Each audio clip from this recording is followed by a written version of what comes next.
championship, Shotzi and Pred together. Yep. But they also had some S&D woes for a while there. Are you worried for a team that lost to a Game 5 to Miami to start their run in Madrid? Is this a squad that gets better or worse in that category specifically? Yeah, I mean, I feel like in Search and Destroy, like this team, the ebbs and flows of this roster, they've always had dips when Pred was on the team, right? It's been a concern every single time. And early in this season, Search and Destroy was their worst game mode, Chris. They bring in Hook and they get so much better at it, right? So that's definitely the concern going forward. But I think the respawn consistency you gain with him kind of outweighs what happens in the Search and Destroy. So yeah, I mean, they won a world championship. Obviously, from their perspective, you understand why they did it. It just really, really sucks for Hook, and we need him back on our roster. For anyone who knows or has been playing the game recently, the SMGs are having a tough time right now. It doesn't get easier for Pred as he is welcomed back to the league by Atlanta Faze. That's going to be a fun one tomorrow. Oh, but you know he's excited looking at that. I will say Optic Texas is one of those teams, and Pred and Shotzi are one of those duos that look at that and they're licking their lips. They're excited for that. Look at that split, Allie. I mean, one of the hardest ones that you probably will see. One of the hardest splits. Oh, yeah. I like it. LAG at the end. Will they have the same roster? Big question mark for me. Let's keep it moving to a team that definitely made a move, and that is Vancouver Surge, who say goodbye to Hicksy and instead bring in Neptune, a player who has been in Challengers, been at the CDL, back down to Challengers. Is he going to be a consistent mainstay for Vancouver, do you think? Yeah, I mean, so think back to Neptune's history. Back in Cold War, he was on Florida, then Vanguard went over to New York, and then LAG was his last team in MW2. I'm a big fan of players like sort of paying their dues. He didn't have success in the CDL, but he went back down Challengers, wins the first Elite this year, looks incredible, and now he's getting another opportunity. And he's a fast-paced player. SMG can get in your face, make huge plays, and I remember being pretty good at Search and Destroy. So pairing that alongside 04, I think is a really good dynamic for this roster. And when you look back at their team, like, Hicksy was underperforming. Like, he wasn't playing good, right? So, like, if Neptune come in and just even marginally improve them in the respawn, they get a lot better. I mean, how good is this guy? I mean, he's good. The problem is with Neptune, whenever we watch him, was the inconsistency, I felt like, as a player. So, again, it's the big question marks of what he did back in Challengers. But you want to add some slang. He has a 1.11 and a 1.25 in Search and Destroy. So, hopefully we'll get better at 2s and 5s. That is against Challengers players. And remember, you can watch the Challengers action as we have a perfect duo. Call of Duty League and Challengers, the path to pro. Perfect duo. You can watch it over on COD Challengers YouTube channel. Nameless, though, let's talk about something special here. It's one of my favorite segments. We like to call Hidden Heroes today. What is it? Perfect Partner? My Heartthrob. Major One Heartthrobs. Let's get into it. Do I get to go first? You get to choose one of these four. Do you have a feeling you can identify one of these players based on 3 facts? Give me a second here. Beat out the Rencor, bottom right. No, you took the one I was going to do. And, hey, I can do 2 of them. Hold on. Is it lucky? Let's start in the bottom right. Is it Rancor? That's Rencor, bro. Bang! What are they talking about, man? Good. Achieve best career finish, 1v2 clutch. Rencor is disgusting, dude. And this interview was amazing, too. I cried during this. We were all crying, I think. I didn't cry. Yes, you did. Y'all are weak. I saw you cry. You had one. I'm invincible. You had one gangsta tear, I saw it. These fans, though, they definitely poured out their passion. Rancor letting everyone know in Spain how much it meant to the team from Miami. And honestly, if you look at his gameplay, I don't think we've seen a rookie performance like this. We're talking in the green room. Maybe Kenny? Yeah. I mean, I think the league and the community, everybody should start to make a star out of this guy. One, he's amazing on the mic. 2, his gameplay is electric. Like in the respawns, he's making huge plays. And what we learned was in Search and Destroy, he can clutch up when it matters. Rancor, potential star. We all love Rancor. Allie, who do you like here in our Major One Heartthrobs? I think bottom left is a BZ or Sin? That's TJ. TJ? 2v1 clutches? Come on! Come on! What are we talking about? That's crazy. My point. Listen. Let's hear about this lovable hero, TJ Howley, an S&D god who has stepped up his respawn game. How did he play at the Major, Allie? He played so good. It's been so heartbreaking for TJ because this has been some of the best performances that we have seen out of this player in what feels like literal years. But the Carolina Ravens don't want to sign them off yet. It's only been one major, but S&D has been this guy's strong suit. TJ really showing his veteran suit here when it comes to this game. He's so charming. Look at that smile as the youngster, now a veteran, continues to fry a resurgence here. Let's take a look, though, at our top two players. Attached top left, I bet. Going attach? Highest Wait, no, KD in a final? Never mind, that makes no sense. In a final? I didn't read the second one. I just saw beat Most Boston kills in a Breach. final. He might be from LA Thieves or Atlanta. I just saw beat Boston Breach, and I was like, maybe they'll give him some love. What about the other one? Top right, Allie. Who do you got? LA Oh my Thieves or God. Atlanta? I'll narrow it down to Most 8 kills players in for you. finals. How do they? Oh, highest KD and then most kills. That 7-1 and hard point's got to be simp, right? It has to be one of the Faze players. No, because of the hard. Scrap. Come on, kids. I knew that one and you didn't. That one. You just bet Yeah, attached but you in read finals. you read all 3 lines. That was pretty incredible. Major 1 was a fantastic tournament. Big thank you to all of the European fans. I think that was the big highlight for us. Even if your They were team wasn't in it, they were still there to support you. Yeah, they were awesome. I mean, so loud. The French were absolutely amazing, and obviously the Spanish, they were going crazy. It was a good time. I think we learned that the crowd has a big impact, and it might at Major 2, because if you went to Champs, you might have noticed Optic's green wall travels well. We're going back to Texas for Major 2 in Allen. Fantastic plays for some Call of Duty. We've been there a number of times. You got some good eats nearby, but most importantly, this venue is always banging. People get rowdy down there. Venue's always good, weather's always good, so we won't be judging you guys as much if you're camping out really early into the night. Also, some of the best food that you will have, so make sure to get your tickets now while they're on sale. What's her top? That was fire. Don't give away our spots, bro. Go to IHOP. IHOP is the only place to eat. Here's a look at your standings, the overall season. We are just one major in an Atlanta Faze already. Nearly a 50-point lead over the rest of the pack. They nearly have double up the points of the Heretics, who are in the top 6. This is nutty. Yeah, it's a big, wide margin there, and a lot, I believe, it's from the minor, and we're gonna have another one of those. This split. Let's take a look here at the schedule for the day. Who's playing to open up Major 2? Well, how about a little dose of the Carolina Royal Ravens? TJ versus Scrap to open things up. You got Captain America's little brother playing there at 4:30 for Vegas, and we got Boston Breach looking for a bounce back. At the end of the night, though, Atlanta Faze puts on their unbeatable run against Vancouver. Stay tuned. Carolina Thieves when we come back.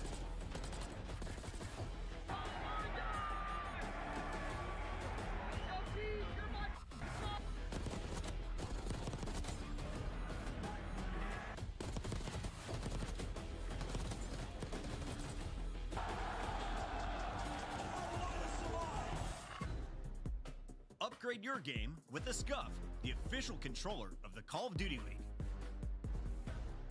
The Esports World Cup is an official partner of the Call of Duty League.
make sure we're counting names, listening to each other. Listen. This time, we take everything.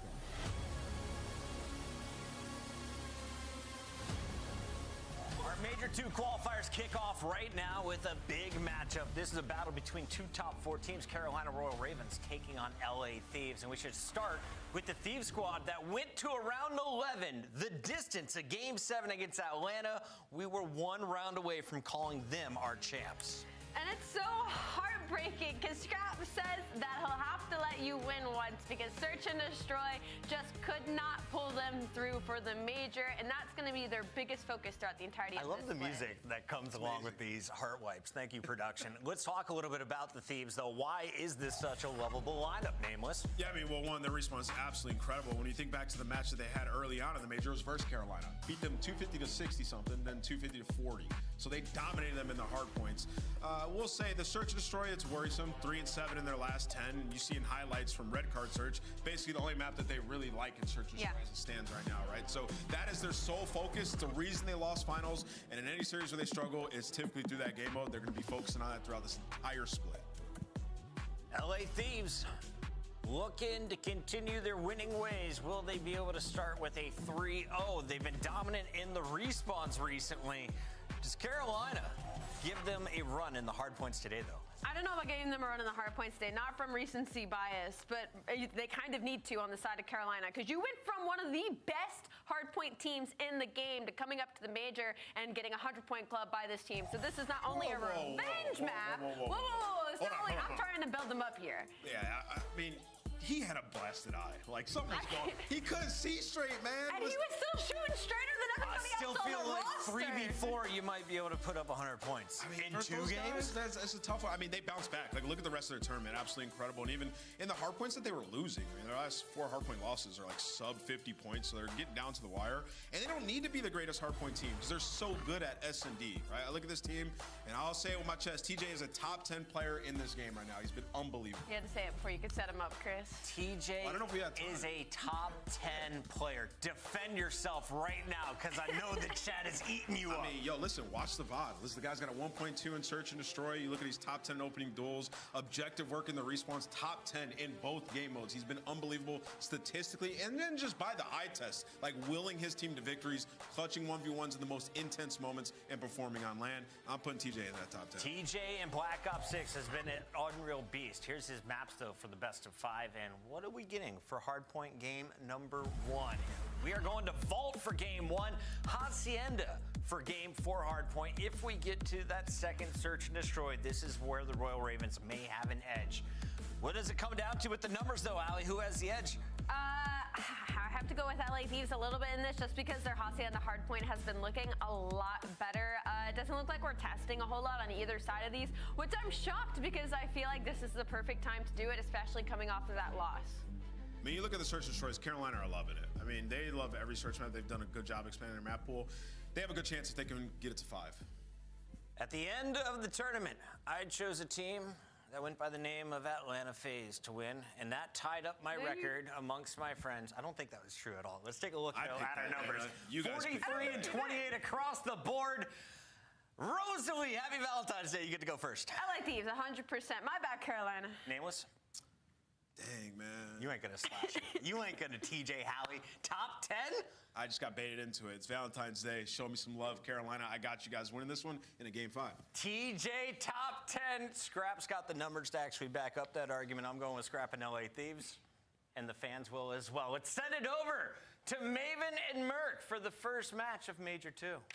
We're excited to be back and get it going. Listen, this one seems simple in the sense one team needs to improve drastically in Search, one team needs to get some improvements in Hardpoint, but we're excited to be back. Let's have some fun. Yeah, I mean, that's just really it. You know, I think for Carolina, you had obviously disappointing winners round 1 versus LA Thieves. Not your best showing. Vivid obviously had some problems, but it improved. I mean, they had some quality wins at the major, right? You go to losers bracket, you beat Ultra, you beat Optic. So, you know, there's some good showings there. You're able to get a top 4. Probably one of the bigger surprises on the year is this Carolina team. And like we've said, a lot of times the teams that are like 2-3-5 will say like, hey, you got to be 50-50 in hardpoint, 50-50 in hardpoint. But we don't mean like, I mean, overall they basically are. They're right around there. It's more like when you're playing the top teams like this, you got to win one. Yeah, I mean, you look at their recent losses, right? 2 losses, 2 hardpoint losses to Thieves.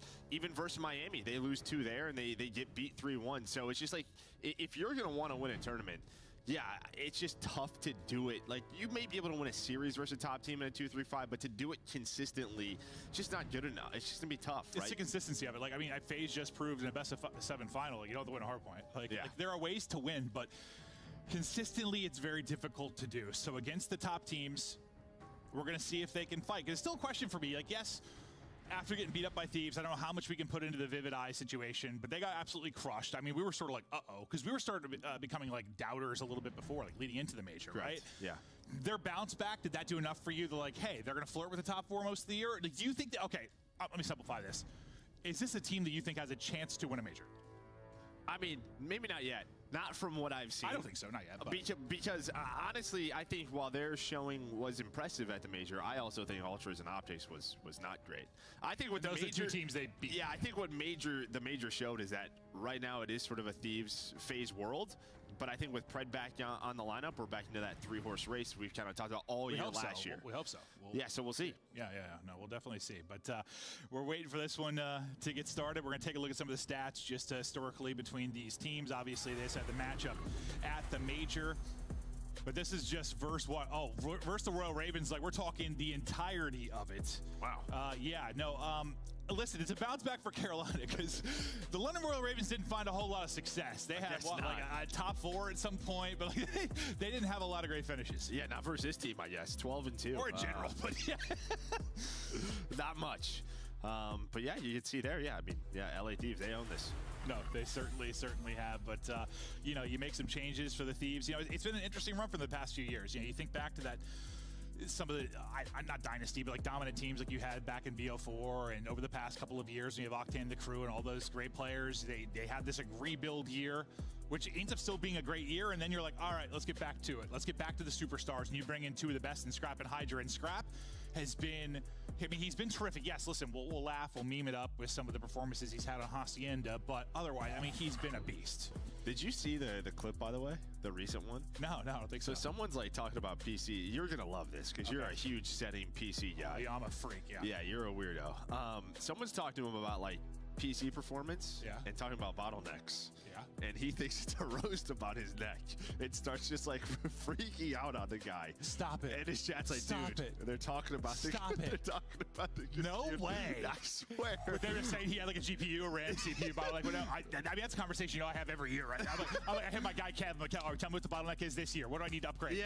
And he thinks they're just roasting his neck. That's actually sensational. Well, yeah. No, he had to apologize after that. Yeah, but he did. That was good stuff. No, I need to see that then. That's amazing. But it looks like the guy's getting fired up and ready to go. Is there anyone that you think for Thieves really is yet to unlock, though? Like, we haven't seen the best of that player yet? I mean, it's got to be Hydra.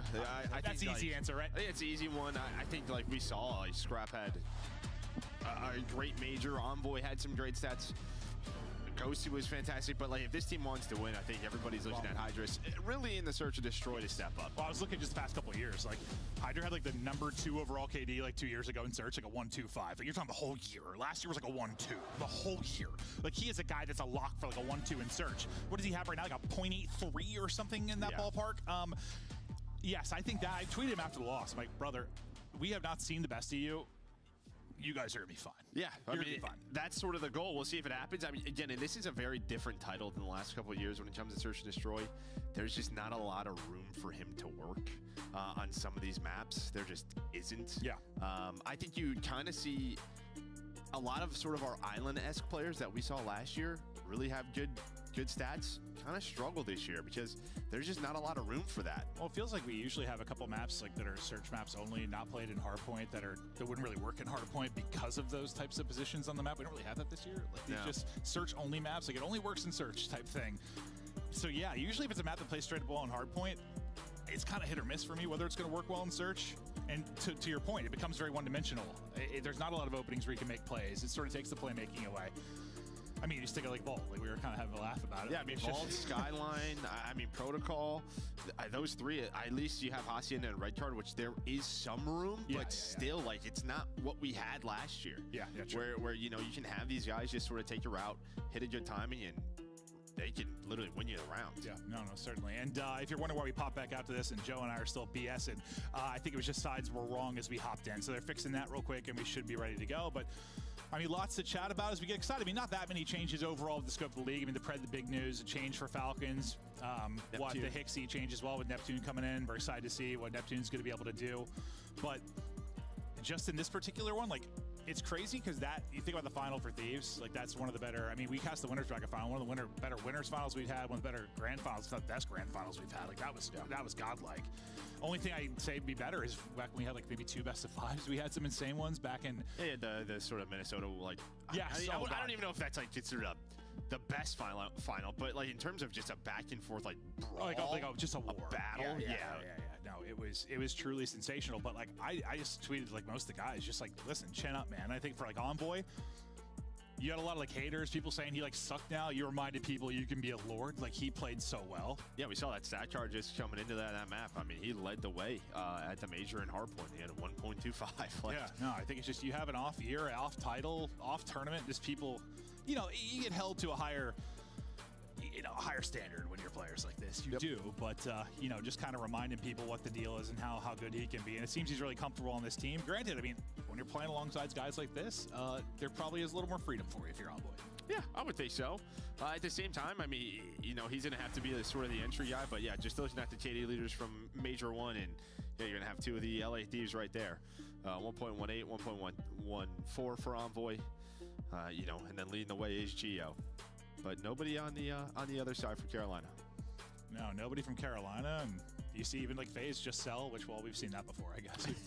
All the time. Just sell up there. But honestly, probably the final really hurt them. Yes, because they lost the response. Well, and the winners final. Yes, they won a ton of searches and lost a lot of respawns. That's why overall KD is always a weird stat to me. Like, because adjusted KD becomes more important, right? Where like gives you more weight for search and destroy, because when you're just doing like the raw one, it's like, okay, well. Yeah, Major's always tough too, because you should have a 250 to 66 and a 250 to 48. That certainly buffs your stats after a winner's round 1. Well, a reminder how this best of 5 is going to play out. Thank you for your patience at home. Hope you're ready for another fantastic week here at the CDL. If Major 1 was anything to look forward to, I mean, it's set us up for an amazing year. The pred change for Optic, we hope, is going to be interesting. And I mean, this one, listen, I hope Thieves are just hungrier than ever, right? Like, you got that loss like you did. You know you're on the cusp of greatness. Like, you know this team has potential to be, I mean, this is young, talented players. Like, you have, I don't want to throw the word dynasty around, but like, you have enough talent that you can become something special, right? Like, you have to, the hunger's got to be there. Yeah, let's go to the tournament first, but yeah. No, I hear you. Yeah, absolutely. But like, they got the players. You got the talent. Now you got to make it work. And this is the guy, listen, I'm looking to get back to being the best player in the world. Hydra at any moment can do it, although it's Ghosty with a sub out that's popping the triple early on. But I want to see Hydra getting back to just take over Hydra. And maybe it's going to be a little different for him, you know, versus playing with 3 players that are really playing around you and setting you up, versus playing with people that are like right around your skill level or matching it a player like Scrap. It's different. Maybe we won't need to see the same numbers. Yeah, and I mean, another big talking point at the major was all about the subs, right? All about the Jackal. It's what everyone is talking about. But a nice start there with Dosi finding those 3 kills, turning into 18 seconds. But Carolina just fighting for that P2 control on rotation. Nice little lead here. All right, chat. I'm here. This one? Yeah. Nearly get put in the dirt, but able to make the play. Gwen gets 2 as well. You got prime real estate right now if you are Carolina Royal Ravens. I gotta fix this camera. Hold on. 5 in a row. He's melting early on. Nice plays from him. You just have so much room, right? He keeps getting kills, right? Your first kill if you're LA Thieves is at P1. Finally, they're going to be able to put pressure on the hill, but a nice 28 seconds for LA Thieves. And, well, then they find the next 4. 5 kills in a row, and it's a smaller map, so they're right onto the hill. Yeah, you had 20 really nice seconds there for Carolina, but then, yes, nothing after the opening sequence. So, getting put a body bag for a bit there if you're Thieves. You bounce back with a nice break. Ghosty is shooting, and you're looking to hold. One player to make the play through the back will be TJ. We'll see if they'll pick that up. They do. It's Hydra that's able to win that. And they'll secure the rest of this time. And now you got to start thinking about the rotation more than likely if you're Ravens. Last player to hit it will be Slasher, and he will drop. Ghosty will be the first man on rotation for Thieves, and he continues to shoot. Nice win for him. Yeah, great shots right there. Has a 1 versus 1 versus TJ now on this rotation. And well, LA Thieves are going to be happy about these spawns, the way they flip for P3 and P4. That is a great play towards the end of that hard point. Winning some extra gunfights thanks to the help of Ghosty. Hydra now on the time. He does get taken out, but yeah, I mean, what, you get a majority of that P2 hill, right? Because you had 28 seconds after that P1, and now you have spawns for the next couple of hills. We'll see if they can hang on to him. Yeah, it looks so good early in the P2 for Ravens. Since then, though, not so great. But no, you kind of nailed it. Can they hold on to him? We see teams rotate and set up so much, give a lot of time to somebody at P3, and then they're getting broken quickly. We'll see if that can not be the fate for Thieves. As Envoy and Ghosty will be the 2 left. That was the one thing at the major when we did see this map. I felt like there was a lot less of like P4 breaks. Like, I don't know if teams are just getting better at it, not letting players through, but it felt like if you had P4 control, you kind of just like shut it down. But you can already see Slasher's through. Slasher's all the way through. He's going to find a kill on Envoy. Just what else can he find? Hydra's maybe just trying to find a quick trade, but Slasher going to try to do what he can. He does get some help from Vivid. Got a presence here, sort of. You still have to try and get across the street, though. Royal Ravens trying to do it. Tej playing point man. Gwyn going to be pinching on the other side over towards Art. Inside the point for now will be Thieves. Hydra wins that one-on-one on the other side, so no pinch opportunities. You have another fight with Slasher on the other side of it. For now, we're just hopping out to the sky cam, getting the view from above. You finally lose Art control, but there's 30 seconds already off of this point. Man, you still have the close spawns, right? It's so tough with that bottom left spawn. It's right behind the hill. Number 7 is going to spawn out. That's going to be Envoy, but it doesn't matter. And maybe this is it. We've kind of seen this sort of the meta change on this hill. It's been all Jackal talk, but when it comes to P4 Vault, it's 3 to 4 ARs, locking down the top windows, rotating in, and what does it turn into? So much time for LA Thieves. What was the single biggest thing, maybe from the major, just from online to land, that stood out to you? Was it just, I don't know, the good players sort of getting better type thing on LAN, or did anything stand out to you big time? No, I mean, I think like some of your playmakers were really shut down. And I think what happens is normally like when you go to LAN, we even hear players talk about it in online matches. Like, I think matches to scrims, the pace really slows down. I bet it's the same thing when you go from online matches to LAN. There's probably just some pacing slows down, maybe comms clean up, but I felt like we saw a lot cleaner gameplay at the major. Just people not finding holes they normally would. Yeah. I mean, that looked like something that plagued the team like Optic. I mean, several teams we saw where you just, the playmaking ability you're used to having online just wasn't really happening. Maybe the comms just improving on LAN for people, or it's slowing down, like you said, just kind of the mistakes go down a bit, but Royal Ravens down to the second set of rotations. They need a amount to come back here. They're trying to avoid like a third 100-point club type. Yeah, let's get to 100. Yeah. See if we can get to 100 versus this team. That'll be step 1. Yeah, I was going to talk a bit about the slime, but like that's not really that lopsided, right? Like just due to Gwyn. The fact that Gwyn's on 19, you're flirting. I mean, you're right around even like -2 maybe, but that's not all that lopsided. And it feels like somebody like Gwyn's going to have to eat a bit in these type of matchups. Like he's going to need to put up numbers, but obviously that's got to turn into time. Well, I think the big thing right now is sort of you're losing rotation gunfights. Right now, it's now a P4 you've lost. You lost those spawns. Now early on in the second P2. LA Thieves have control. The one time they did win it was the first P2, and guess what happened, right? It was when Gwyn was pushed up, and then you immediately got broke. You lose majority of that time. We'll see if they can find a break here, and they do. It's going to be 4 dead for LA Thieves, but LA Thieves with a substantial lead. Let's go to a listen-in with Los Angeles. Outer comes. Outer still. Go new. Outer still one hold. Outer and split at old. Come new Paco. Bring it old. One's on the mid pillar. No, outer trees. Outer trees teach. And the other 3 are at old. Went to P3. We're in P3. We're in P3. I can play for the trap hold, guys. I don't see you. Mid doors, dead. Win dead up. I'm looking for win off hold. Win lobby. Mid. Yeah, one still. Mid doors. One mid. Wait, I'm in white. He's one mid white dead. In white dead. I'm blocking white. One's gonna be one mid. Wait. One outer ammo. Two outer ammo now. 2 outer ammo. I'm nading outer. I'm gonna go mid. I'm gonna fill. Yeah, I'll go. I can help mid. Challenger mid. Look mid with you. On the pillar. You want to weak. Mid. It's outer trees. Vivid's mid. Maybe going cat. I don't see it. Vivid cat. No, one shot. Mid again. Okay, both mid. 2 mid. I'm blanking. Outer trees. 2 mid. 1 shot.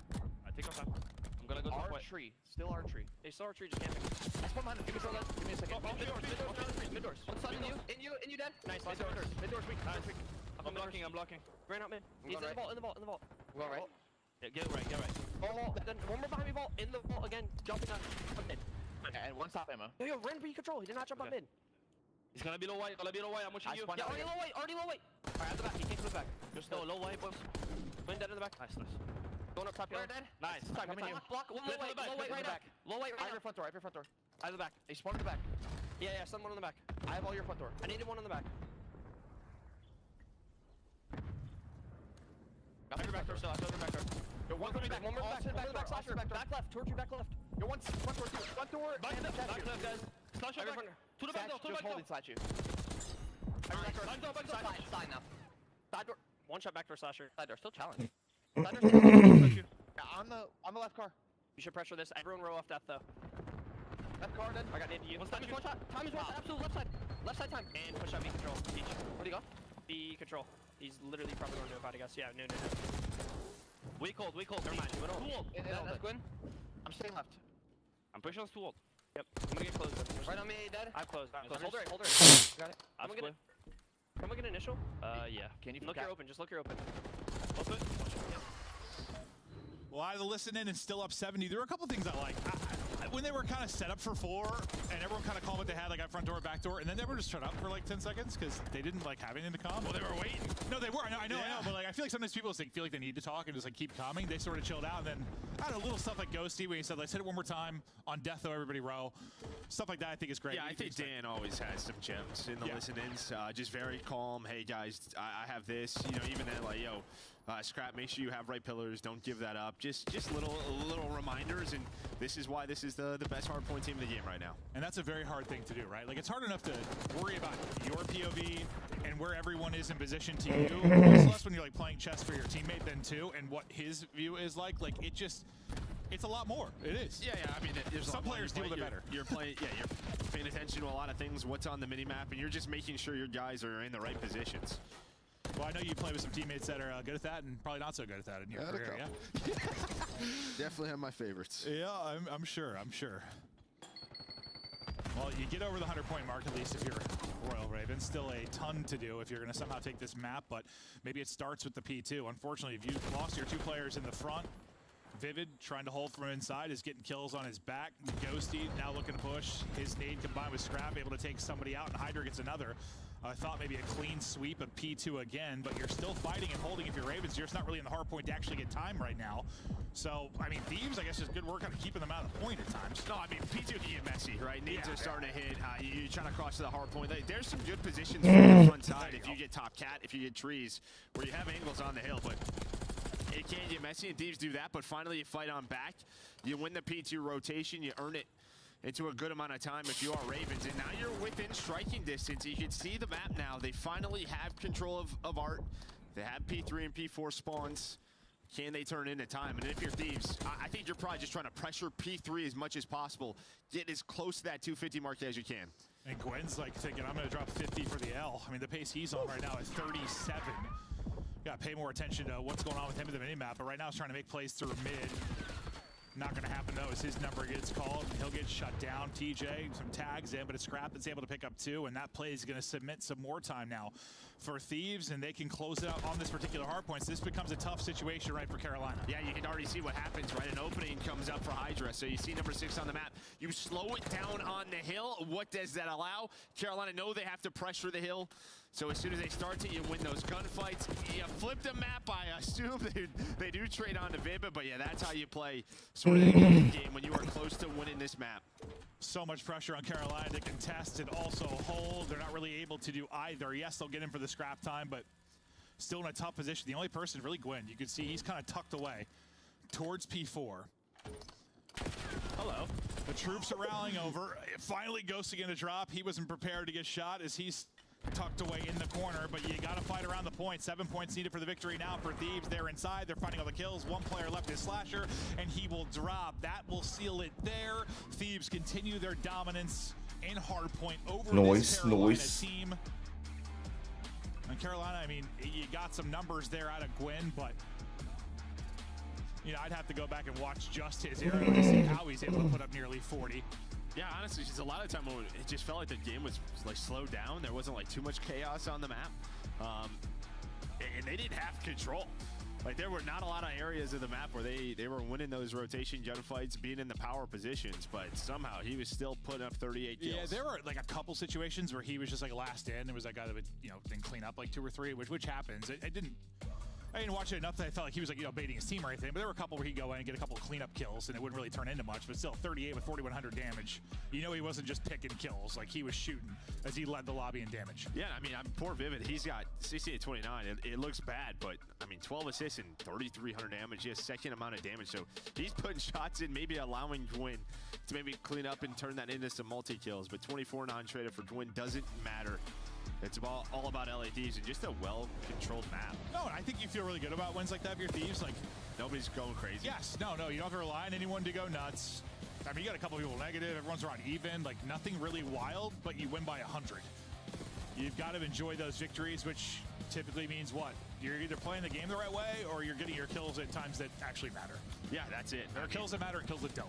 Yeah, I mean, the kills at P2 just early on, giving them a big majority of the lead, but then, yeah, they just always had hard control of P3 or P4 a couple of times through, and then, again, just kind of what we saw, just not allowing anyone to really make a play when you get to this hill. Just every single time where it does get a little bit messy, there was a response for LA Thieves. And they were in the driver's seat, pretty comfortable throughout the course of this. Like, you're looking from the get-go up to like a 70, 80 point lead. You never really look back. And they didn't have to take any like crazy risks. Sometimes a lead like that, you can take some risks, try to pour it on, but they stayed controlled, led on the rotations, dominated the game for the most part. You said what, like the last P2, maybe that was the chance for Ravens to mount a comeback, but the opportunity went away. Yeah, I think they did a good job running time there, and then they had the rotation P3, P4, but LA Thieves, like, if that is the way, kind of what we talk about, like, you're close to 250, you go to a P3 where, it's sort of trading time, but you're not really playing for it too much. You're trying to flip the map. They just put pressure on the hill, right? Yeah. And that forced Carolina to have to move from their positions. No, I mean, with them being in distance of able to win the map, I mean, the Carolinas can't play how they want to. You can't just sit back. You can't just sit back and get picks around the hard point. They had to apply pressure, and like, you called out Hydra on the minimap. A good job just pushing forward, making sure that flip came in. But you can see just a sizable lead really from the get-go. It just rises up early. The lead nearly 100 at the first P4, and they never really look back from that. So solid game plan, solid victory there, and the downsides too. Like you play Hacienda, which was one that they got smoked. Carolina did at the major. So not looking good maybe in the hard points for this, but this is where we're wondering a little bit. This comes now to search and destroy for Thieves. We'll talk a bit about Thieves just because, well, they were, a map away from winning a final. A round away. Yeah, a round away from winning a final. They're very, very close, but obviously the eyes have to be on search. And listen, Faze are a very good search team. Carolina are a very good search team, but they just haven't been losing searches to them. Like, they've lost search to, they can lose to anybody right now. They just haven't been great. And you've said before, they have a lot of great search players. It should just be a matter of time, right? Yeah, I mean, listen, like, if you have 3 S&Ds in a final, I would assume this roster, like, they should be able to win one, right? And it's almost like the same thing you talk about Faze. Like, Faze shouldn't be losing the amount of hard points they do on Sunday, but that keeps happening at times. So yeah, we watched that for 4 years. Yeah, no, for a long time. But yeah, I mean, you would just assume they would put it together. And again, they go to a couple of round 11s, like they're learning some things, just getting all on the same page. Yeah. But I think what's most important is you look at the SMGs. They're like 10th, 11th in opening duel win percentage. Envoy's at like a 0.8. Hydra's at like a 0.78. Like, those two have to improve and get more comfortable. Yeah, and we'll keep an eye on those opening duels and kind of maybe the routes that Envoy and Hydra are taking and where they're not able to find openings. And, well, I mean, this is one where, like, yes, you're blowing this team out in respawns, but it's one where you really got to dial in and look to get to work in search of your Thieves. Like, this is a good test, right? This is a good team to match up against and learn something from and search and destroy. 100%. So they're 8-12. So they lost 3 in the final. How many did they lose in the winners final? Was it both? But they won 1 in there. Oh, God, I forget. Well, they lost in game 5. So, I mean, I guess when you take into account, like, it might have been both in the winners final. We casted that. You think I'd remember off the top of my head, but I don't. The Faze, like, matchup the last couple of times, like, they're right around 50%. So what, they won 1. Yeah, they won 1-1. Okay. Yeah, I didn't think it so was they're 1-4, right? Like, yeah. against Faze, and you're like 7-8 against the rest of the league. But yeah, you want to be better. Yeah. That doesn't help, though, yeah. Just like it'll hurt the hard point stats. Well, the overall KD is really for Faze, right? Why you didn't see them in the top 10 outside of Cell? Because, yeah, losing all your respawns or all your hard points is going to hurt you. But they started off with the numbers here. They'll be up 3-2. Gwen and Vivid can be looking to clutch. Scrap is sniffing this out, and he's got a ton of information. Thought he was sniffing it out. He thinks he went in, but he should have dropped the envelope. He's just been lurking in the corner the entire time. He will. So now on Gwen, who had that monster map number 1, he's going to try to clutch up in a 1v3. Well, gig is up. Info is in, and well, before he can drop the first shots, we're looking pretty good, but he'll get pinched out by Scrap. Yeah, just nice A execute. You get the first couple of kills in the round, get bombed down. Scrap be able to find 2. Just not allowing Gwyn or Vivid really to do anything in the 2 versus 3. Nothing there. Dude, I'm still dying. You got to show me that video after the series, bro. It's a good one. Bottleneck, bro. That is amazing. That is amazing. All these guys seem to be having fun, you know. I'm sure Nade's feeling better. He was a little frustrated with him after the break, right? But after that run, he knows he's got himself a squad. But this is where the improvements need to come in Search. But now the Ravens to offense, and it's a shootout here top mid. Gwyn just getting down because he's hit the 30, but his teammates able to take care of it. So this time numbers quickly over to Royal Ravens. Pretty similar situation to what we saw in the last round. Early numbers for the defense. Or sorry, early numbers for the offense. Yeah, and that's just one of those, yeah, I mean, you're just 4 hitting hallways. You have the numbers up top, and you just go Envoy trying to make a play. A little spread from Hydra, so Hydra's not going to be there. 1 versus 3. So yeah, a lot like last round, except well, different bomb site. Hydra, the guy you're wanting to see step up in Search. Maybe not the moment it's going to happen, but certainly somebody capable of pulling off. You see Carolina's like, they're giving him nothing. He's checking for toes, bro. They're making sure they don't get caught on a bomb. Crossing together, and well, they're all the way over towards A. Well, he gets 1 for free. It becomes interesting, right? Like right. You get to a 1v2 clean, and then who the hell knows what's going to happen? But try not to give him that freebie. Now, time against him, and he's got to start to go. Stun check. Not going to hit, but the gunny will. TJ drops, and well, there's that free pick. Now it becomes a lot more winnable. There wasn't really a trade opportunity for Royal Ravens. He's got info on 1. He's got to push it. Thinks the challenge to come instantly. It does. It's just a little delayed there. He had the read. And honestly, it's just a good job by Royal Ravens, and just the timing, it feels like for Hydra. Another one of those moments where it's just like, it's so close, right? Like, he has the read. He's got the shots. That slide comes in a second later on the one side. The peek comes in for the window a second earlier. Who the hell knows how it happens? But yeah, I mean, it's always tough, too. You have 25 seconds, right? After the first kill from TJ, you have 25 seconds left. They just kind of know, hey, check the bomb. Throw a nice little shoulder, which in BO6 they are very strong. Get the info, back away, just give them nothing. Thought maybe he was coming up with a play, but not going to happen. So we'll get the 1-1, see which defense can get the first hold. But that's the tough part about being like this 2-3-5 team, at least against the top teams. Or Carolina, like you just can't lose a search. I mean, if you can't win a hard point, you can't lose a search. So you got to think the pressure builds in the mode that already you feel the most pressure. But the plan will go down today. This will be our first kind of 4-on-4 retake opportunity. We'll see how Hydra looks to pick up one side. You see a 2-man push coming from Carolina through Lambo to Statue. It'll be Hydra there to greet them. And that'll be a first blood for Hydra. So tucks away, great stuff from him. Thought the movement good. Almost gets the second, but he has so much damage, it sets it up for Ghosty now. And they just bought so much time with these fights in lobby. Yeah, I mean, what, yeah, 15 seconds left, but not gonna matter there for Vivid, and that's just it. I mean, you should see the 2 players on the flank, how much there is to clear. Just all the different corners, and they picked the wrong one. I think Hydra gets some info that they're pushing that way. He's able to get that first one. Trade comes in, but then he's able to get some help. Well, yeah, I mean, a 4-on-4 retake looks a lot different on Vault than it does Hacienda. Yeah, no, without a doubt. But it's what you're normally seeing, and the reason is on Hacienda, like we've kind of talked about it.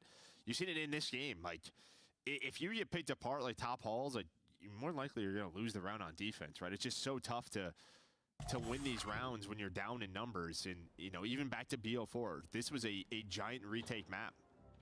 Just due to the way it's kind of split. Yep. We'll see if Thieves can do it this time on defense. Well, already early pickings there for TJ. Slasher, I thought maybe 2, but it'll end with 1.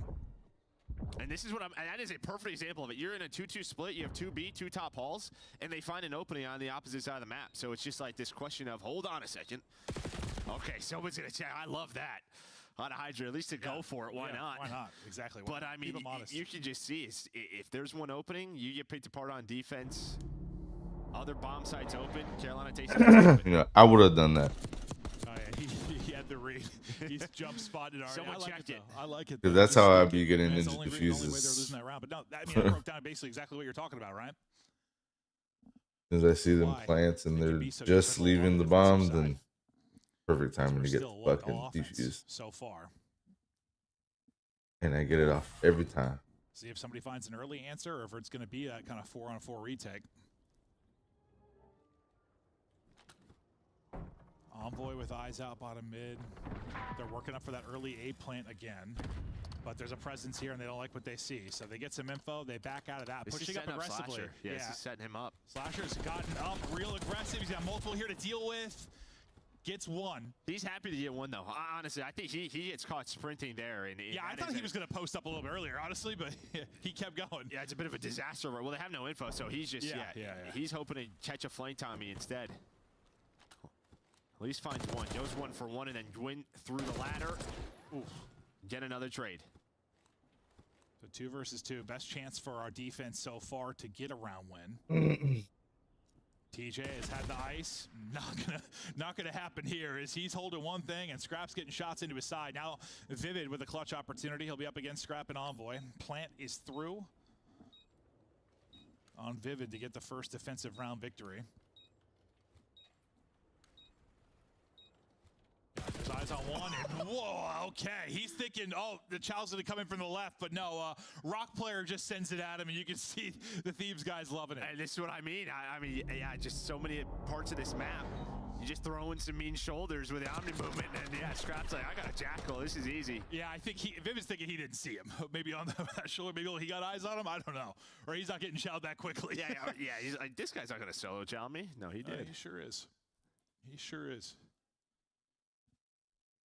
Scrap makes that one look easy, and again, so far so good for the offense. Advantage back on over to Thieves.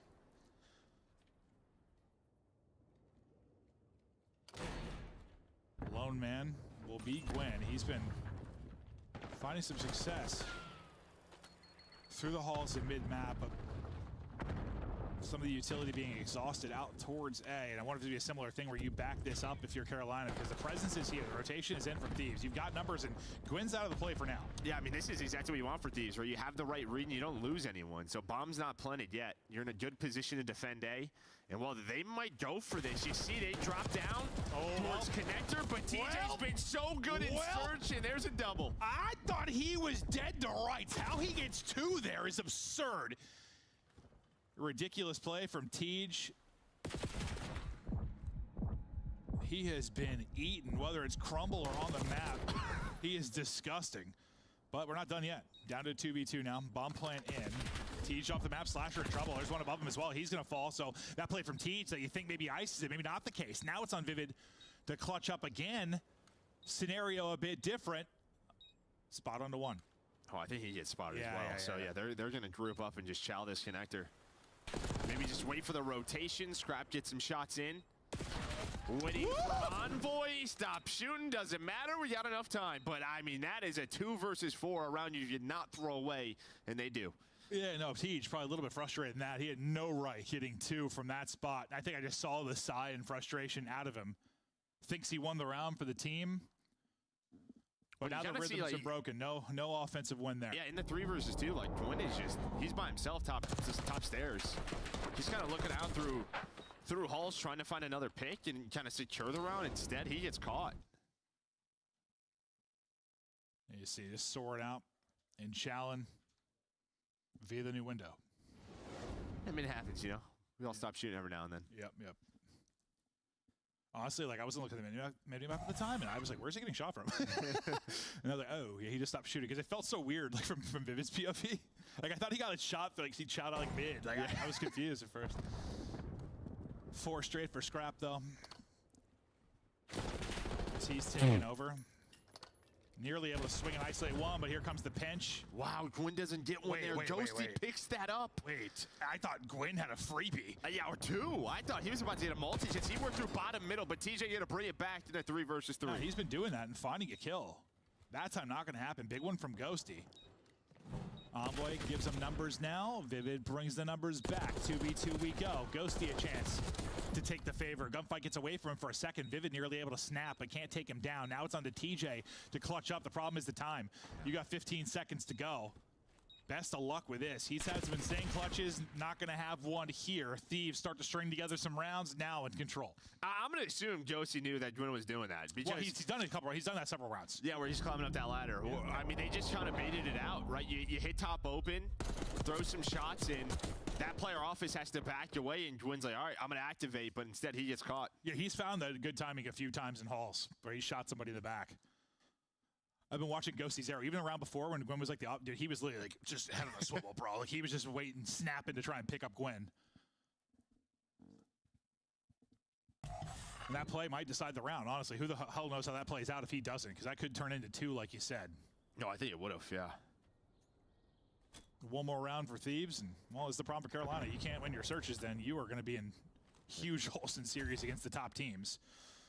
Envoy getting his swim on, and well, he's got the entire lineup here from Ravens, and well, they'll see him swimming, and he will be put down. His body, a corpse in that lake. I mean, I'm assuming they just had an idea. Maybe someone heard it. I'm not. TJ knew exactly he was there. Yep, sure did, sure did. See, like when number 2's doing this is when I would tell people, like, I got your whole backside. I'll just watch the sides and the front. That's it. Ravens tried to do it in some search and destroys. Another opportunity to do it here, but it starts with this round. Can't let Thieves retake this. Slasher takes a little damage, but not much. Time started to dwindle. First domino will drop. Oh, and they both went up for Hydra. Suddenly it's on Teej to try and clutch again. This time scenario much more winnable, but you've already lost a 4v2. Certainly you don't lose this one either, right? The Iceman engages, and there's enough time left. Give Hydra all 4 in that one.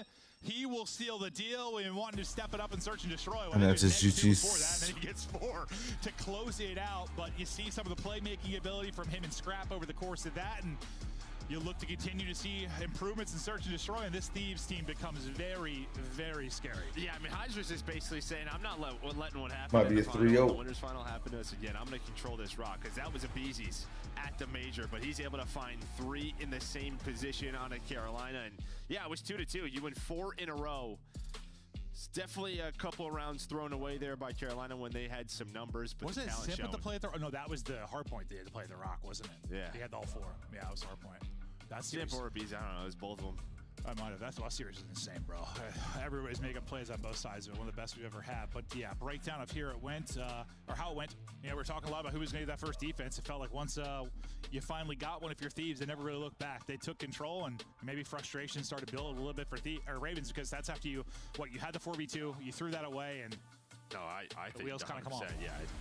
Definitely a little tilter. Then maybe you just try to get Gwyn activated, and he ends up getting caught. Just feels like they could not get going after that round. And I don't know. I feel like that's a team that probably can tilt a little bit. Not okay.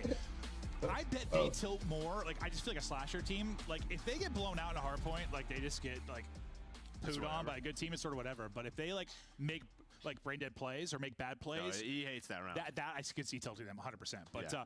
Thieves up 2-0, looking to close it out. To talk about the search and destroy and the hard point, we'll give it back to big sexy Chris Puckett. Thank you, good looking. Here we go. Let's take a look at game number 1, as it was way better than both your previous hard points combined. Yeah. But 153 is still about 100 points shy of where you want to be if you're Carolina. Walk me through the lows of Carolina and also the highs of LA Thieves. Yeah, I mean, well, you just think early on, like they're trying to set up a big rotation. We get over towards that P3 to try to secure the preferential side of the map and get a big P4. They lose, they go down big, right? From there, they're just playing catch up. And for LA Thieves, I mean, one of the better hardpoint teams in the world. Like they're going to be able to just steamroll you from that point on. Never able to stabilize, and you know it's kind of expected in the HPs. At times, it's going to happen for the Thieves. I'm more so focused on that search and destroy, and 3 rounds in a row with a number advantage where you end up throwing it away. We'll get there. It's disappointing if you're Carolina. Yeah, taking a look here at the Thieves squad, though, I felt like this is a powerhouse squad. You're just expecting them to frag out in hard points. Who can actually hang with the Thieves in this game mode?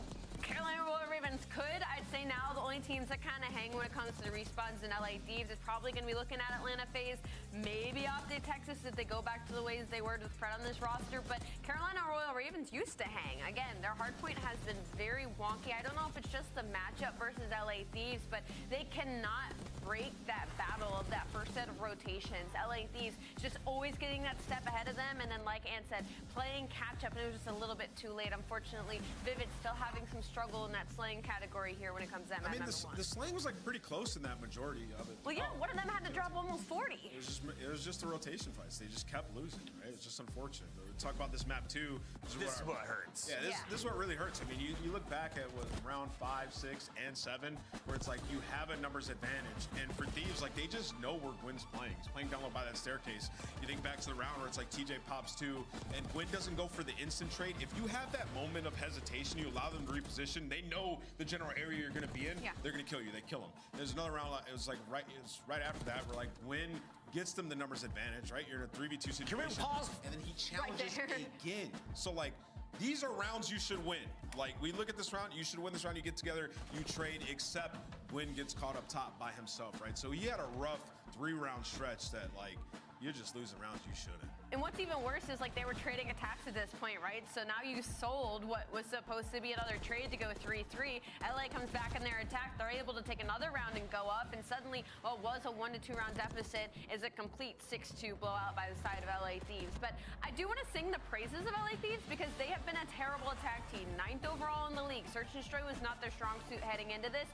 You could see the game plans on the mini maps on their attacks. They're getting these bombs out so you can control these sites, and they're pushing out the lane as much as possible on both sides, which is something we have not seen from the LA Thieves and clearly has started working. Hydra, considered one of the best S&D players in the game at the end of the previous title, off to a slow start in Black Ops 6, but finding his form in those late rounds. Yeah, I mean, huge ace in that final round. Like, Hydra's just setting a tone, man.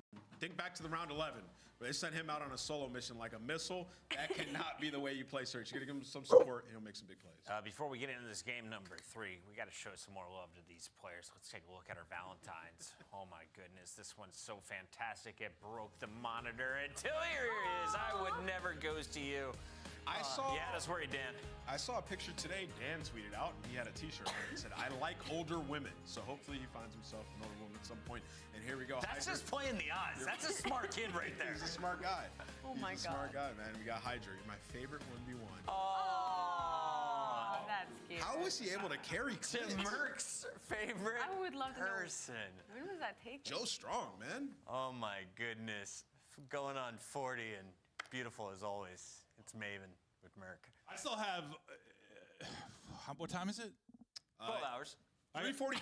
I got like 8 hours in my 30s left. Yeah, then we're gonna party.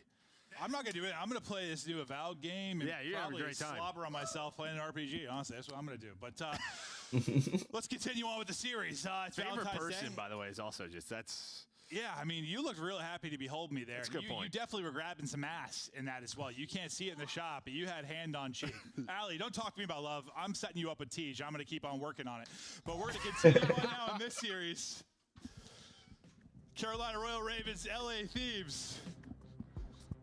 You okay? She just fell over. You all right, Allie? Woo! We're having a good time. Thieves looking to close it out 3-0. We're looking at the overall control on the season. This is how it looks. I mean, you've been good enough here. If you are Ravens, combined with your search and destroy, you've been able to win some series when the hardpoint hasn't been there for you. But, well, you're going against a tough one with Thieves. Yeah, I mean, listen, like this. Yeah, this is where you have been very solid. But you can see in the round 5s, both teams, 5-4, 4-3. So we have gone the distance on both sides. But looking at protocol overall, you've only played this one time if you're Carolina and 1-0 on the other side for Thieves. This is probably your best control map, 4-0 on the year. See a bit of a test now for Ravens, and if they're going to extend this series. Gwyn, you saw his control stats. Well, the sub-duo are going to get right to it. Gwyn and Tej finding openings early, and, well, that's going to get scrapped to this position. He's going to be worried about both sides, and he deals with both sides.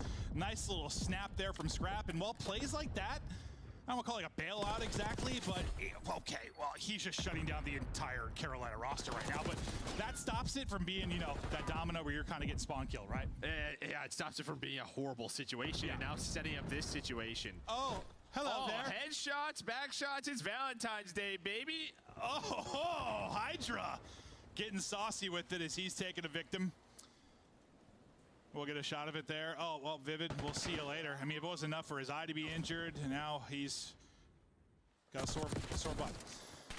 Thieves in control so far, but the Ravens are trying to fire back in this one. Vivid's still looking for his first, and honestly, that... I blame the Dash. They got us unlocked, honestly. Yeah, it's no, not our fault. That's not our fault. Not our fault. Nope. We'll blame the desk. I was real locked before this. Yeah, we were twisted.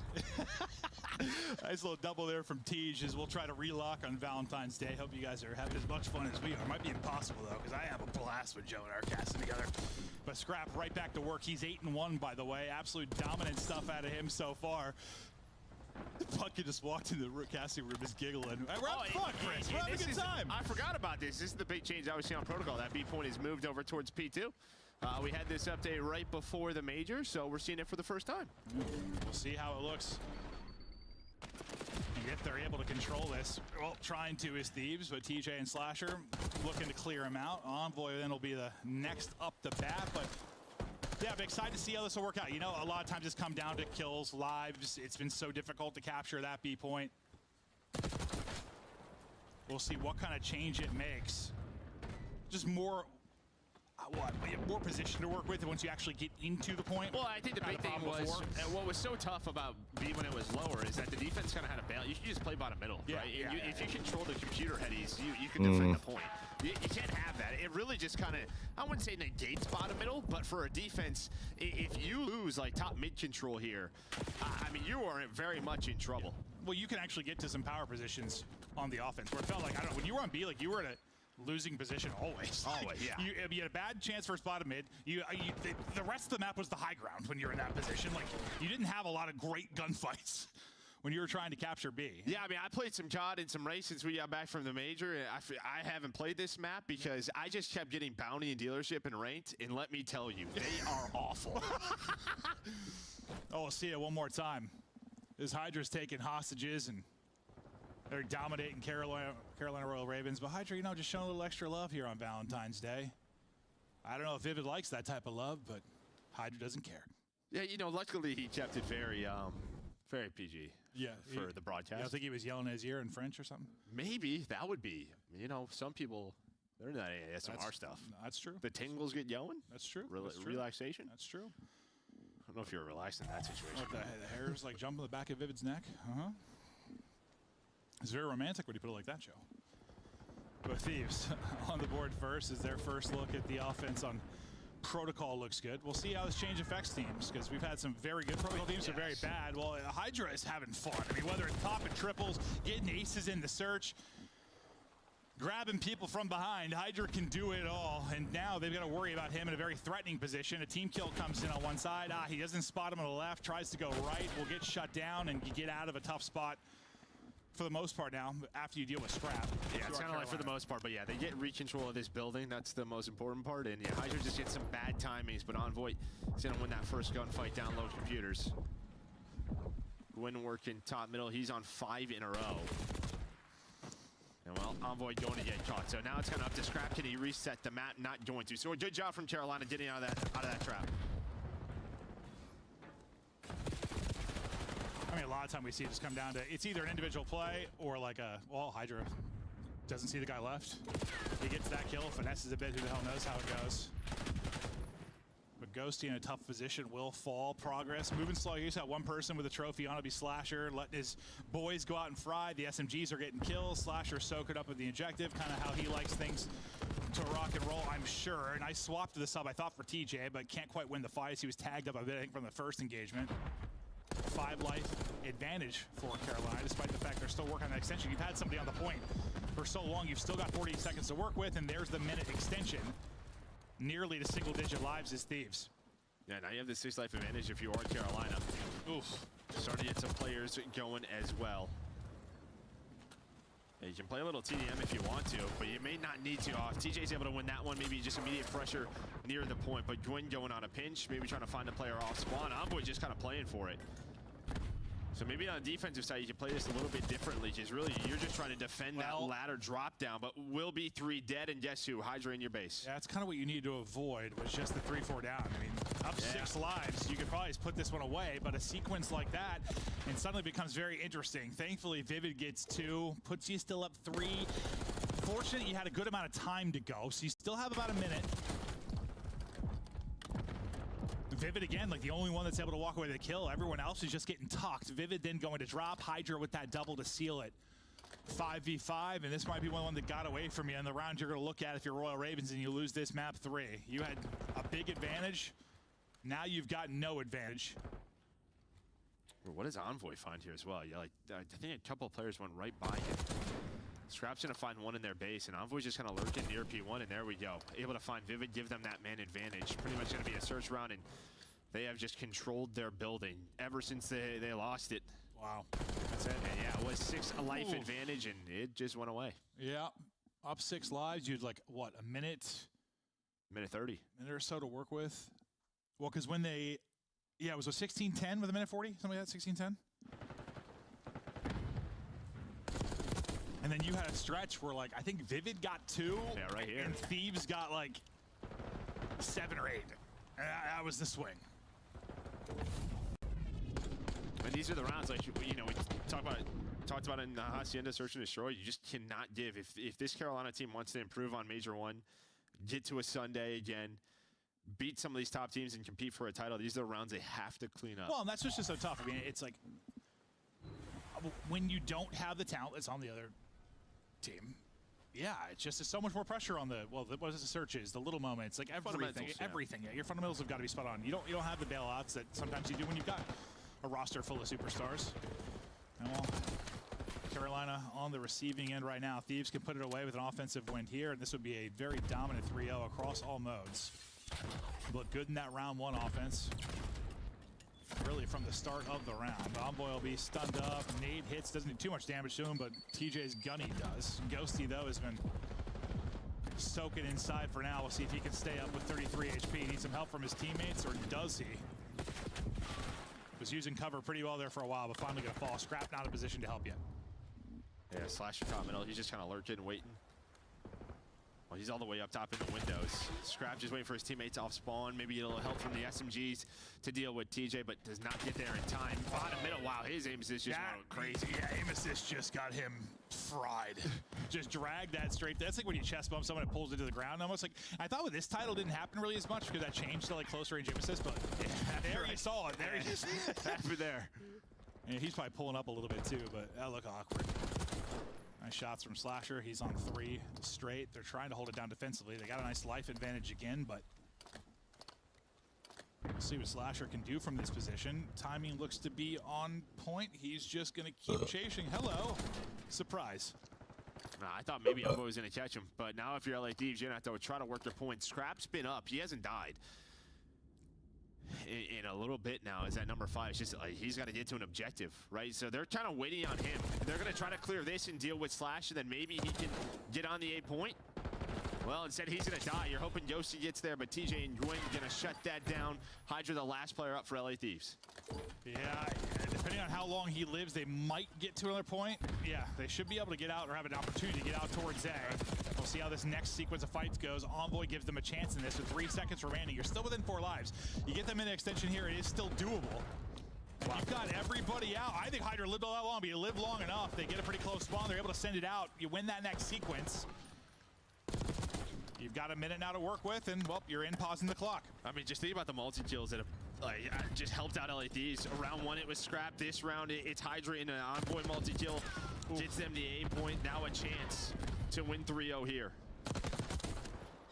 Say, if Envoy won that first one, you've got still top mid control. You're in such a good position. Once he drops as that first domino, it sort of collapses. Gwen lights them up with a triple. No respawn remaining now for Thieves. 8v4 advantage Ravens. They nearly had the stack and pulled that one away. Needed like half a tick to close it out. Pretty valiant effort considering what it looked like a minute ago, but still a chance to do this? Well, not anymore. You hop up in, shots go a little bit high, and he gets fried. Yeah, I just saw his reaction, just shaking his head. Maybe he's still a chance here. Yeah, no, they're all just gonna fly at Envoy on the point. So you're able to lock down this B point if you are Carolina Royal Ravens and get on the board. Unless Dan Ghosty does the impossible. They know right where he is, and he is taking a whole lot of damage. I don't think Dan Ghosty's pulling off anything except heading into the next round. So Carolina at least extend this. Solid job there. Slasher made some plays kind of in the mid to late round to, went on a 4 or 5 spree, got to the back line of their base, and then you had that late surge. I thought Thieves might get away with it, get the 3-0, but... Well, then it was Gwyn. We talked about multi-kills, kind of the individual talent. Maybe bailing out LA Thieves here and there. You finally get one of those moments if you're Ravens. Just kind of reset the map, keep their life advantage, put the pressure on. And I think Envoy got atrocious timing top middle because he was on the artillery heady, and right as he went to commit, I think Slasher or somebody caught him. If Envoy won that fight, that probably goes so differently because they still have top mid control, but everything collapsed after that. And then Gwyn got his triple. But like you said, with where B is now, you have top mid. It's just, could be devastating, unfortunately. That time he doesn't go Envoy's way, but they're still at an advantage here. See if Ravens can muster up something truly special, but good luck with that one, Teach. He's trying to get his HP back to Chow. A little help, there you go. Yep. Buys time, comes to his teammates. Give him a chance to stay on this point, but Scrap just kind of ADS walks his way up the steps and drops him. Yeah, now you're just putting pressure on both points here. If you are Carolina, pausing the clock. And they were very much in a position to win their last offense. Now you have Gwyn just in the base of LA Thieves trying to cause chaos. He's going to get shot, though, from Envoy, and that allows Ghosty to clean up the kill. Oh, as Slasher thinks he's cleared everything, he is not. Just comes straight up the zip. 4 straight now for Hydra, and you get him in a threatening position here. You also have kind of pitching on the other side. That'll be number 5 in Scrap. So your 2 superstars here and looking to do some damage. Unfortunately, Hydra gets stunned, Scrap gets caught, and well, they walk away with nothing in that. Time dwindling, though. You only have 20 seconds to go. You found some kills now. You just got to get out and towards the objective. Scrap, though, after getting caught kind of on the offensive side of things, comes off spawn, gets back in the position to maybe make a play around A. He only gets 1, though, before he drops, and now TJ and Slasher make plays around the point to try and extend this time, but a lot of work to do, but a nice sequence here from Royal Ravens to just give themselves a chance. Yeah, they get out of the base, and I think that was a huge play by Gwyn to find Josie on the flank, right? He was number 8. Josie was the last player alive. Maybe if Josie finds 1 or 2, this looks a lot messier, but it's Envoy again with the double, gets them off the point. 10 seconds, Ravens have to go, and you see the map. It is controlled by LA Thieves. TJ has to get on this point. Envoy already there, cutting it off. LA Thieves start off stage 2 with a 3-0.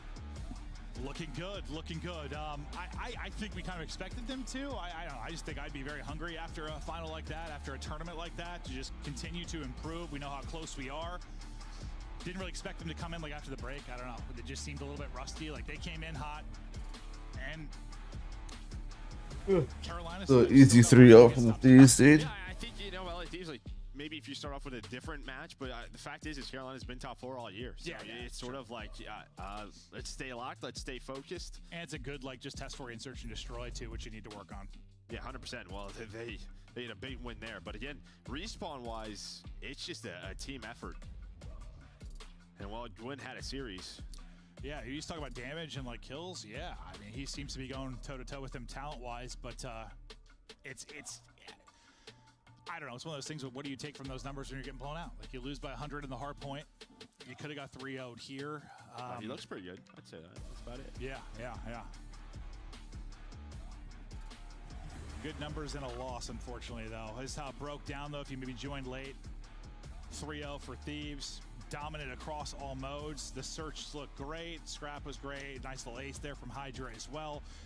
I mean, I don't know how much more, based on how they look kind of going into the major, I don't even know how much I care until they're at a major again. I'm sort of get those boys back. I want to see them play. Who? Thieves. Yeah. Like, honestly, like get them back. That was fun. But we got a ways to go. They're going to grind it out through the online league. So far, so good. Nice little 3-0 to start it off and to break down the match. Let's kick it to the desk. With a perfect 100% accuracy in the predictions. Congratulations, Rosalie. Nameless, what happened, bud? Listen, I picked Carolina, and they just didn't show up, honestly. You look at that last control there, and it's like they're getting no value from their kills. TJ gets out. He's getting 3-4 kills. They only have 2 on it. No progression. Like, it's just tough, man. Clearly unprepared to go up against LA Thieves. LA Thieves too strong. It is crazy, though. Carolina, keep in mind, knocked out Optic and Toronto back in Madrid Major 1. But this is a matchup issue, and it is a glaring one. LA Thieves versus Carolina. Anytime I ever see this in a bracket, I'm putting all my money on it. It just keeps getting worse, too. You know, like, at least we used to go to a Game 4, maybe even a Game 5 if we got lucky. But now LA Thieves are cleaning up in their search and destroy. Easily the most impressive map in this series is that map number 2 to go back and watch, because that's going to be the biggest focus for the LA Thieves teams moving forward heading into Major 2. The flip side, though, for Carolina Royal Ravens, I don't know if this is when you start asking questions like, are we ever going to get back that first couple of weeks of the Royal Ravens, or do we start kind of making some signals like some changes need to be made? Hey, let me just ask you this. If you're Carolina as an organization, you've been outside of champs the last 2 years, you're not a top 8 team. You're happy. You have a top 4 squad. Yeah. You don't make any changes, right? Don't make any changes. You keep this team. You're happy with it, and you hope they improve. I will say, coming into this match, there's some things that, like, you look at it, okay, Quinn loves to play the bottom stairs in the search and destroy. We saw they get exposed. He dies a couple times, and that's what loses in the game, losing number situation. Then we get to this control, and it's like you're expecting some improvement. We saw TJ in their base and their offense, like, making plays. Yes. Like, at that point, like, maybe back up, triple stack it. Like, let's get some progression. Like, that last round of that control was just so dull. They could have won that round, forced the round 5, potentially extend this series. Those are things that I want to see improvements on. Like, I saw you get from top 4 to where you can make a run to the championship. I didn't see it in that match, but I believe in this team to improve going forward. TJ is still a top 10 player in the league? Oh, I think so. As it stands after the major, yes. Holding strong. Your play of the game, though, He's been unbelievable. another guy in the top 10. Why are we hating by on the Teej? name of Hydra? Nobody's Because hating. you told me that Hydra is worse than TJ. How is a man who pulls off these aces the first player to hijack someone in a CDL game? Listen, the guy gets 1 ace in Search and Destroy and we're ready to crown him? No, we need to see it over time. Search, these guys were 3-7. In their last 10, they lost with this guy running up through underground, all right? But we'll show him his flowers right now. It was a fantastic Search and Destroy. They played more aggressive. They were picking up their flanks, finding the kills when they needed to. It was a good search from the LA team. If you too want to troll Nameless, you can take it to Twitter @Nameless. He gets angry with every one of your tweets. That's a diabolical. We're ready to crown him. The guy got 1 ace. Listen, it's gonna be some time, but they'll get there. Unfortunately, we don't have King joining us right now, but we do have a prince. Please welcome to the show Envoy once again. Envoy, Nameless is hating on your team. He's Not saying hating. that you're not all top 8 players. Maven Merck and I were arguing otherwise. How do you They're all feel good. the Thieves are cooking right now? I mean, we're cooking, man. I mean, hey, some of these top players, they can have their flowers, but if you're not going to play for the win, it don't matter. So I think that's what we've been striving to do, and I think it shows. I mean, we get outslayed in a couple hard points. We still win by a good margin, and yeah, same thing, control, and then search is coming around. I mean, I think after the major, losing a bunch of searches to Faze, that's obviously the thing we got to clean up on, and once that happens, I think we'll be final. Can you elaborate on that, people not playing for the win? What are you talking? I've heard a couple of top players say this now. I want to know, I want to hear from you. What is that coming from? What do you mean by that? I think it's a lot of things. I mean, a lot of these players, I mean, Gwyn, I think, at the first map, I mean, this guy is literally like double pause, just being useless on the map, taking useless routes. I think people don't analyze the gameplay enough. You know, you got Clay tweeting, Ken tweeting the other day about, you know, watching VOD and stuff. I think people actually just don't watch VOD, don't play hardpoint the way it's supposed to be played, and it shows over the years. So I think that's why it stays pretty top heavy, and a lot of these new kids are just inexperienced. So I believe Envoy, because he doesn't usually talk like that. I believe you. People are not watching VOD. I hope we weren't lying on Valentine's Day. That'd be kind of crappy. You got a question for Envoy? I do have a question for Envoy. Are we done with the... Okay. I'm going to ask you about LA Thieves then, because obviously you guys are putting in the work. I mean, you just came off a grand final. Search and Destroy wasn't your friend during the major. Looks completely different today. What was the change? Was it somebody else taking the lead? Was there a coach? Was there a sit-down? What happened to Search and Destroy? I think Hacienda for sure has been our best search and destroy, so I don't think today is really a true showing of that. Got it. I just think it's more or less being comfortable on the map and showing different looks. I feel like a lot of the maps in this game, you can actually just sit spawn and hold the bomb sites on defense. And a map like Hacienda, you actually can't do that. So we're able to get more active and make more plays. And I think as long as we figure out a way to do that on other maps, it's going to be a lot easier for us. I think me and Paco have to work together more and also just find our flow. I think it was a rough S&D stage for both of us. And once we get comfortable on the map, I think it'll feel a lot better. This is important, and I'll make it quick because I know we got to let you go. Talk to me about the round 11. I didn't get to talk to you after the match. Why did you guys decide to send Paco all the way through underground? Round 11, Dan actually stunned our top mid off the rip of the round and got a hit marker on both Simp and Abe. And with that info, there's probably someone watching over them. So Paco figured he could take his time in and kill the guy, hopefully Piano Stairs, that was picking that up. And it just didn't work out. So I mean, after that, I think it was a pretty bad play of me to plant the bomb and stuff too. But definitely learned our lesson there. And we go next, man. We'll forget about it. Thank you for diving into that. Full disclosure, I had a great time with both your parents and Papa Scrap. Despite your guys' loss, your parents were awesome in Spain. Bring them to every event, please. Thanks, Puck. I appreciate it. All right, that is Envoy. That's LA Thieves. That is the first win of the day, and we still have 2 more matches. Is it a day full of 3-0s, Rosalie? Ooh, I would like that. I think we should all have the night off early and go spend it with some people we love. Let's get a game 5. Vegas, come on. They're going to get a dub. What?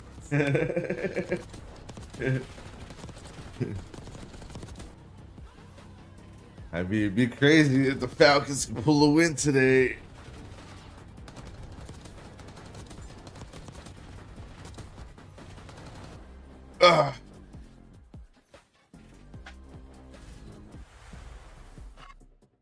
Upgrade your game with the Scuff, the official controller of the Call of Duty League. That's one thing we'll have to see and find out. Official partner of the Call of Duty League.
Different play styles this particular map. They want to shut down Dash, getting that in.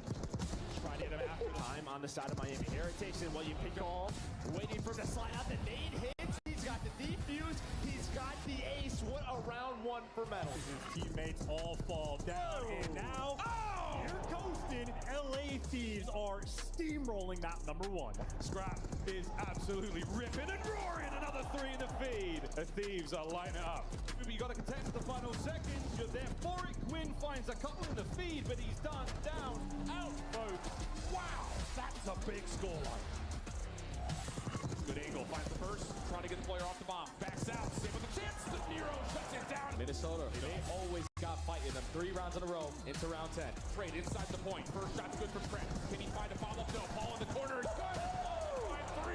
Minnesota are going to double kill him. There's the first of Gio wraps it back from Rogers. And in comes, guess who? Ghosty with another kill. 5 now in a row. Trying to play mind games, but Lucky's still here. But Ghosty unstoppable. This is for the map. Here we go. Ghosty is Terminator right now. I didn't even know I hit the record. Now knowing it. They're not allowing this to be streamed on other channels, or you just show YouTube out too.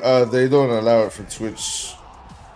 Kick doesn't really mind, but just for the fact, like, you know, instead of just doing Kick, I'd rather just come over here to YouTube. They're taking over the A-bomb. It's an immediate jump. And his brains not brawn. The get face the win. You can take your superstars all the way to the final moment. In the 25 season, your Major 1 champions, Atlanta Faze. Yes, sir. Happy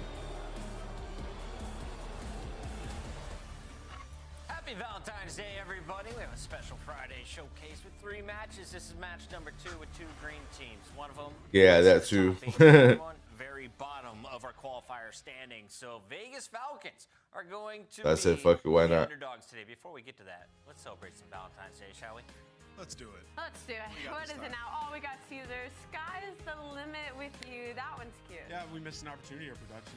He invests in his relationship. Ooh, you're the real deal with a lot of ease. I like it. Well done.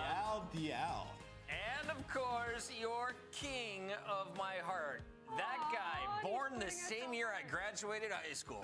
Wow. Wow. King has been a you really fun wanna say that? player to watch, and he is going to be in full force today. Let's take a look at this Vegas Falcons lineup because they've made a lot of moves. And most recently, Roxas, the guy you've heard in some interviews, well, he's not on the starting lineup. What are they looking to do in Vegas? I mean, if I'm being honest, like plug and play till something works. Like that's really what you're trying. You're trying to find the right combination. It's very difficult. You Hell got yeah, you're dude.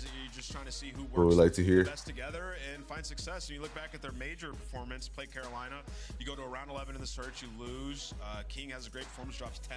And you go to that vault, losing a round 5, right? So it's so close to winning maps and extending these series has not been the case. And this is the newest iteration in which they hope to actually start to win series. So Xnet has had that monster game back on Vault. You remember that hard point against Optic that they eventually lost. You've seen some big games from King. To whom?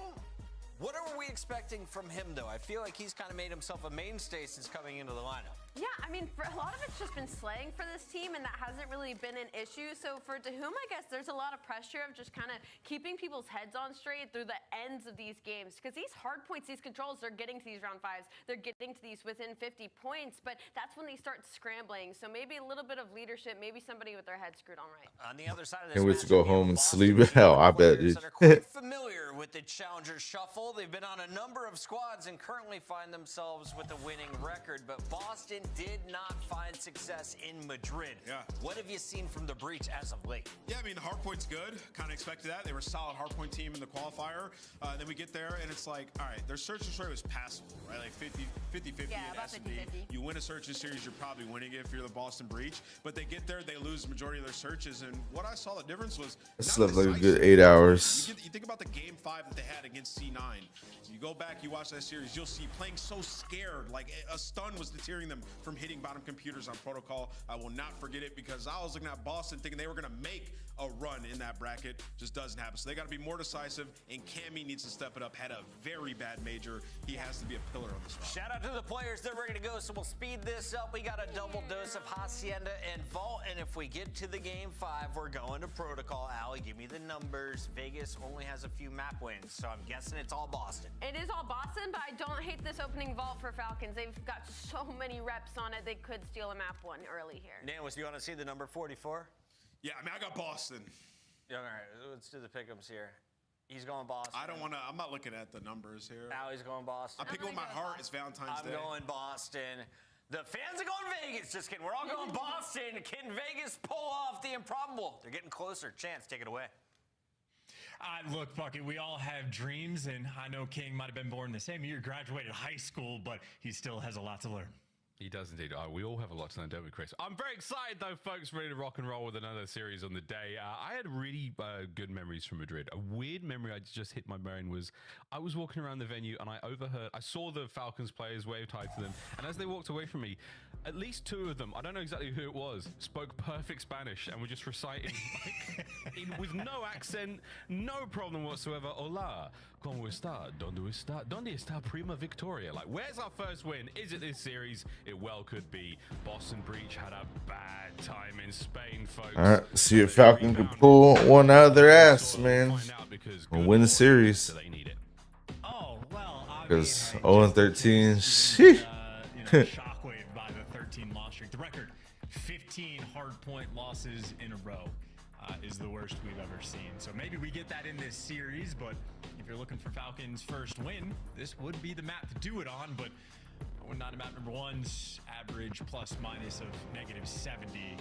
fair to say, Snoopy and Boston Breach gonna have the edge on the map, and Snoopy has done some crazy things on this map as well, so his hard point, even at the major, pretty astounding. Gonna be the player to watch for Breach.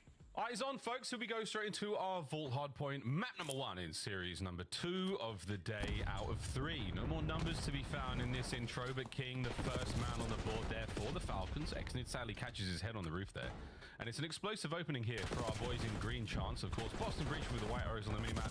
Vegas Falcons, that lovely shade of sage. And wow, both players just pushing out line cut and both players dying immediately. So they had a little bit of control around the time, but Purge is going to take it right from him. And Snoopy doing the exact same thing. Clean shots rolling through, and already the Falcons players beginning to spawn out.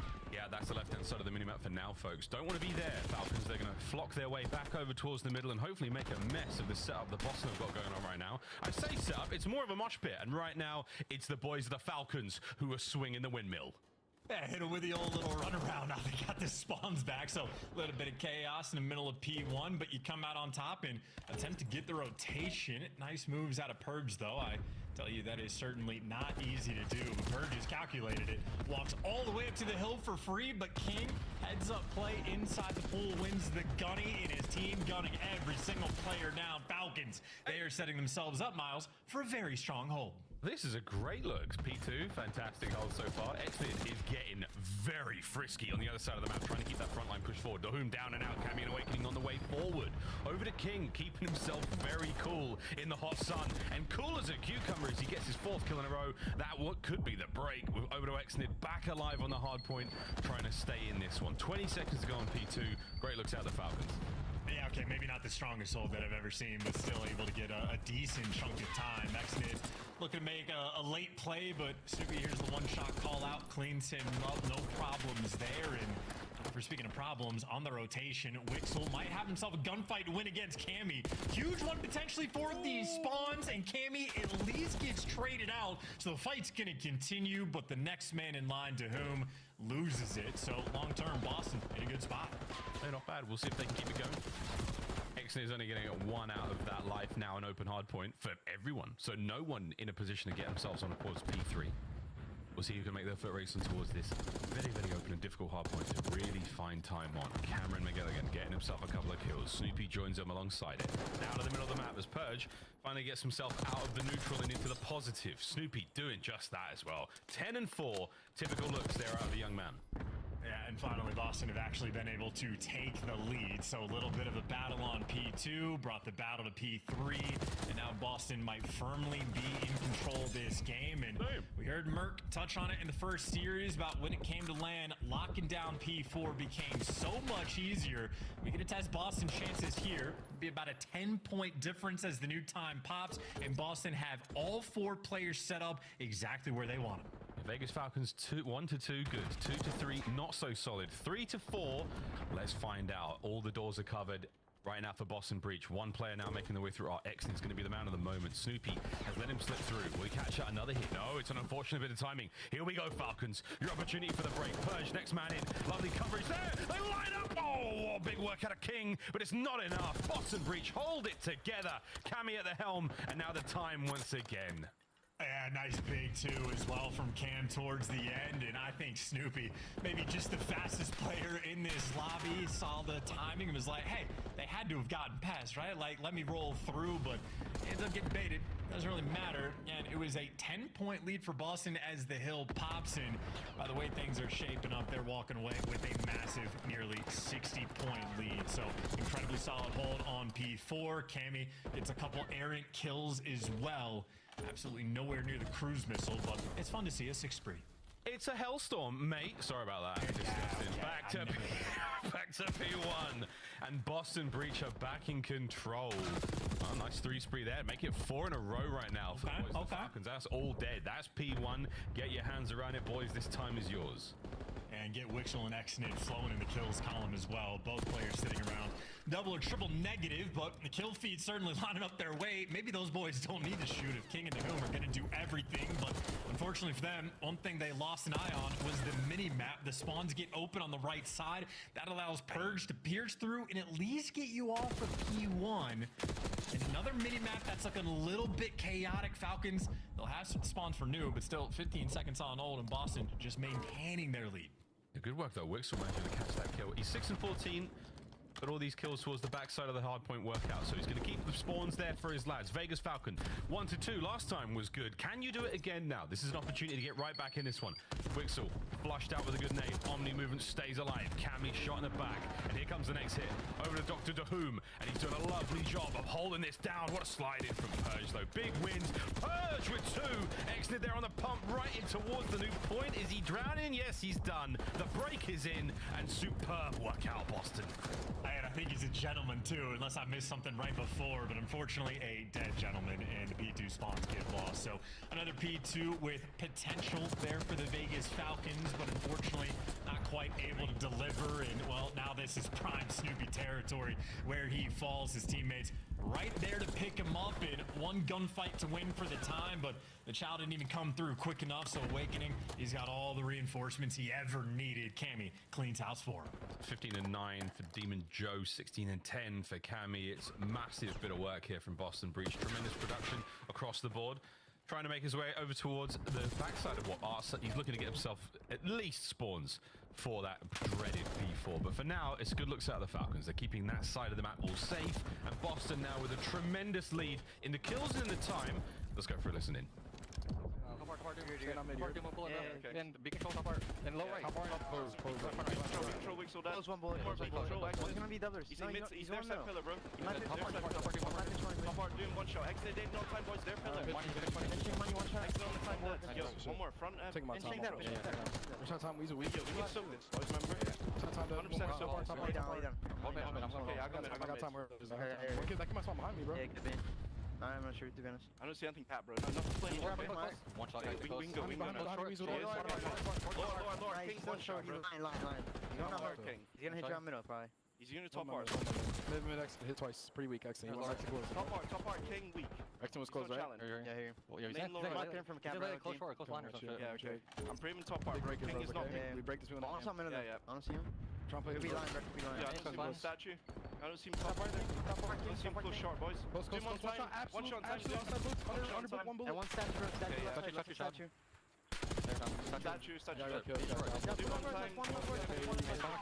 They don't know. You could kill him. Yo, push the arc, King's arc. Weak. My friend there, we can Hold the back, Joe. I have it in my door. Good like this. Hold your staff. Run door down. Just keep it good like this. Keep pulling your scaff. Spawn mid, boys. Spawn mid, okay? He's in big door, dude. I'm getting out, boys. Yeah. I'm coming low right with you. Exton's already counting me, boys. Doom child. He's in P1 as well, Doom. He's money. I'm behind him. Yeah, push my cat already. Yes, Juan is weak, bro. He's really behind us. He's going top before, bro. This guy's going top. Alright, listen. They're gonna spawn P2. An incredible moment there from Boston Breach. A slight window they work with. They bang P4 wide open chance, and they're looking towards the win here. Dude, I mean, it's kind of what happens when they just don't let this fucking team fucking scrim anybody, bro. Like, they just don't get any reps with any teams. They don't know how they play. Falcons do literally everything. And then I look through the spawn, and Boston spawn right in the back and break it down instantly. So I don't know if that's the case of somebody not blocking spawns, or if simply luck was not on their side. But that is a lesson in what you want to do. Someone always needs to block. Just go stare at it. Walk yourself back. You gotta do the little things right, or the game will dagger you. Like this. No, Dahoom holding it. Hard point still. 10 seconds to go. Spawns for Boston going to P2. The first time we've seen the rotation go. That's Falcons. Purge into the pool. It's Falcons versus Boston right now. Optic doesn't play until tomorrow and Sunday. 3 down now, and that's going to be spawns flipping and Vegas Falcons alive. Yeah, the tried and true tradition of last game of the day will be Faze versus Surge. For a strong hold, but really not a single time Falcons have been able to convert. But like the story behind the Falcons and shit is that the fact that none of the pro players they don't want to scrim the Falcons. They're blocking the spawns. It's happening. So Falcons are just, I don't know if they're getting their reps with like challenger players or what, but like none of the pro players are like challenge or screaming them. But now it's like, now it's coming up to where like, yo, like we gotta stop treating them like this. You're not going to be able to win it here. You got another break, and Falcons a good hold again. Yeah, I tell you though, Purge had the big pickup on that. Yeah, it's kind of crazy. Spawns and allowed the flood to come through. So Purge picked the right moment to get that kill, and now Falcons gonna need to have just nothing but perfect moments from here on out. But they get the 2 entries. They do have control of spawns as well, and it's more important as long as you keep Boston out of time, you're going to be happy. Unfortunately, Big Wake just takes it from you, and now you're going to force the floods. This might be devastation on the old vault hardpoint. Whoa, it's not over yet, man. Wixel finds 2. King gets his kill as well. Purge, last man left alive. Oh, my word. In and out he goes. Can't get the second. You're still going, Vegas.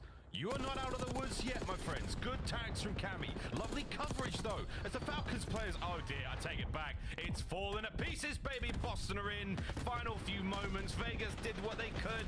Last attack. Last chance. Anyone to contest? Yes! For now. Okay. And they got to square up, too. This is so tough. Nah, that's over. Slides on time, and there it is. Yeah, not going to deliver in the clutch moments, and that is now a 14-loss spree for Vegas Falcons, who again create opportunities, do a lot of good things on the map, and just have. Yeah, that's what I'm saying, bro. Like it doesn't really look good on the teams if you're just not like scrimming them. Honestly, if you can hear me nameless, that's the conclusions we've got to be drawing. That was an unbelievable moment. Good setups, nice rotations. Vegas Falcons. Yeah, I seen that shit wasted. At what point do we go, all right, fellas, how many more roster changes can we make? Are we running out of, top tier Saudi talent? Maybe, I don't know. Tough camp to be in right now for the Vegas Falcons. S&D, of course, though, has been the bread and butter chance, but on a 14-map loss streak right now, this one might be tough. But again, great production across the board. We saw some magnificent moments. Wixel, absolute king of the hill there for his lads. Boston, though, from start to finish, looking pretty solid. Yeah, ultimately, I mean, maybe not super happy with letting Falcons get back into the mix, but maybe that's more credit to Vegas Falcons having a lot of heart, a lot of spirit, but yeah, ultimately I saw Cammy lighten things up in the damage category. Snoopy got off to a hot start. Things were looking very calm and casual for Boston early on, right? Maybe mitigated, not a disaster for the first few hills, but it was a very narrow and tight game going into the P4, and then they just started to absolutely run away with the game. And just moments of Cammy going on nice little sprees, and he's certainly a player, if you're a Boston fan, you love to see have the hot hand, although exited from time to time, he will evaporate you.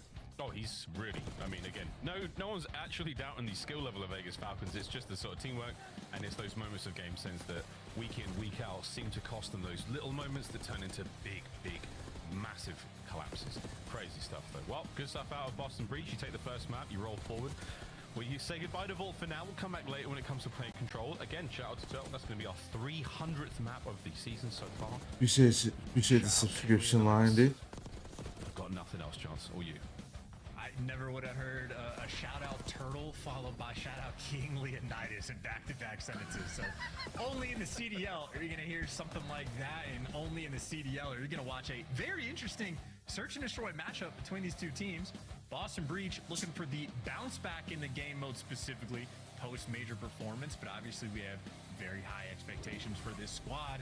And Vegas Falcons, that is where they are the most lethal threat. That is where they have, I believe, 3 of their 4 map wins on the year. So the hard point consistently been a struggle. We just got another look on Vault, exactly why that has been the case. But for S&D, very capable team. They will force you to play things correctly. We'll see if Boston Breach can bring the goods. Yeah. Goods now on our way. Hacienda, search and destroy, followed by that Vault control. Hacienda hard point if we had to get to the 4, but we'll find out, folks. It's going to be a tough one. Hacienda, again, spicy new addition to the map pool here in halfway through Major 1 towards Major 2 now. It's going to be a lot of fun seeing some more Hacienda, boys and girls. Let's find out, though, if the Hacienda can be as good as the Spanish phrase book is for the Vegas Falcons players' chance. Where are we going with this, mate? How you feeling? Feeling pretty good, and I would imagine on a map like Hacienda, I do think Breach are going to be able to have a pretty comfortable time on it, unless you have those sort of individual like pop-out performances. If the Falcons players just continuously collect these first bloods, maybe they're going to have a fighting chance, but I just think with the adjustments Breach make in the middle of the rounds, Hasi is a map all about the rotations. You can play the mind games. I think they'll be at their best. Well, this is the S&D looks so far in the season. Vegas on the objective, but that is fantastic. That is fantastic. I mean, again, their success in the last 14-ish maps hasn't been ideal, but this is a team that definitely know what they're doing. Of course, Saudi Arabia known for its search and destroy. It's basically what they play mostly. So again, there is that continual storyline. We have touched upon it time and time again here in the league, and we will continue to do so until they become, respawn demons. It always takes a minute when a team comes from another region, whether it's Europe, whether it's APAC, now whether it's the Middle East. That is not an easy thing to do. The US is very, very good at the respawn game mode. They have been for the longest of time, whether it's Hardpoint, whether it was CTF, whether it's Blitz, whatever the hell you played. Very good at it indeed. Overall, so far though, 7-10 for Boston in the S&D's chance. They're on a 3-map losing spree. Madrid was not terribly kind to them. No, not at all, and that is why the record doesn't look as good as it once was, because for Boston... Yeah, I've seen that too. And I also had seen that Rusev was also like in works with signing with WWE soon.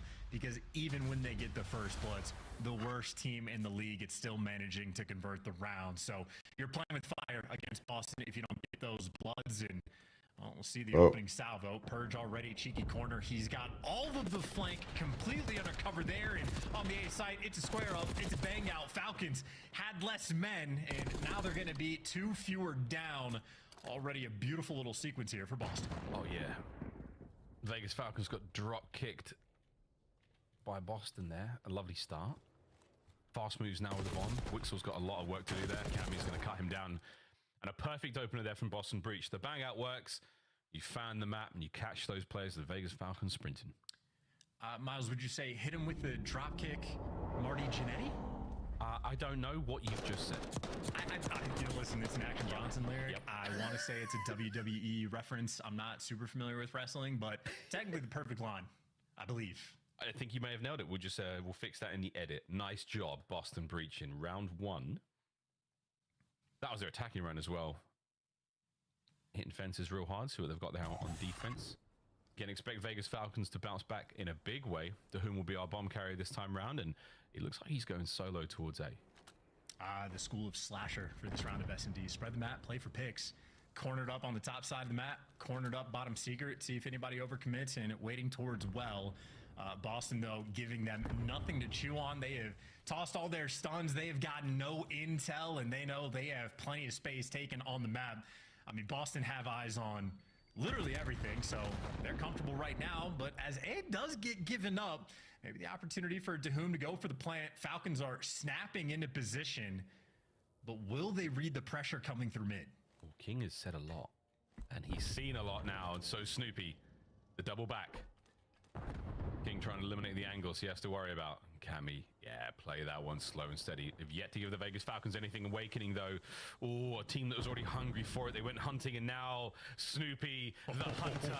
Oh, dear. They're going to win their ones. They do. Nice shots. Last man left alive. King brought down from the inside of you. Great work from Boston. And just to throw a little taste of the stats we saw earlier for the bomb plant percentage.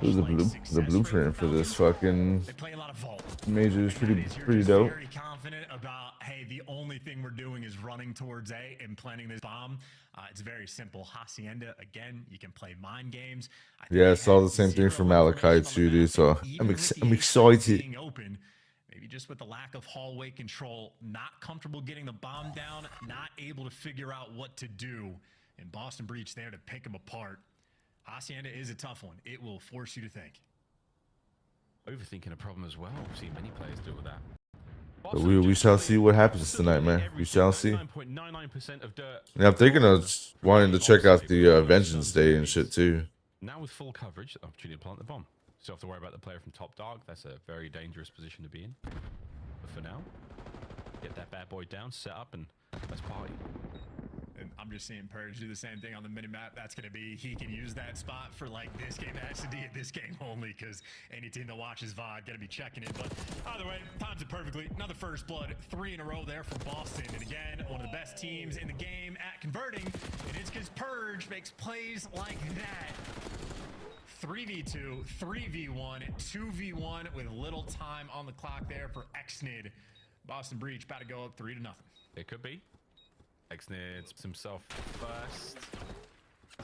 And with absolute certainty, 10 seconds on it, Boston Breach close out another doozy. Yeah, the powerful processing hardware there, Purge is downloaded. Easy peasy on the flank. I mean, I don't know if he gets the intel or can hear those players up top or just trust himself with the timing in the post plant, but perfect play there on the flank. Great reads down low for that trade to be rolling through. So combination of what I assume is good comms from Boston. And again, that is now just 3 first bloods in a row for a team that is one of the very best at converting them. The steamroll continues. The Boston Bulldozer now into its 4th round. Has it lost any steam? We'll find out. Vegas on the attack. Over towards open. Here comes the first fight. Potentially, no. We're going to hit that B-bomb site instantly, but so are the Breach boys. Okay, wide open bomb. No time wasted. Trophy down, bomb down, 4v4. Xnid going to be the guy on the flank, but no pressure there. Boston squaring up through the front. Look at Snoopy checking these naughty little angles. Absolutely knew the trophy was there on the nade throw, but we care not. Here comes the concussions over the top. To whom with a nice opener there on a Snoopy. The bomb trying to get the defuse, and that was an ambitious play there. Demon Joe will take it, baby. We're getting on the board, unless Purge can somehow find 2. He finds none. Sun and the Vegas Falcons get the round. There we go. Getting on the board, executing on the bomb as well. Clean and easy, as efficient as you want it, and the trades rolling through. Shout out to the trophy system, honestly. The real MVP, but King with some nice gunfight wins as well.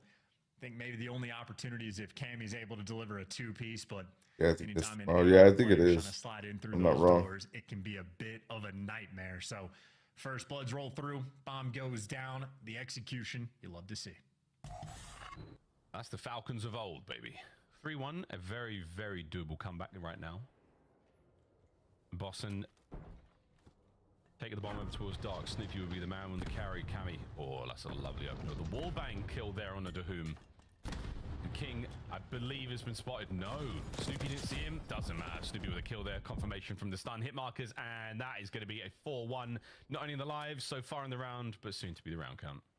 It's tough. He just read the entire way. Yeah, that is utterly perfect.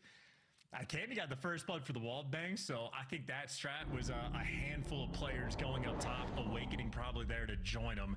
You get the tags on the guy through the windows, and then both players just start spraying through the wall, try to catch someone through top office. But whether or not that was the play, they got the first blood, and as you calmed Miles, Snoopy perfectly played there, gets the stun out, gets the intel, nades the deep spot, checks the close one, does everything right.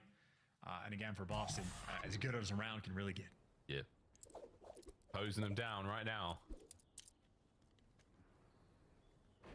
Going to be a square up towards A, but there were not going to be that many members on the ground floor, lads. They're all upstairs. Stun check's going to be there. Hello, this is Josh Alexander in WWE. I think that'd be dope. Luckily, he's dressed for the occasion. As looks over towards the A bomb site still. We are waiting this one out, lads. Snoopy could have done with that nade a second earlier. He manages to get the regen, and now we're all back to 4v4 empty pockets on that side of the map. Yep, if we just coordinated those nades, they would have had a free kill or 2. Now the problem is they got Purge on the outer lane, and he's in prime position to break this down. Here falls the round, and Xnid last man standing. We'll see if he can clutch the 1v3. Well, he's just done for the drive-by. That's 2 pieces of intel given away. Great job. He knows Purge is going for it. I love this. Purge has gone downstairs, though, so that's going to be a moment we'll deal with in a second. But Xnid, this is doable. A delicate moment. Ooh. Oh, no, son. It is Purge, Purge, Purge. 5-1. He is just better, Miles. Purge is on one, and S&D has been all year. And I got to say, though, that is just another perfect example. We have the sort of, CDL play at the pro level 101 class in session, block spawns on hardpoint, especially on the money hills. And if you know where players are, if you get the intel with studs, coordinate the nades, throw them together. They do more damage. It goes through the flak jacket. What could have been? That was a brutal turn. Well, map point Boston to take the lead in the to push the lead even further in the series. Excuse me, folks. Here we go. Trophies are in place. The nades are all hitting there. Marks, the stuns are there as well. Here comes Cammy, trying to find his 4th kill in a row. King will be the man. Whoa, but it's Wixel with the first blood. They're gonna snoop. Go on, son. Get on towards the bomb site. Okay. This ain't over yet. Vegas still with the man advantage. Oh, that's the gunny, though. And there's Cammy on the flank making the play. DeHoom in a 1 versus 2. He's got killer Cameron McGilligan to deal with, and he might just have the perfect read. Or he had the perfect read, but it was all for Cammy to pick up the bomb and backpedal. DeHoom versus Cammy. Cammy's found himself in a couple of Champs Grands finals. Knows what to do with the pressure. Has 30 seconds to work with as well. I tell you though, Cammy, excuse me, not gonna read this. But after clearing everything out, I mean, DeHoom has not gotten eyes on either bomb. He's intent on sitting in a corner in the depths of spawn, so you get the bomb down for free. How the tables turn, maybe a minor advantage here for Cammy. And Cammy doing everything he can to check, not get caught. Look at his eyes. I know, man. He's turned. Oh God. Oh God. Oh God. What a 1v1 that was. I'd be smiling too, man. You did a lot. Fed DeHoom well. A casual sip of the water and a defuse of the bomb. It's 5-2.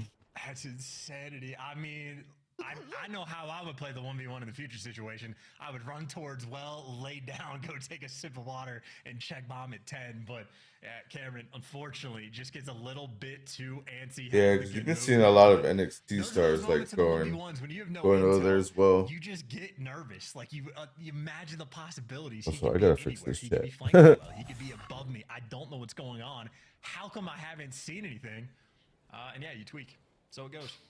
So it goes. I had that set. We're like, oh, he's been in Champs Grand Finals. We're like, yeah, what an idiot, Ross. Good stuff, though. Well, that's a lot of intel. Backs on up. Watch the pinch. You've got all the top corridors full of Boston Breach players. Now Snoopy sending it. Hello, Snoopy. Catches King napping. And now that trophy, the strongest opponent he's got so far here on the map. Snoopy can yet to best the machines. Purge. Whoa! Picks the winner. Somehow gets the kill. 2v2. 2v1. Xnid now. Somehow find this. Oh, I like that. Snoopy. 1v1. Oh, perfect as well. Send it Xnid. No, why are you not checked? Beast for that one. GG's in the chat. Why do you not check the left side? Saw nobody right. Look left. And we're going to a break after this. Revenge is sweet for Cammy. Didn't get the man that got the best of them back, but at least able to clutch the 1v1 there when he had the intel, knew where he was inside of you. And I just like the aggressive play. You know you got to go get the kill, and frankly, for an AR player, you just want to take the angle before the guy can get out and get lost. So appreciate the aggression, heads up gameplay from Boston Breach, which is exactly what we have come to expect from this squad. But most importantly, the first bloods were flowing. 6 of them they were able to collect.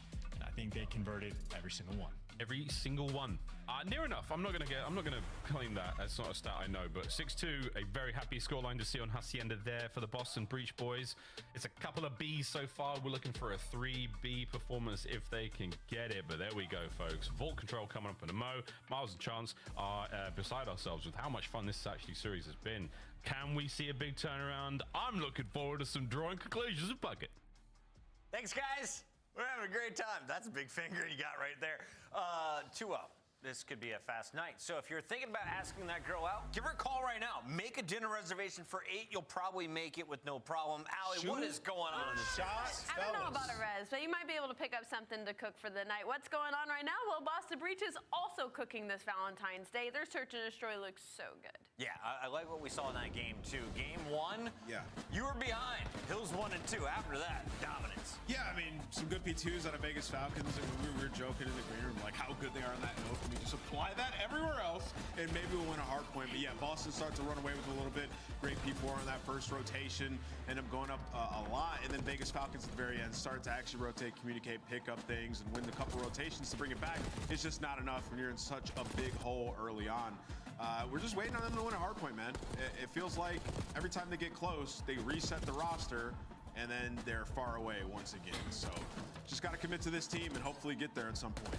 I mean, you make a really good point. Again, they just came into the game a little bit too late. Wixel had a very, very slow start in the playing category. The P2 was beautiful, though, from the side of Vegas Falcons. Are last in, like, every category in hardpoint except for rotations. So the fundamentals have been here. It's just their setups and winning those really important early gunfights has not been there for Vegas Falcons. And you're seeing like the product of like their very thin map pool. They love Vol because they played it so much, but then you play this is Boston's best hardpoint map, right? Yeah. So you're forced to play them on it, and it is a narrow victory for Boston. But anyways, you're down 0-1. We go into a search and destroy where you're just giving things up. Like, what's up with the comms on this team? Fences is wide open. You're getting bombs down. You're just losing, getting flanked. Falcons got to lock in their comms. Let's take a look at the Falcons in game 2. You had a 1v1 won by Dahum. Other than that, not a whole lot of highlights. On the other side, Boston looking clean and search and destroy. Are the Breach going to be good? Major 2 qualifiers at search. That's a really good question. As much as you want to give them flowers right now after that map number 2, because it was stunning. I mean, I felt like Boston Breach had the literal read on Vegas Falcons in their defense every single round. I mean, you had Snoopy just roaming hallways with the utmost of confidence, challenging these players in corner hallway, knowing that they were going to be there. So the comms have been there for Boston Breach. The problem is, though, leading up to this, they were on a 3 search and destroy loss streak. They lost to S&D to Atlanta. They lost it to Cloud9. So it's been a little back and forth for them. Well, the thing about Boston is, like, their search was pretty solid online in the qualifier. When you look at it, like, they played super aggressive. You heard Chance Mouse talking about it. But that was the difference when we got to land. They were playing scared, right? So I'm not worried about, like, their thesis on how to play search. You take chances, get pushed up. We've seen Purge and Snoopy have huge plays. Just being aggressive, that's kind of how you play this game in Search and Destroy. But when we get to land, they have to play that same way. It also, like, the games are going to be easier when Cammy plays like this versus 1 and 9 on land in a game 5, right? So this is the Cammy you're hoping to see throughout all their series. All smiles in Boston. They are just a game away from taking their first match of the Major 2 qualifiers. If you're a Vegas Falcons fan, well, here's the news. You're basically going to get the easiest schedule of your season right now. You may start off with a loss today, but you got to take advantage because over the next 3-4 weeks, this is your time to earn your spot in a winner's bracket potentially. Well, they got to do it starting right here in this control. We're talking number 11 and number 12 heading into this map number 3. So it's going to be the battle of the worst. Yeah, if you look at their schedule, they do have like an easier split throughout this one. And this is about that time where teams start to implode, change some rosters. So they do have opportunity. If they can figure it out, maybe catch their first dub. Production's going to save us with some Valentines. Let's take a look at some of our favorites. What do you got for me this time around, front desk? Please be Miles and Chance this time. Aww. You rock. It matches his sweater. Chance's sweater matches this. That's pretty weak. I don't think it's weak. Maybe it should have been you rock. I would walk 500 miles for you. I get it.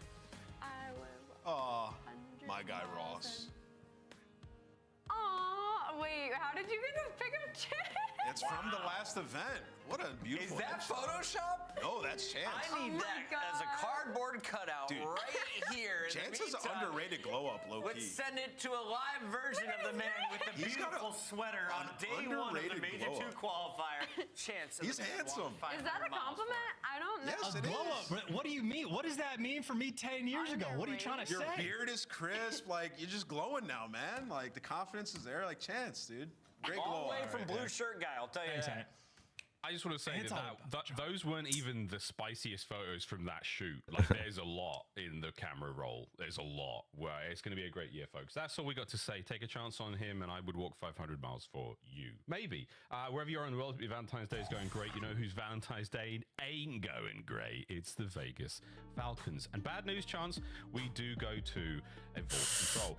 I still am mildly disappointed, Mr. Wheeler, that we didn't get to break down that crazy P4 spawn from the hard point. But whatever, mate. I'll let the flank do it later tonight, I suppose. Glow up, man. I remember the line graph hairline. I ain't forget. Map 3. We here's how the record has looked so far. Vegas Falcons, we saw one big win, and since then it's been a tough run. But good news, folks, both of our teams here rock bottom in the rankings overall. So someone is walking away with a much better performance here today and hopefully improve their standings. King at Major 1, absolutely fine in control there at 1.05. Not that they sadly didn't get the win, but we'll find out, folks, how this one goes down. Boston, white arrows on the minmap. Vegas, they're the green ones. Let's get it. And just by the way, is this going to be a bait B hit? A couple nades tossed in towards A, but Purge is making moves. So, all right, we're learning. We're doing creative stuff in control. How well can this pan out? You had a two-man stack. That is going to falter. If you get one tick, you're happy. If you get a four-man wipe, it is even better. Awakening and Purge holding it down. Oh, they're going absolutely for the jugular, for the absolute, in the back. Go on, son. Awakening now fighting his way forward. It's a couple of sweet kills. The car helps out, certainly. But Demon Joseph is still alive and kicking, and Snoopy still capturing the point. Second segment. See you later. I'm so excited. We have seen so much vault control this year. Finally, a little bit of creativity off the opening break. You love to see it. You get 2 ticks of progress as well. And frankly, Boston keeping the pressure up, and pressure, thy name is Purge. He's got all the help in the world as well. I mean, this is a funnel system and a blender. It's a 7-life lead and 2 ticks of progress on the more difficult zone, and the blood on this map is still flowing. It's endless. It's nothing but blood in the sand. Doom desperately trying to claw back a semblance of control here from the B zone, and an endless onslaught there on towards B. But Boston Breach have backed up, and now they're applying the same amount of pressure towards the middle of the map. The A zone, maybe what in the lordy that gunfight went on longer than the ending of the Lord of the Rings. Battered and bruised. No hobbits in this lobby. We're going to keep things moving to that B zone. I mean, they've been eyeing on it. It is so close to flooding down into whom with the savior play, but I think King was there waiting in the wings as well. But, I mean, you see the idea from Boston. It is 10 lives remaining. But right now, if you just keep them off the point and let the game clock keep going, maybe Falcons could steal this one away. It's not over yet, man. Purge back in it. Good shots. He's been the 2-piece machine, but that's 3 dead for Boston. You gambled hard, boys, and you might have just rolled snake eyes. 20 seconds to go. This is not over yet. 9 lives for the Falcons, boys. 10 now for Breach. This is far from over. This is great reposition. This is Boston. The gamble was just too large. Dahum's even posted up to defend the B zone, so A is going to be forced. And Exit really worried about the catwalk. Things are going to get a little bit mixy. Clock stopped with 4.7 on it, but it stopped on 2 zones. Dahum is the last man standing, but Awakening has to stay alive. 1 gunfight to win, and he gets dropped in a 6v4. 2.9 on the clock. 3 segments captured so far. It's a 2-man stack. Guarantees at least 1. Exted, nice job. 4 segments captured in the round. A round win would be ideal. Here comes the pinch. It's a little late. Awakening might be able to go absolutely tremendous. Steven Joe traded out. Last few lives and an extra minute to go. Oh my word, folks, 3v3. And they just walked to B for free, and now you stay down. What? Oh, it contested, but whatever. You line up. That was... Oh, baby. Around the control. Boston take the first. An unbelievable series. What in the... My word. I feel like that just got a little bit too chaotic there for the Falcons. So much going on. Made a couple of fantastic saves in the B zone, and then when it became a sort of weird game of TDM, just hearing chances and reactions, bro, it's funny. They just lost the kind of focus there on both of the zones. Long routes, a couple of missteps there, and that is such a stinger. Boston Breach, the Boston Gambit. It was long, it was ugly, but it paid off.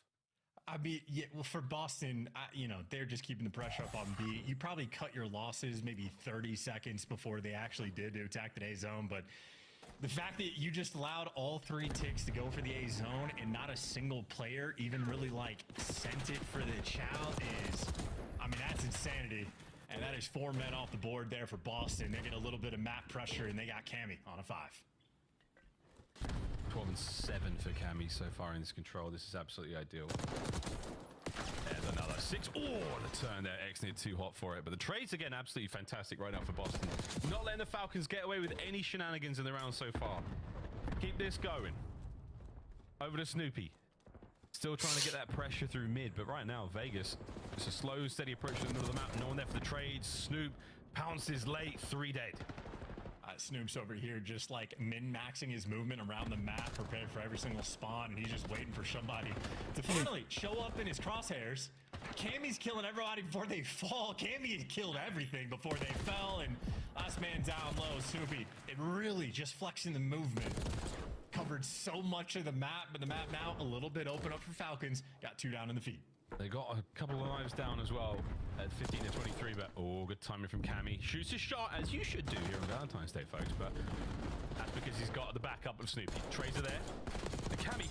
Oh, Cammy from down low. He goes down on the Falcons, and he comes up big. Out here making Cammy look unstoppable. He was pretty dominant in the map 1 respawn as well. Map 1 on point, had a pretty strong S&D. He is having himself quite the series. Might just be Cammy for MVP as this round ends with a whimper. Boston confident on the defensive end. Yeah, not as explosive or exciting as the first round, and you can see again the faces of the Falcons right now. It's getting stressful. Who's leading? What's the game plan here? Let's get a guaranteed zone before anything crazy happens. Cammy's 19 and 10, the man. He really was the difference there. Fighting his way through those lines, getting all of those captures. Good job there, Cammy. And another moment for Cammy where he is just basically standing in between the entire team and nobody's looking at him. He gets to be the absolute cleanup crew. Beautiful moments when you have him in game, and fun when you get the drop on all of them and makes you that much more confident. Yeah, 19 kills. Man. Pretty ahead in this lobby, but him and Big Wake have certainly been having a field day. Having a kill rates respectively. Oh man, Cammy doing it all. Capturing B once again. And the Boston Gambit this time around, it's more of a distraction, but it's all Purge, who's playing it fantastically so far. To whom good shots there to bring him down. Back over towards B for a little bit of love. Awakening, perfect Nice transition, shots. but great work again. To whom holding down the B zone. Yeah, Doom on point with that drop shot. This B zone is such a nuisance. This is the type of thing that it's just going to force you on the defensive end to respond constantly, which Falcons handling very well. Trades always rolling through. Anybody that tries to slip the net and get into art, they've been able to catch and pick up those players. Now you got King on force spree as well. And to whom's been shooting his gun, he gets the drop there on Cam. He takes him down with the pistol, and he gets out. So Falcons cooking up something a little bit strong here on the defensive end. Wow, but Awakening finds a couple. 5 now in a row for King.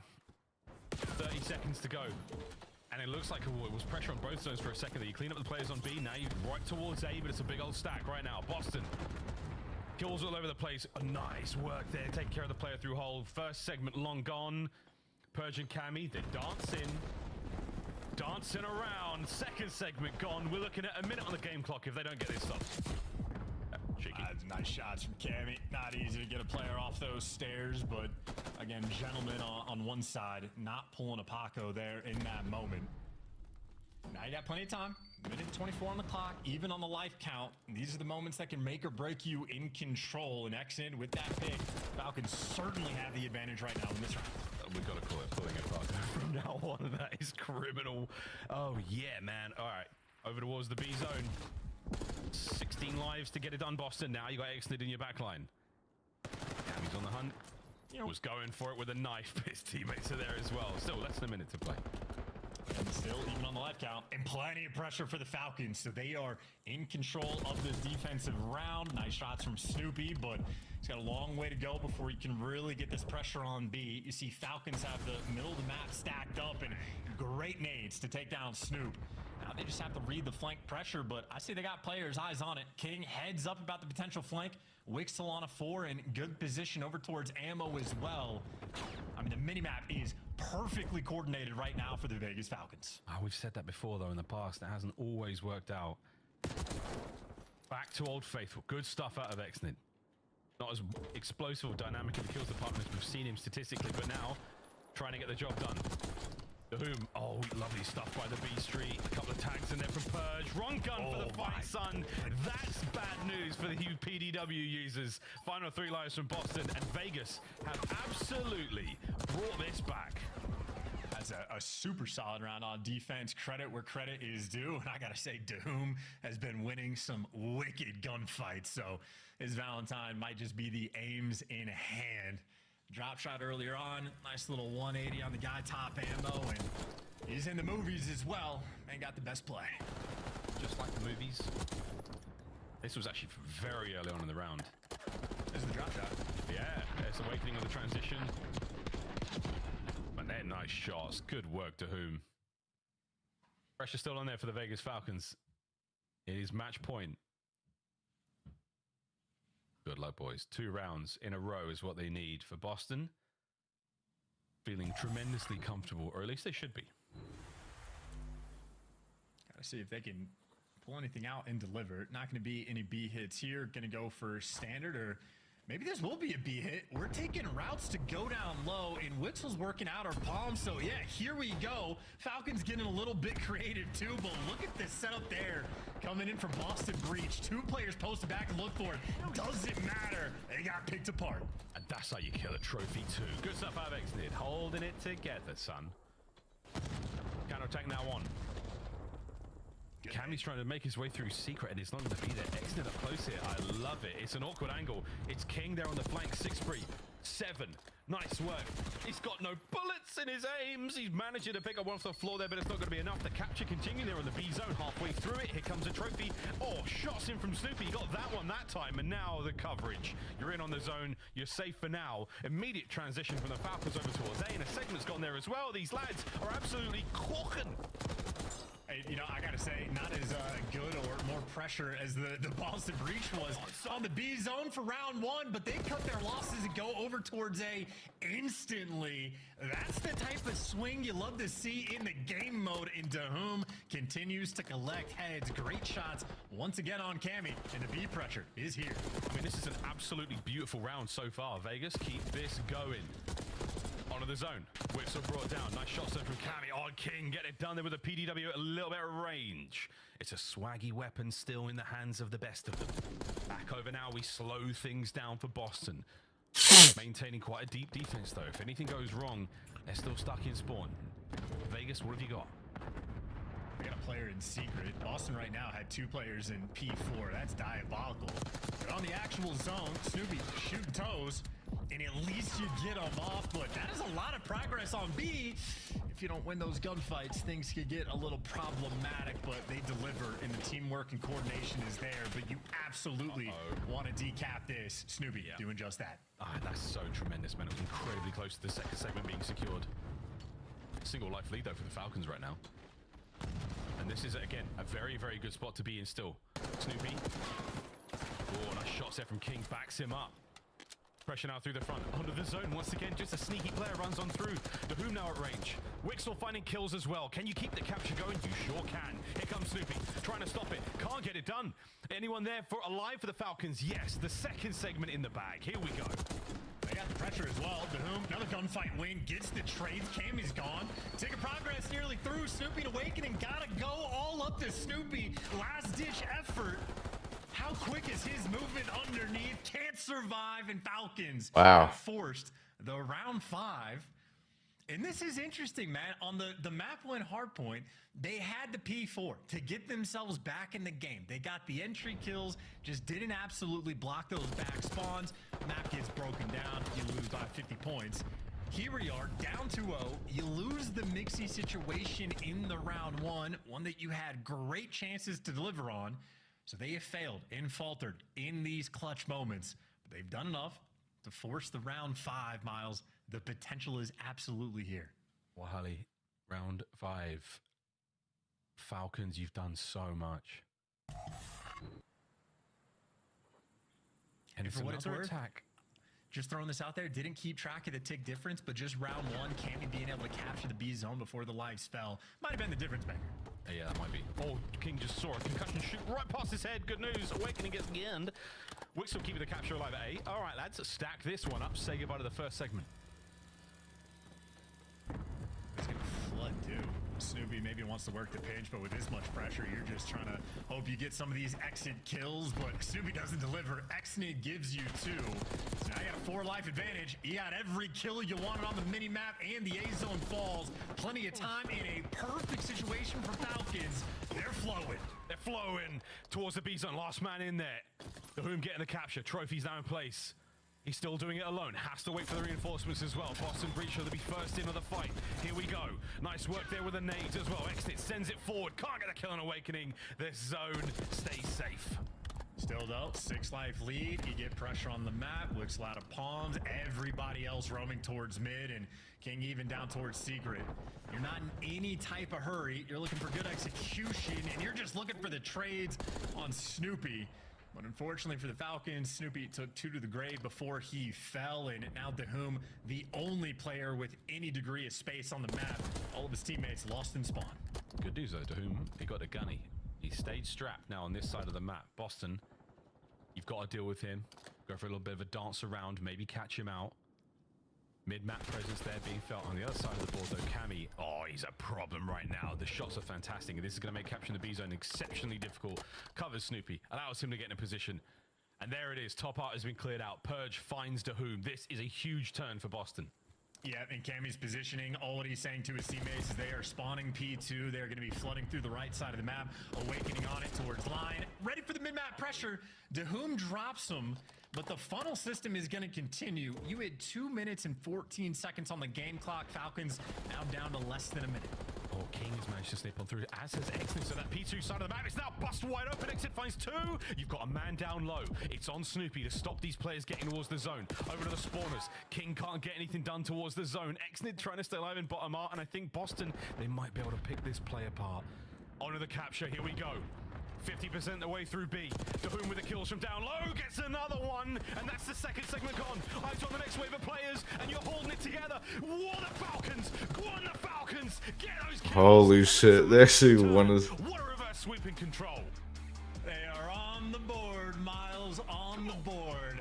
Second respawn win of the year. First it was Faze, now it's Boston. The Titans one by one falling. And honestly, a beautifully constructed game. You saw the round 1 just super mixy.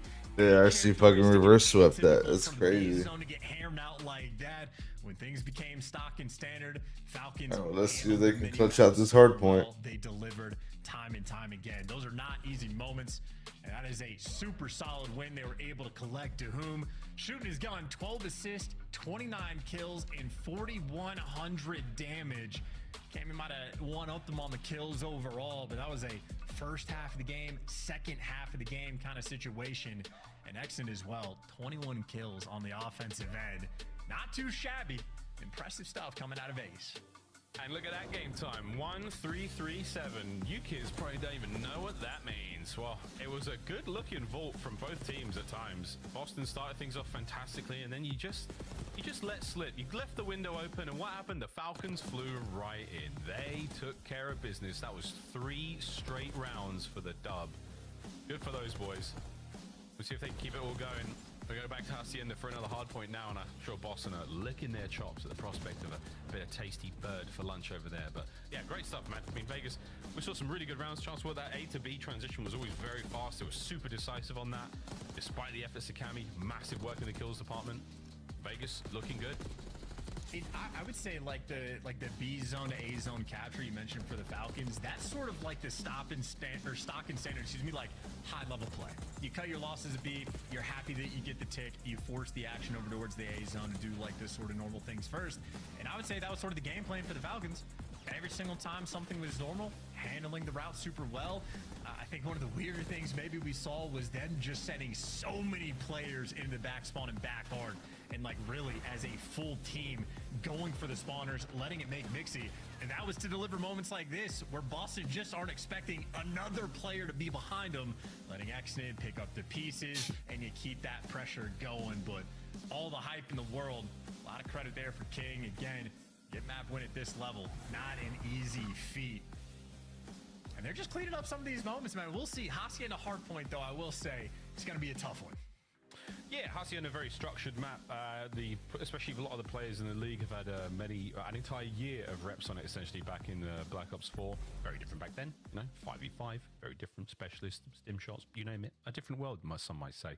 But yeah, this is going to be a tough one for the Falcons boys indeed, given what we've seen out of Hardpoint for them. So breathe all that, excitement out. Let's get our heads refocused for what will be a very, very tough game at Hardpoint. And for Boston, again, salivating at the prospect of getting a dive into another respawn and maybe close out the series. And we obviously saw the Hacienda for the map number 2, where Boston's game plan just remained on point. But it really is the true test of how effective your game plan is going to be. Standard map in the sense of like rotations really matter. Like if you are there to hold a P2, you have to be able to read if they're putting the pressure on through the flank, try to get those spawns, or whether they're coming in through Zig. But if you're a well-coordinated team, especially the P2 and those rotations to P4, you can set yourselves apart and get the full 60s if you lock it down. So these are the types of maps where like you have these like individual gunfights that are worth so much more on the map, and you have to be aware of when you are in an important one. So we get to test the mental game right now of these two teams. It's gonna be fun with us. Hey, for our 300th map, that was a real kick-in. And you joked in the break, you're like, Boston are gonna kick him down the well. That was a bang. It was great. That was a great game of Vault control. That was like harking back to the first month of the game that December, where every Vault was like a 3-2 bang out. It was so much fun. But I digress, folks. Hacienda Hardpoint. It will be fun. It'll be fun for someone. We'll find out who in a moment. Vegas taking on Boston still as the series goes to at least a Hacienda. Protocol SD for the final, man. I mean, I don't know. We'll see if we can get there. But in the meantime, Vegas, every now and then they string together some absolute magic, some real good-looking plays. Will this be another map where we get some success out of them? Here we go. 3 up, 1 down. And already time that stun grenade, that is going to be a thick one indeed. Yeah, that's going to be a hell of a calm. And to whom there for the cleanup crew. And why not give him all 4 if he can find it? Snoopy gets out with his life, but to whom continues to have the hot hand. Rockhall going to be open though. Snoopy looking to flip these spawns. And the only man on the minimap that did not die was Snoopy. And look what he does with that life. Gives you a big 2, gives his team the time, and now he's getting the most important kills. Absolutely looking towards the new hard point. But good news for the Falcons, they've maintained P2. Purge says not for long, boys. I'm thinking about it now. But this is a nice P1. Teams are getting better and better at managing to soak time here and extract some sweet, sweet score out of our opening hard point. Purge, spot for choice right now. Cammy there with a push through, gets himself the trade, and you've still got a lot of presence here from both teams over towards P2. And Snoopy playing it very, very patiently. Wonderful looks from him as the remainder there of the Vegas Falcons set up on towards the new point. Here we go. Snoopy was looking for a freebie. He might have found his moment. Caught a player going into Zig. Gets the next guy one shot, and his team is there to deliver. We talked about the most important gunfights, and Snoopy found his moment to strike. He sets his teammates up, and this might very well and truly be a spawn trap blender. Oh, not yet. You got to find all the kills, though. Oh, yeah, there it is. Oh, 3, baby. Looking for another. What a nade. Cammy, the absolute king of the hill right now, keeping the guns hot. A force free from inside the point. And he doesn't have a Hellstorm equipped, but he has some seriously high roller kill streaks on there. Good break, by the way. Yeah, we'll see if they can get the old dreadnought towards the end. But that play literally just comes down to Snoopy. He gets great timing, wait for his teammates before he pounces, and more importantly, the 2 players that were in Lambo had full control of everything, didn't need any help on the lobby section of the map, but again, the term in Call of Duty we've been using is tweak, and somebody just full sends it into Zig. Snoopy finds that opening and sets the team up. And now in this rotation, King on a force spree wants to make the big ones to break it down. Unfortunately for him, Boston's teamwork on point, and they wipe everybody off the map. Excellence 2 and 7. You're still keeping the hard point very firm. Vegas, second attempt at this one. Great trades. Cammy Awakening get theirs. That's the 3rd man. Witzel's got to go tremendous here. And look at them shots out of Purge. Good stuff, mate. Missing that long barrel, but he's still putting down the shots. Pinches there. Purge, what a move. Can you get 3 out of this play? You probably could, mate. Excellent there, the last man on the point, as this has not been a kind point to the Falcons. And I love the play from Purge as well. Swing back, working with your teammate. Didn't have the timing to go straight into Rock Hall, but now you got the coordination. Cammy maybe didn't even need the help. He's just going to do it himself. Picks up a big 2, but now you got to read the pinch. Xnid there for 1. The gunfight for time in Xnid found his moment. P4 rotation has been won by the Falcons. Yeah, nice work. Wixel, next man in. Take down Purge. Spots out Snoopy. Dips out, stays alive, keeps it going. This is an awkward fight, but enough time bought for his boys there. Now 2 through the middle of the map. Xnid up next, finds another. 3 in a row. Gets himself no more. Good shot. 3 down. Snoopy just falls off the top of Rock. And this is a great hold again. Falcons very much alive and well here. Yeah, I love this too. Xnid sets it up, and now everybody just gets to knock those players down. Perfect off his pinch. It's going to turn Awakening's head on a swivel, and now you're in the blender. It is just 1v1 Chow's full sending with a hope and a prayer for Boston to actually breach that hill, but you got to give the credit. Xnid just got an attack chopper on that hill. A hell of a moment for Falcons to get back in the game. Bro, call it. Put on the T800 skin. I don't care. Do it. Let's go, man. You're about to find a lead change here going into our second set if the Falcons can get onto that time. Lovely stuff. As the first go around comes to a close, I'm excited for what we're seeing here on Hacienda. It looks like the Falcons have found their form somewhat chance. If they can get this break, P1 to 2 wasn't ideal for them. And that P3 last time around, that was tough. Let's see if things can go right this time. I mean, again, it's a map that really forces you to deliver in these moments. Had a couple attempts and mixed results on the execution, but a close game, you get to keep trying. For the moment, for the Falcons, right side spawns, but for Boston, for the moment, they have the time, but that is going to get taken from them. Falcons pouncing, final 20 seconds on the hill as well. Another great moment, getting the Lambo spawns. About a 10-point gap between these two teams in this moment. But I'd say advantage on the map gonna be for the Vegas Falcons, especially as that Lambo spawn, I mean, that's incredibly consistent. All 4 players nearby. All 4 players are now a true. Gonna get at least 1 out of this life. Nearly does better than that. King with a sweet corner. Gonna get at least 1 out of this life. Nearly does better than that, but nice work. Over to Wixel and Dahum, who have found themselves a corner inside this hard point. Spawns are getting a bit squirrely. Big moment now for the Vegas boys. Let's go for a listen in.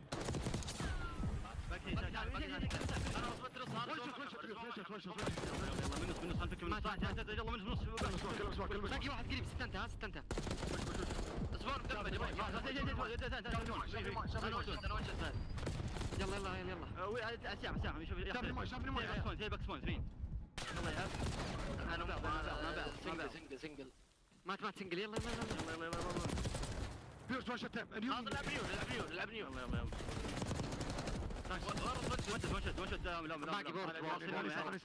لا حد يموت لا حد يموت ارجع ارجع بالي ارجع انا نفسك اللوبن من اللوفس الول ما حد تشوف الول اصلا التايم انا التايم عليك مين انا اوبن واللي مين بلاك كوك واللي مات باقي واحد ول باقي واحد ول مين ها بلات ويك بلات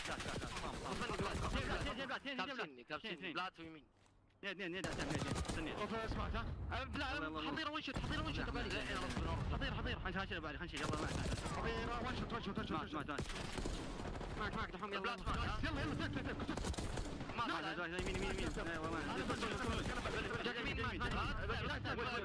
روح عد الول وانا مول عد الول انا قريب مني دمج انت بتبلود وداح انا نبي ها جاي تبلود وداح هذا مات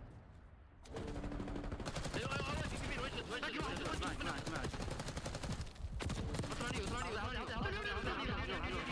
وجه حل الثاني ترى انا رصني حظيره رص واصل عندي نيو بيرج واصل نيو وكامل جايه من ورا يمين ترى بيرج الحاله كامل عنده بيرج مات واصل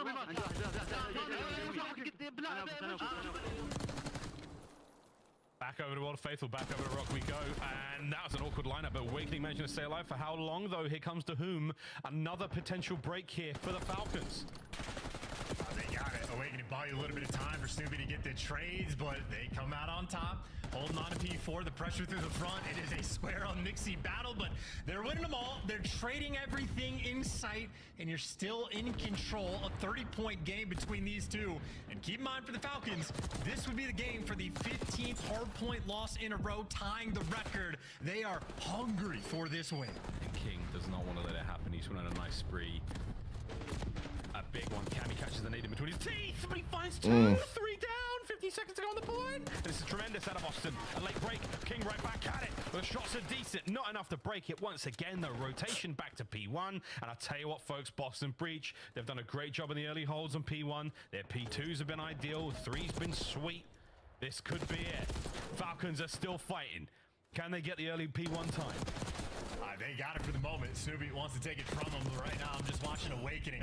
He's feeling the heat. Snoopy is doing everything he can to keep his team in it, but a good nade to slow things down. Trades, though, back on the point, and Cammy, once again, it delivers. Another time where he is the kill leader in the lobby, trying to set his team apart, but I mean, this is deja vu all over again, where the Falcons just so consistent about the right side spawns. They're in a good situation again. Keep the kills flowing, and you just need a good P2 hold. That's all it is. Yeah, it sounds so simple. It sounds so easy. Final 15. Giving it up, guaranteeing the P2 hold. Hey, that's tough 15, though. And we'll find out if it comes to bite them when the final scoreline kicks in. But for now, you're set up. All corners covered. Awakening knows something's up. Doesn't check it properly. Trades it now on. You got to make your way over towards the point. It's going to be a 2-man hit from Boston through the front. They have 3 players in and around the hill. I mean, Xnid is on an island, and he just gets caught. So now you don't have any lobber pressure, and you were so worried about, I don't know, everything, that you get broken down. They had nobody. That's GG's. 2 guys it could have been. That was, yeah, that'd be the game. They just couldn't hold the point. It's not over yet, mate. It's not over yet. We've had a couple of kills there now. Snoopy's trying to make his way forward. Snoopy finds a big one of the player through Zig. I'm going to front to whom down. Snoopy! What a 3! That's game, baby. Snoopy calls it. A big old spree and a smile on his face. The calf kills are not there. And that's a contest. Purge on the front. Game, set, match. Boston Breach. Oh my god, that mini-map, that's insanity. I mean, just like, you know, Xnid gets the kill over towards Well. I'm looking at the mini-map and I was like, it's maybe not the dream, but this is still really good. 3 seconds go by and it's just a, oh no, gentlemen. They gotta let this team scrim more, man. The feeling we get, I mean, the Falcons setup's all good, everything looks great, and then it stops. And 3 guys lose their individual fights. There's no trade moment there. It's so tough, man. Again, a couple of steps behind some of the teams here in the league. Falcons, the 15th hardpoint loss in a row. Boston Breach, happy to walk over the 10 points as well, man. And again, Cammy was shooting. 31 and 20. Not so much damage, though. Purge was your guy there, running around with the PDW, despite the nerf, still strong. Yeah, I mean, the 40 EKIA always feels nice to see in the old scoreboard there for Purge. And the objective kills as well for Cammy and Snoopy. I mean, fantastic. 30 combined between the pair of them in Awakening. There for the ride, man. Had himself a lovely Friday. Happy Valentine's Day to him. There we go, 3-1, final score. Falcons, good stuff again on that vault control. That was an absolute banger, but the hard points just a little too tough against a far more structured Boston Breach. SD as well, that 6-2. I think that's going to sting him, but hey, we'll see how things go for the future again. A tough run continues for the Vegas Falcons desk. A tough one. Very tough, brother. Without it. They won a map. They did win a map, and it was well played in that control. So let's start here. Boston gets the match win as expected, but was it closer than you thought? Did they take their foot off the gas pedal, or was it Vegas catching up in the second half? Ooh, I'm going to go with Vegas catching up in the second half. Yeah. I want to say, at least for that map number 3 in that vault control, those last 2 rounds, it felt like Vegas channeled some confidence that we have never seen from them. And for me, it feels like sometimes that's all they needed, because they have that gunny, right? They have the fundamentals. We talked about the fact that they're actually one of the better rotating teams in the game. Their setups just have been falling through, so you get onto a map like Control, you get onto that vault, all it takes is that one player to get that opening kill, and then you got that man up, and then you got that aggression, and then you got that push, and that's what we saw from the Vegas Falcons, is just continuous headbutting in the front.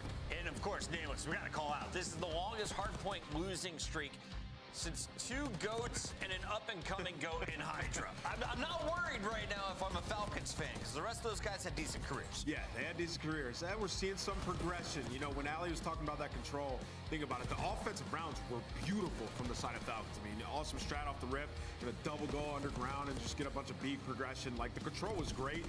In this hardpoint, I think I know what they're doing wrong, though. Like, you think about the end of this tense moment, like, they have the right idea. Like, okay, we're gonna hard rotate to P2. We You got a guy hold the back, and we're just going to get the first kill, and then slay. We're going to hold. But the problem is, in like that situation, you have to apply some pressure. Yeah, you have what? already secured that spawn on rotation. You can't just allow that to go the way of Boston Breach and then give them a full 4-man aggressive challenge. You look at some of the better teams, you'll see they have subs pushing out, applying that pressure. Is like the setup too, because they did that 2 times in that P2. They had all 4 members of Vegas Falcons there. 2 people are pushed out in the backside, and you're letting Cammy walk through the main door and pop both of you and gain spawns. So for Falcons, they're there early, gotta work on the setups, and gotta work on winning those initial gunfights. Final thoughts on Falcons before we get into our scout play of the game. Is this the right starting lineup? Is it the strongest you've seen yet, or is it just King playing well? Strongest respawn I think we've seen. Yeah, I mean, the team looked good in the last 2 maps of that series, I'll be honest, right? Like, the control was very good. Like, they looked like they knew exactly what they wanted to accomplish. I will say, in the hard point, though, like, it got pretty sloppy. Okay. Got some work to clean up there, Clayster and crew at Vegas. For now, though, we celebrate with Boston. Your scuff play of the game. I thought the MVP of the match was Snoopy. You guys said it was Cammy. Yeah. They gave us both. Let's take a look at the 2.0 and 3.0 and search and destroy from this duo. The SMG and AR getting the job done. And oh man, did Cammy need a map like this, because search and destroy has been kind of his struggle. He's been lighting it up when it comes to that respawn, but a .71 in that S&D, so he definitely needed that map too. Yeah, Cammy played really good throughout this series, man. Just like, honestly, that's what you're hoping if you're a Boston fan, especially in the search and destroy. Like, he had a terrible performance at the major. Just hopefully for Boston, also, like, those maps are too close against Vegas. Like, this is a team that should be steamrolling them, so they got some work to do as well. I'll be real mean on Valentine's Day, man. I don't like this. Before we go to break, Allie, what was the worst Valentine's gift you ever received, and who sent it to you? I don't think I've ever gotten a worse Valentine's gift. I've had some pretty good Valentines. Can I tell you the best one instead? Yeah, do that. My dad got me this really big teddy bear a few years ago that I still bring around with me called Bubbles. Teddy bears for daughters, taking notes. Thank you, Alley Cat. We're going to break. When we come back, it's the 3rd fight of the night. Major 2 qualifiers. Roll on, live from the CDL.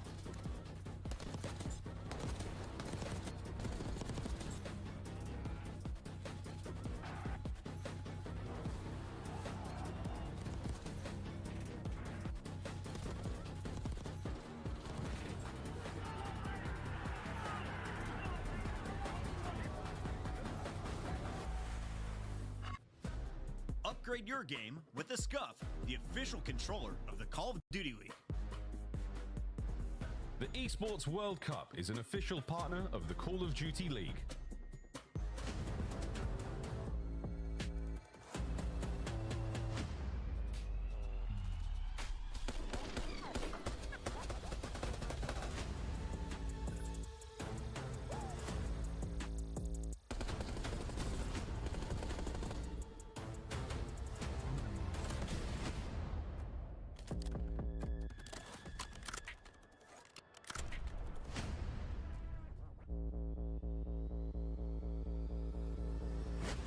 Boom, boom, boom, boom, boom, boom, boom.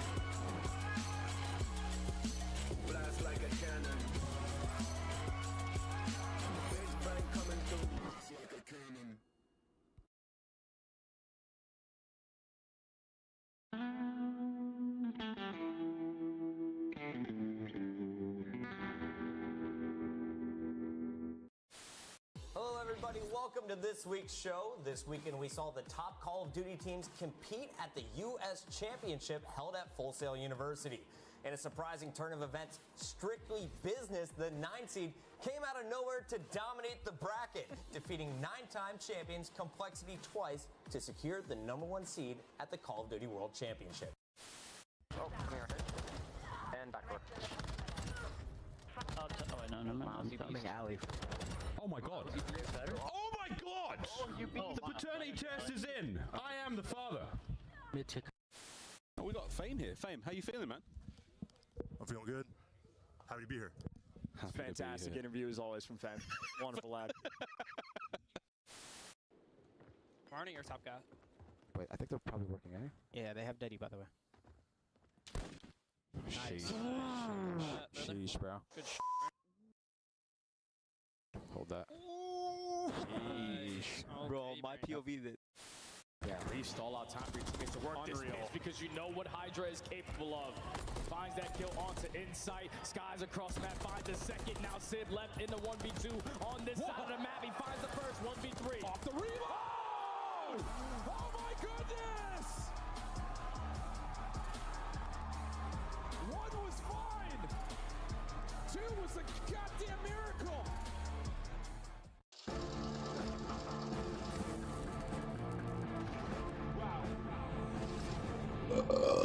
Alright, time for another 3-0.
They just came off their major 2 They had to victory. cut some Atlanta of it up Faze because of looking Hicks too.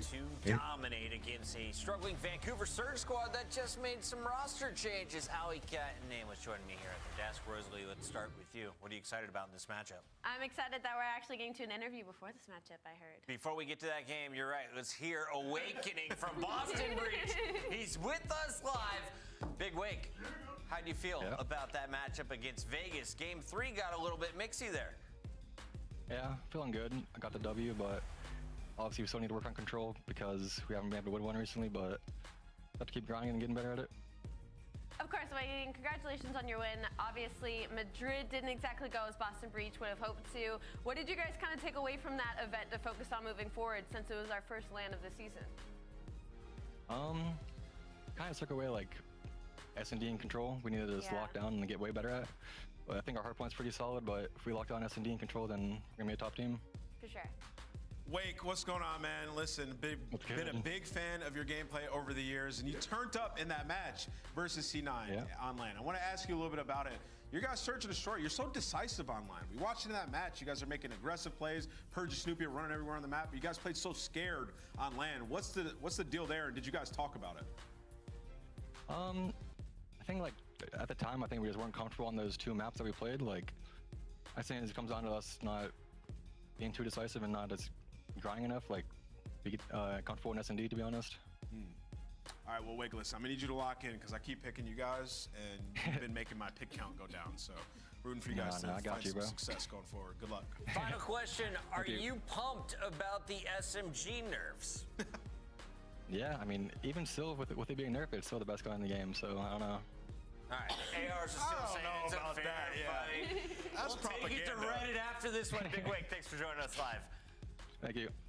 All right, go ahead, Ant. I think that's propaganda, bro. I don't know. The sub did not feel nearly as good. When I jumped on that game twist, I felt like I was getting cooked by ARs. All right, we got our 3rd matchup coming your way. Before it, some more Valentines for our friends at the CDL. Al, read it to me.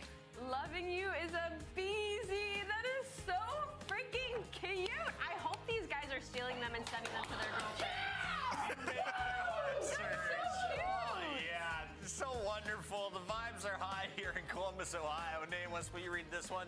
Draza spelled backwards is "Will you be my Valentine?" Gotcha. What? I don't get it. Let's move on to our teams here. We got Vancouver Surge taking on, of course, the Major 1 champions. Can we first talk about the Surge, though? What have they done well? Where are they struggling, Alley Cat? they are struggling in the engagement party because they just can't get as many kills on the board. They told us it was an online thing, and we saw them on LAN, and it factually was not. So what do we get when we come back? We get a roster change. We get Neptune added into this roster that we expected to be disgusting at Search and Destroy, but instead they're keeping it close across the board, but not finding a whole lot at the end of that tunnel. So Hixie's out and Neptune is in. I mean, this team was built to be like a strategically sound team and also win their Search and Destroys. Well, they're one of the worst search teams that we've had in the league, right? So clearly, number one, that's been a problem. And then you look at their hard point, it's like fundamentally they're not playing great. Like they're in the bottom percentile when you talk about rotations. If this team is going to win, the fundamentals have to be on point. It's probably going to be through 2-3-5 anyways, and those searches have not been great. So what you're hoping with Neptune is he comes in, finds some more kills, you become more of a 50-50 hardpoint team, and then you can figure out your Search and Destroy. So hopefully that happens for them, but as it stands right now, that has not been the case. Neptune looking ready for this fight, and on the other side, he has some folks who are, well, they're ready to take on anybody. Atlanta Faze has been dominating Search and Destroy. They just won your most recent major, but LA Thieves took them the distance. Let's take a look at their lineup. Alley Cat, who is the most dangerous of these four? Oh man, that's a tough one. You have to go Simp just because he's the catalyst that has started this insane run for Atlanta Faze, but on any given day, it could be any one of them, right? That's why they're the blueprint. That's why the league chases them, is because at any given day, any given moment, any of these players could take over in a series. We saw it from Draza. We saw it in that final as well. We've seen it from Celium now topping the charts once again. I mean, Atlanta Faze is looking unbelievable right now. It almost feels like we might get another one of those years where they just win it. Unbelievable. I mean, Chris, you saw, we were watching their comms video before the day started today, and it's like, in Search and Destroy, it's just a conversation. Their comms have gotten so much better. They just know exactly what they want to do at every moment. So Faze at the top of their game right now. Atlanta Faze did drop a few of the respawns to LA Thieves. Let's take a look at what respawns will be in the mix here. We've got Vault Hardpoint. We have Protocol for Control and a Protocol Hardpoint. If you're Vancouver Surge, where do you have a shot, Allie, in our opening four? Honestly, I don't hate this opening Vault for them. They're 2-2 on that Hardpoint. Maybe try to go up early in the series to set yourself up for S&D, but it's hard. You're going against the champs. 12 match wins in a row. It's time for your Scuff Pick'ems. Let's make it 13. Atlanta Faze, 46. Going with Atlanta Faze. Atlanta Faze got this one. Atlanta Faze. No one believes in Neptune. Without his webcam working, can he do some wonders? It's time to find out from two friends who have bunk beds and dress the same. And have also been trolling us this whole time. No, we were not. No, we were not. Okay, Joe and I got behind the table over here. We were doing some stretches, some calisthenics. It's important. Trying to distract them. So if they ever laughed or were being goofy, that's why. Yes, we were just being idiots off camera. But we are ready for this. Faze looking to tie one of their own records. You know you're a good team or a dynasty type team when usually you're approaching records. You're beating your own record to get the new record. Sure. Like, how many times have we talked about that with them, though, honestly, over the last, 4 years? No, they have a lot of records. They do have a lot of them. And, yeah, they're looking to match that here. We'll see if they can do it. I mean, listen, okay. Do you think Faze are at risk at all of, like, coming out flat? In the sense that you said it was nice for Thieves that they came out and they had to play a, contender-type team in Carolina right away. This is one that you don't really view that way. Are you worried about this Faze team at all or no? I mean, you could say so. Yeah. Just like maybe, you got your maybe win. A little bit, but, I mean, sort of... If they reset themselves, something they've been very vocal about is their mindset and just day to day, right? Just being pumped up, being motivated for every single match, trying to fire each other up. So we'll see if they can do that. Yeah, they usually haven't really been that guilty of like playing down their competition. No, but I mean, I think it could definitely happen. Yeah, just riding high off that win. But Abuza hoping Neptune could be that kind of duo. Guy to put up numbers with him, guy to fry. It's just a very tough test for Neptune. You come in, you're playing the best team in the world right away. So we'll see what he's going to be able to do. But yeah, you try to add some firepower. Last time we casted him years ago, before his challengers run, I mean, the talent was there. It just seemed like a lot of the guys that came over from Halo right away, like we saw it with Enable, we saw it with Formal. Guys that came over from Halo, like Frosty, like the game sense needed a little work, the decision making needed a little work, but you could tell they could fry. Like they could shoot very, very straight. It just eventually started to click. So I'm going to see if he's maybe like the new and improved Neptune now with a few more years under his belt battling at God. Yeah, I mean, he's been very successful in Challengers. Just join some, it's always tough for Challengers players all the time is like, sometimes you're just joining broken teams. Wild right? West out there, yeah. Yeah, right. So like you could just have a couple of early stints that don't go well, and then who knows when you're gonna get another chance. But he's joining a Surge team, not in a terrible position, very early in a year. It's just a question now of does his firepower help this squad? Well, you get the ultimate setup at P2 if you are Faze. It's all 4 kills right as a new hardpoint's gonna pop, and you've got Simp pushed out basically towards the opposite spawn. Like they spawned them out hard, as deep as you could get them for this. You're gonna enjoy some early time. Abizi looking to get streaking. We hop right back over to him.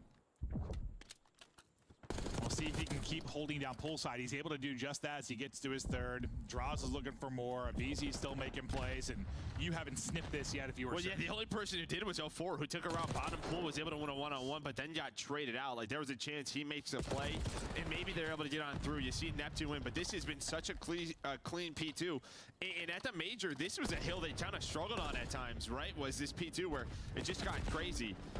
But they're able to just kind of, handle it there early on. Now they have this. We just saw this with these. You flip the map towards the end of the P2, you're set up for P3 and P4. Yeah, perfect. About 15 seconds left. They left Draza alone, said, hey, we're going to go flip. Abizi, you keep on eating, as he's now looking for number 6 straight. Won't get it as Draza is able to find the kill. So still about halfway towards his cruise, potentially. Neptune just spawned there? Yeah, I think maybe they're going to know Neptune. So Celium spawns up, so I feel like they maybe have an idea. Uh-huh. Yeah, now they absolutely do. Yeah, Simp's looking around. That's got to be a frustrating one there. Maybe it pushed out a little bit too far on one side. Neptune spawns in behind you. Now things fall apart a bit. Thankfully, it's early in the hard points, so you've got a little more opportunity here to flip it back your way. Yeah, I mean, luckily you have 04. I mean, 04's up to 9 leading the lobby. He's had some multi-kills that has gotten his team some time. Abu's is struggling right now at 1-9. Faze getting some time here at this P3. But Surge, they're going to take those spawns. For now, still safe with 3 dead. Yeah, I was like, as soon as 2 died, you were like, hold on, let's see where they pop. So you get a bit of a split. You get 2 out. Too close. Abuza makes a big one. He's going to keep them there. If he dies... Yeah, I think if he dies, I think Faze spawns up on the left, or whoever still needed to spawn. But yeah, huge win there for Abuza. I didn't see the exact timing of it, but I think he might have had like 2 Faze members spawn in the back. Yeah. It would have been close. So you're still fighting in this if you're Surge. Obviously, it seems like they got a little bit of a favorable one with Neptune spawning behind Faze during that P3. They battle this back to basically square. And now you've got a war here at the point. Nice little multi from Neptune. He's at even. Yeah, I saw the gameplay trailer. Faze trying to battle back into this. We've seen a lot of successful holds here inside of 4, and once again doing a nice little attempt on the slide and pre-fire from Nasty. Yeah, BZ able to get in though. Again, just a team effort right now for Faze. Well, you'll take the final 25 seconds to extend this lead. Maybe one more chance at this. It will be Neptune, but the stun and the nade going to be on point for Abizi. That's going to be another 3 in a row, make it 4. Abizi with some great shots, some great slides, trying to find 6. Finds all 4, does Abizi. 6 in a row. My man's popping off. As you said, dodging nades and stuns, whatever it was, you guys should have seen Joe while we were watching the last series. Joe was very frustrated that Falcons players don't use their utility. Not very well. He was yelling, throw your nades, throw your nades, throw your stuns over and over again. Every time it hopped to a player and they had both, Joe was raging. Yeah. And it was fantastic. Hit your bumpers, Joe, hit your bumpers. It definitely helps to break kills. Yeah, no, it certainly does. But I always, when you get riled up about COD, it makes me sparkle. And I think the Faze guys, I was looking at I don't know if anyone has a Hellstorm on. Maybe just like the accounts reset, but from what I've seen, they honestly, don't have one. Honestly, he was on 6 in a row, and I was like, how close is he to a Hellstorm? And, okay, well, I said that, and I didn't even really look at the stream. Honestly, I'm so used to it just being that. Like, I didn't even really glance. I just sort of said it. I was like, how close is Abizi? He wasn't close. Yeah. Because he doesn't have one on. Okay.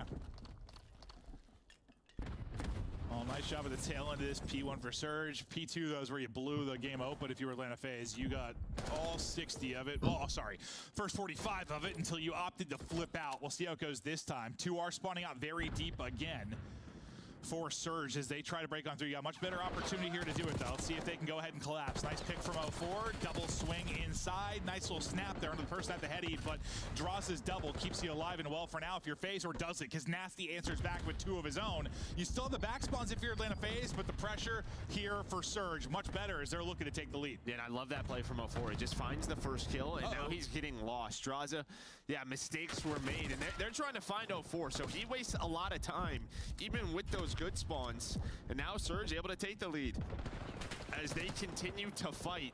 You see, really, both teams down. They're not even fighting over the hill. They're fighting over the left side of the minimap. Faze is like, get me away from this good spawn. I do not want to be here.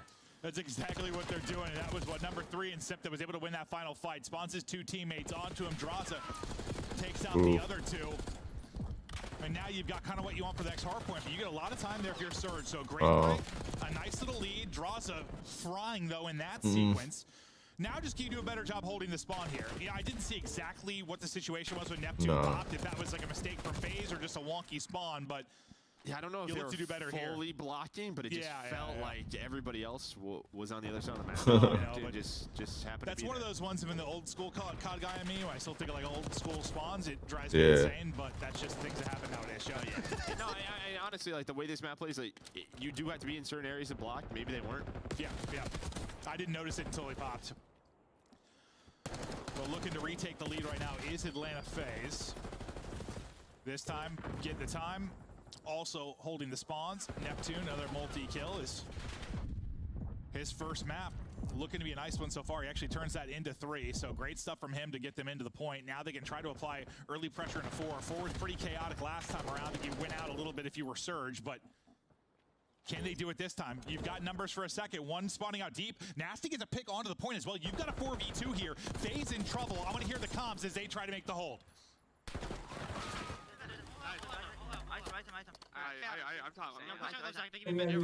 Huh?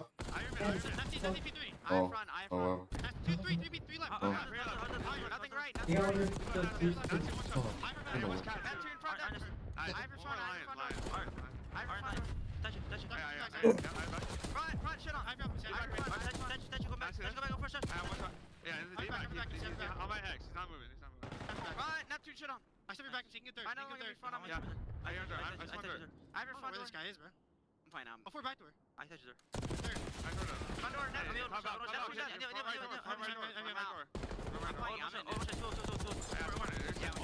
all back. Nice. Let's go give it a go. I'm gonna go. Let's go there, Neppy. I have that. Nice shoot block. I will spawn. All to the. We block. I done. Let's go in line. One's cat. I'm trying to tell you. One shot and wall. Door. Oh, dead. On team cat. Door. One's cat. Cat's pitching a door. Cat. Door. Nice. Cat. Running me. They're gonna flip back. They're spawning out. Cat. Nasty. One's money spawn. Cat. Money. I'm close. No, money. Neptune. Let's make him chop. I'll get you close. You're fucking one more money. Yeah,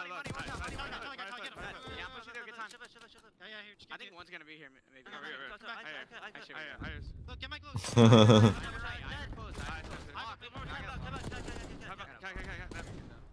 Open on me. Open it all. Two on But BZ goes on another wild streak as we hop the listen in. Simp kind of bailed them out at 4, and now they're back up 50. Surge, though, still opportunities in this to make plays. Yeah, just great transition from P4 to P1 there. BZ on another 7 spree, and I was just informed. The reason why you may not see a Hellstorm is because the Hellstorms can cause the game to... Oh, the screenshot? there's a bug with them. I didn't even notice earlier. I don't really look towards it. Yeah, I'm gonna change it. That's the first time someone's on a 6-7 streak. I glance down. We're like, oh, okay, well. So there you go. There's the update. Thank you, Q, on our ops team. Yeah, that one's way better. It's Surge right now. They're trying to make a run here. Yeah, that was on had a nice break here earlier day 3. This time, locking it down, just spawning Faze in the back, winning it from the front. Tough gun. Yeah, it was day 3. Both players have to swap, but it's the pistol from Dross that does come out on top. Nice little snap from Day 3 or day 2? I can't remember which one. As he makes the play inside of second, 10 points now. Actually, no, I think that was Sunday. Faze going to give this up and rotate. Number 7, though, already out, is going to be Nasty. He's able to shut down Simp. Well, there were whites on Sunday. Where Simp spawns up, he thinks that Surge is spawning out at the old hill, but then his teammates spawn at old. Yeah, that was like right before we went in, and I was the last person to get that shot. So now you were in a pretty good spot if you were Surge, but I didn't think they ever show it, bro. Surge doing a very good job at P2, keeping I'm over here watching as it started and shit, and then they're talking about the like where Major 2 is gonna be at again. And next thing I know, I see myself just pull up. I was like, oh shit. All 4 still going to be deep and trying to break that trophy is well getting its money's worth, is it? Eats all sorts of utility coming in from the Surge side. Now gone, though. They got to get done with the gunning. Nice shots from Cell. Abizi and Sip with the Tiny Terrace fall through with 2 of their own. They're pretty far pushed up, but they still got the safe spawn here. Still pinned in deep. Will be Surge. 25 now needed for the win. Faze getting closer and closer, but not too much to worry about at this point. It's just going to be the next one. Yeah, let's see. You look at the map, really, who's the player? Maybe number 7 and Nasty. They're trying to deal with Simp, but he may stop them or slow them down. But you'd see Force going to spawn out. Nasty gets through. He's able to get through, and well, maybe now the play to be made. It is going to just be a battle over this hill. Both teams just kind of standing in between the hill. Profile pic changed. Trying to fight for position, trying to fight for spawns. Yeah, no, this is definitely going to be a bit chaotic. Number 2 and Abizi is kind of tucked behind Art.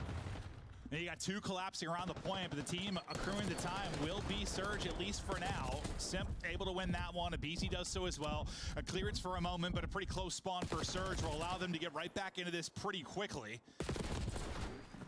They've got a little time to work with, but they're starting to feel the pressure. It's 15 now needed for the win. They break through the front. 2 players in the back, and Cell and Abizi have got to try and fly in and now fight this. Grenade. You've almost disrupted this enough that you can't win it, but you need to do a little bit more. You got to disrupt like 4 or 5 more seconds to see another hard point. Draza wants no part of it, though. He is clipping wigs. Clean shots out of the AR from him. Faze locking it down. This break has to be the break. Neptune able to do it. Him and Nasty combined on the kills. You can't win it here if you are Faze. Get back to mid. It's on Neptune again. He was able to find the route. It's a long route through Art to get us back to a P1. He's moving. And now both teams fighting for control. 21 seconds needed for Surge. 2 seconds needed for Faze. 3 dead for Surge. Make it 4. Vault goes to Faze. A battle there in the first one, though. At least the first look at Surge with Neptune. They're putting up a great hard point there against Faze. I know they don't walk away with a win, but considering how things have gone before the major and at the major, maybe some positives to take away from that, but a wild one that goes the distance. You're probably happy the Hellstorms aren't currently being used, because Abizi probably would have had 2 or 3 of them over the course of that. Might have helped. Maybe not. We've seen Hellstorms be disastrous. No, the fact is they're not being used right now, so doesn't matter too much, but yeah, he might have a couple in the back pocket. Faze, though, able to ice up at the tail end of it at the 4th hill towards the end of it. Draza had some clutch ones, some big multi-kills. Abizi has himself a map in the damage department. Same for Nasty, leading the way on his team at 4,700. 37 kills at a Nasty. And Doug, we haven't had a ton of maps like that from him. You'll love to see it. The change of Hixie out and Neptune in. And, well, it's not like Neptune has some insane map, but he had some multi-kills, he had some clutch plays. You were highlighting, kept them in at times. Yeah, and honestly, I think it was like Abizi multiple times at this P4 where he just goes off, and it's probably the difference in the game. Was the P4 control for Atlanta Faze. On the opposite side for Surge, the way they were able to stay in it was really at P2.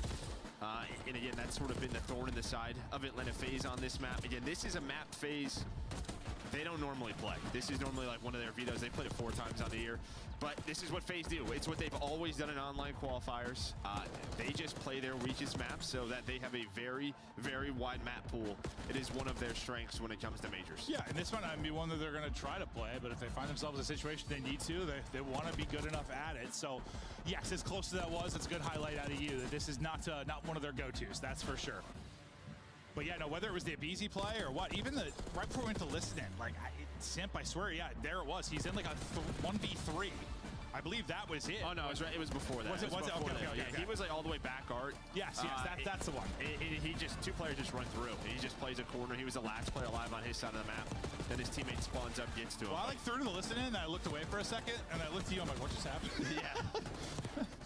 Just Simp. Yeah. Making the right play. It'll end at the P1. Valiant effort out of Seattle Surge with the new look with Neptune, but yeah. Faze, one of their off maps, bring it in, trying to improve. They get a gritty one done there. As they're looking to improve, I mean, hardpoint going to be kind of their weakness, at least if you talk about the battles at the top, maybe with Thieves, something they want to get. It's just like weird because like you just you say it, but then you look at the stats and they're like, number 2. No, it's just Sunday. Before they played Thieves, before Sunday, you would have said they were the best hardpoint team based on stats. Yes. Yeah. But then that hurt them a bit that they end up losing, what, 3 or 4 just really on Sunday. Yeah, it's just historically, like, if they've had problems in finals, and they have a lot of second places. Yeah. It's typically that game mode for whatever reason. It is a hard point. No, absolutely. So when I talk about them improving, it's mostly against Thieves. Is where they're hoping to, I don't know, at least be able to go 50-50 against a team like that, because Thieves have been a powerhouse in that particular mode. But we ready to move into the search and destroy. We'll see what Neptune is able to do there. You're going up against a team in Faze that best search team in the game. I mean, why they were able to win the major? They win all 3 in the best of 7. They were on fire, and over the course of the weekend, they started a little bit slow in that particular mode. They started a little bit slow in control, but the improvements came by the time major was around, and that's what got them the dub. Yeah, and again, they can play like any map in this mode. You know, when you have guys like Draza on your team, just putting in a ton of work, playing those S&D8s at night, it just feels like they're prepped for anything. Yeah, and you've talked about it, like with the maps that we have for Search and Destroy, it doesn't leave a ton of room for like creativity and stuff. So like, what does it come down to? The small talk, your comms, your decision making, and Ant was talking about on the desk just how good these guys have been. Him and Chris were kind of watching their comms video, and when they're good at that, they can be great. And again, they're looking for their 13th straight victory, which would tie the CDL record for straight series. They're one step closer. Yeah, and I think one thing that always helps this team is that opening dual win percentage. It's normally #1 for them. And what we always talk about is Abizi. Just his impact in Search and Destroy can't be understated. What he does is different. Even sometimes when he's not getting kills, just his ability to take space, be fearless, puts pressure on the opposition. He is absurd when it comes to Search and Destroy, and we'll see if his impact will be felt here in the map too. But Faze will get it going on offense. Play looks to be towards B, at least out of the opening. You have 3 here from Surge. We'll see how the trades end up going down. Right now, 2 for 2. 0-4 though, he pushed through quickly on the flank. Gets shots in from Abuza as well, and suddenly it's Draza, and he is in a tough spot. Yeah, I mean, this is a nice little like hard counter here by Surge. Kind of send a couple of players over towards B, and then a lot through Ticket, and through Ticket, they're just able to cut them down. So leaves Draza left in a 1 versus 2. I thought he was worried he got spotted for a second, but I don't think. No, that player was turned around. Yeah, he did not see him. See if Draws can go ahead and clutch on Hello. up. Well, now they say hi to each other. Nice pick from Draws, though. Abuza just deleted. Now down to a 1 versus 1. 0-4 versus Draws. Draws looking for his 3rd in the round. Those doors weren't open, so he could potentially just... Okay, so the 1 is open. He spots him, doesn't have the AR out, though, and that's the difference. 0-4 has the AR. He's able to win the gunfight. Both laughing. Yeah, he still might be close to winning. No, that. he is. Yeah, he got so many hit markers there. AR out, maybe he wins it, but... Yeah, I think 0-4's laughing. His shot was a little shaky. I wonder why that gunfight lasted as long if he had an AR, honestly. Yeah, like maybe he's probably putting some shots in the bomb. Yeah. Putting some shots in the bomb here, but yeah, you can see he comes up and... Yeah, there's some missing going on there. Yeah, just a little missing. Yeah, a little missing. I wonder why it lasted as long. I figured it was, honestly, I thought it was sub on sub for a second because it lasted so long. No clutch for Draza. 0-4 gets the last laugh, figuratively and literally, as Surge now. Their opportunity will take us to the opposite site. Well, a little hard counter kind of out of Phase this time, as you've got 3 there towards A that back them up via their utility, and you start to rethink this if you're Surge. It's going to be a quick wrap, but, well, the wrap is quicker for the defense. We'll see how fast they react. For now, they've mostly held towards A, so you're going to get in clean here.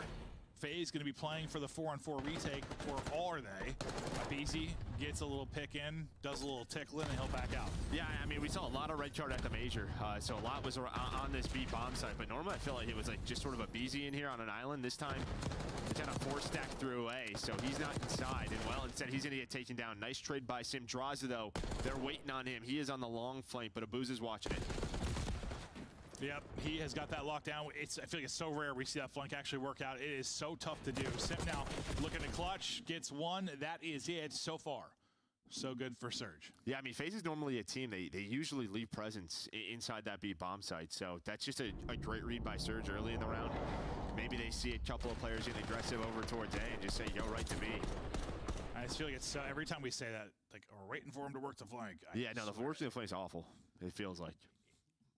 Yeah, unless like your teammates, like the point people, like get a kill, yeah, like make someone turn ahead. As we all are.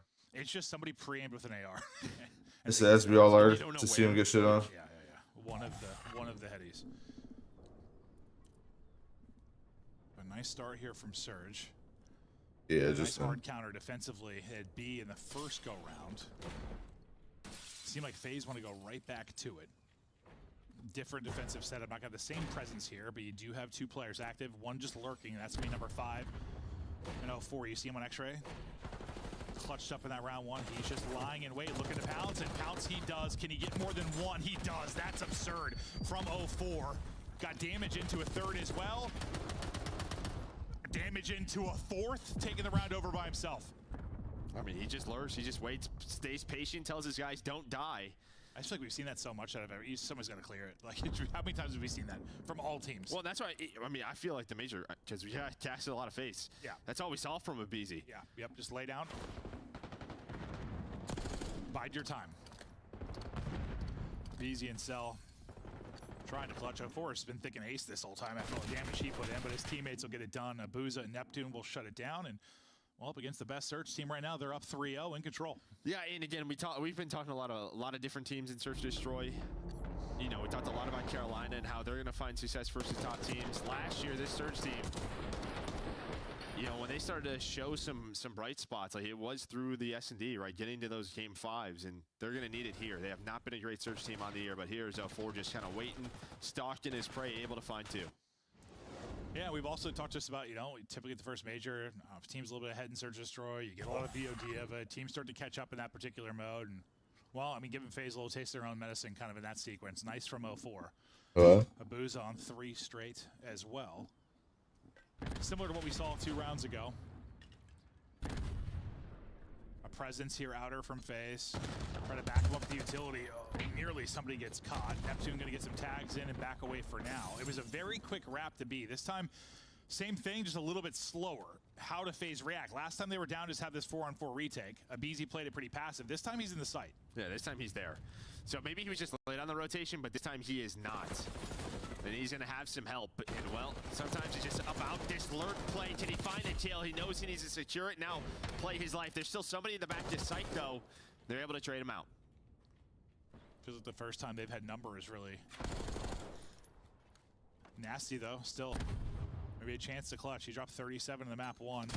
Looking to keep the hot hand. That nade's going to make him Well, rethink. basically it has the GAs of it now, so it's no barrels, no puzzle, just the game twists. Yeah. Tries to back up 1. Still, yeah. Still good up close. This is position is there for FaZe, and they 6 shots from afar now. I think the stun ends up actually hitting Simp. I think it was like, I think if you're hitting 25 plus, you only hit 6 shots, and it's pretty hard to hit 50 meters. So there we go. No, that's what I was really wondering. Like I was about to say it missed, but then I got hit marker. But I was So like, it's no really way. more for up close now. Yeah. So Simp like just doesn't chow. He's like, I'm just gonna lay down now. Yeah. But there are some people that are using the C9 just to compete with AR. FaZe talking through things. Is there a bit of a hole here in the search? Trying to get their first offensive round win.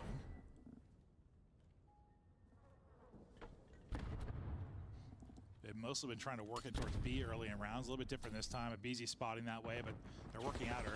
Neptune, chance to disrupt this, but it's a pretty common spot. And yep, Sip is going to check that.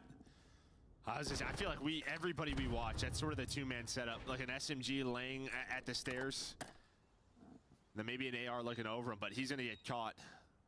Gets first blooded, bomb immediately down. Simp getting a little bit of info.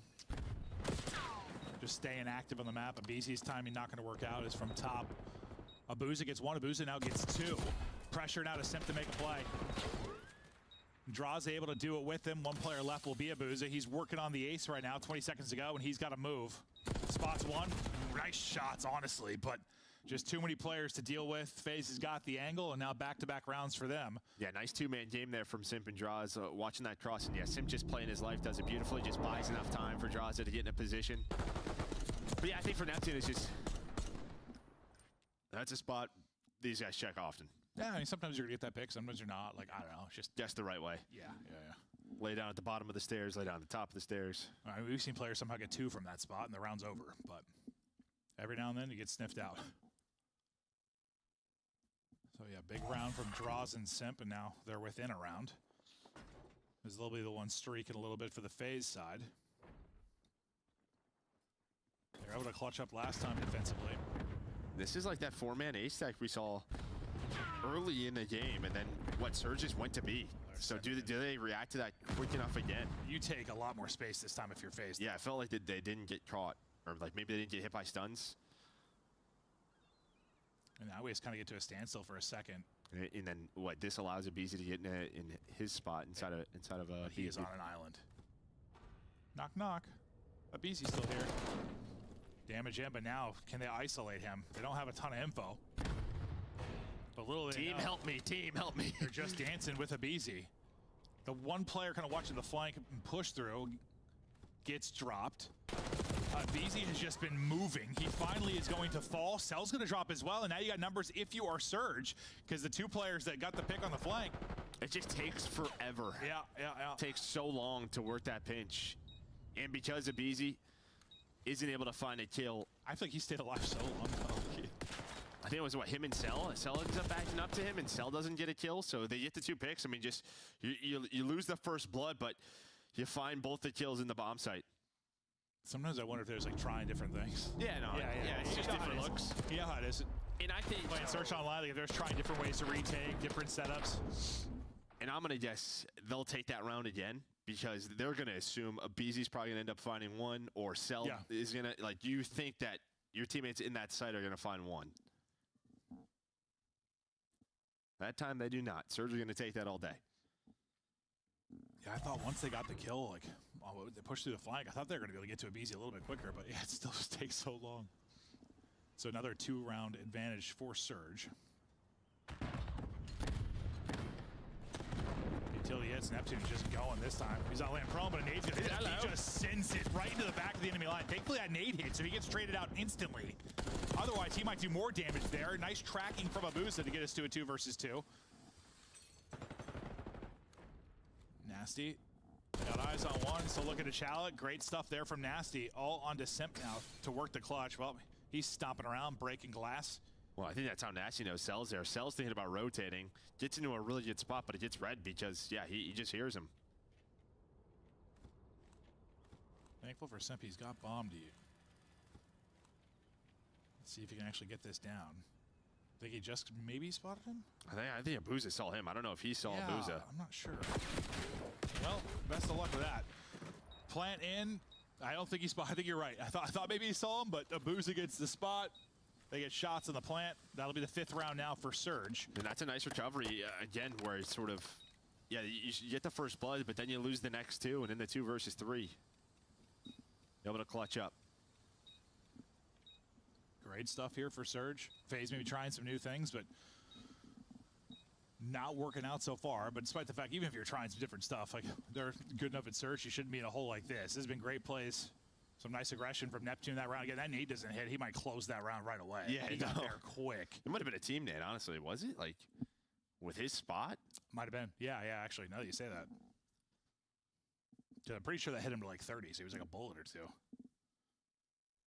He probably wins that second one, but despite that, you're able to win the round if you are Surge. Clicking right now with Neptune. Sometimes, like, I don't know, honeymoon period, whatever you want to call it, like, you just make a change, and even if, like, Ixie wasn't the problem, just like a change just resets your mental. Things start to click a little better. You find some improvements. It's just tough when you got to play Faze right away, but hell, you play him so tight in that map 1, you're up in map 2. Got to be feeling good. Abusa getting some tags. They want to play off of those tags. There's just 2 here this time, and well, Simp can't turn in time as he is prone. It's on to Abizi to maybe get 2. He's not able to do it. Cell, though, may bring it back in their favor. He snaps on the 3rd as well. Damn. And Faze somehow take it. What an insane sequence that was. A battle at B. And that was kind of the default setup we saw a lot at the major, was just this corner with Abizi and Simp. Switching it up. Yeah, when you're prone sometimes trying to like turn, that looks so awkward. Oh yeah, I mean, good luck. So awkward. But Cell's the one player who's able to find the multi-kill to bring it back. I think he snapped on the 3rd's forehead. Yeah, and that 3rd player was weak. Yeah, he hit him like with a tag or 2 to the head.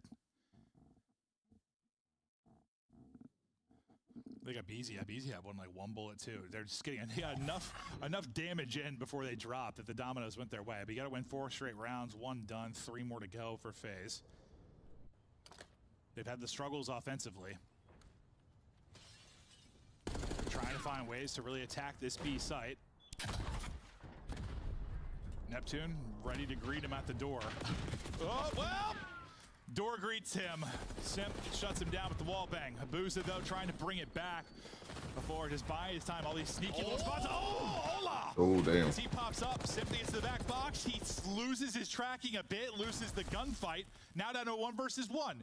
Cell, Habuza for the map. Cell's not losing those, and he's let him know it's a body shot. Cell taking over in the last couple of rounds. 2 of the 4 rounds done for the comeback. And that was, I thought Abuza was going to win that because Cell isn't 100 HP here. She's the trophy, right? So he's hit down to 70. He just starts regenerating right around here. So like Abuza has an advantage. He doesn't know it though. But here's Abuza. He's up to 11, having a great game, knows the slide's coming through, and well, you just lost all cover. So yeah, look at his HP. He's at 70 right now. It starts to regen. And he doesn't get the bullet. Doesn't get hit. Well, that was a really awkward like omni movement engagement. Like the timing of the slide is a little off for Abuza. You get all the advantage of your Cell. Cell with another little clutch. This Faze trying to push this to around 11 behind this defense. Surge tested him though. Ooh.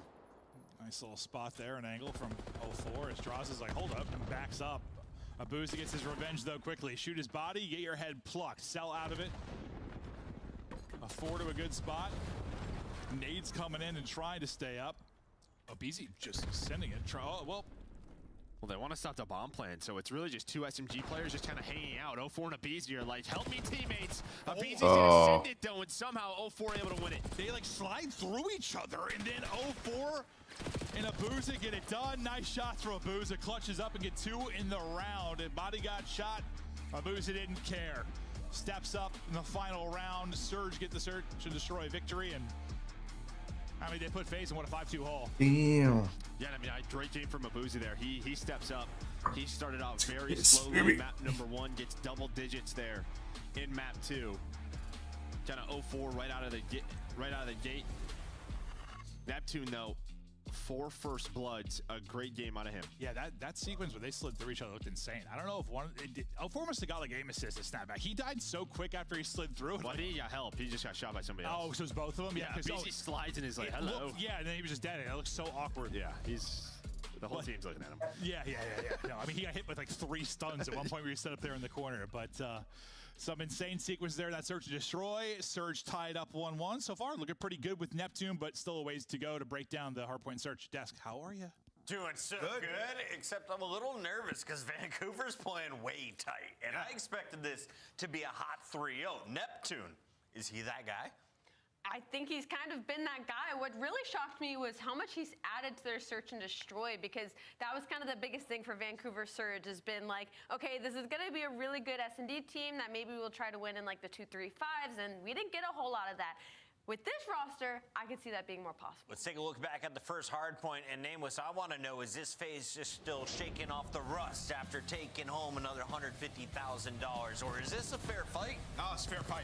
Awesome hard point, man. I mean, we get down to the very end of this HP, and you saw, like, Faze did a good job on their P4s. Typically, that's the hill that'll dictate this map. I really think where Faze edged them out, though, was just, like, the scrap time they would get on P1s and P3s.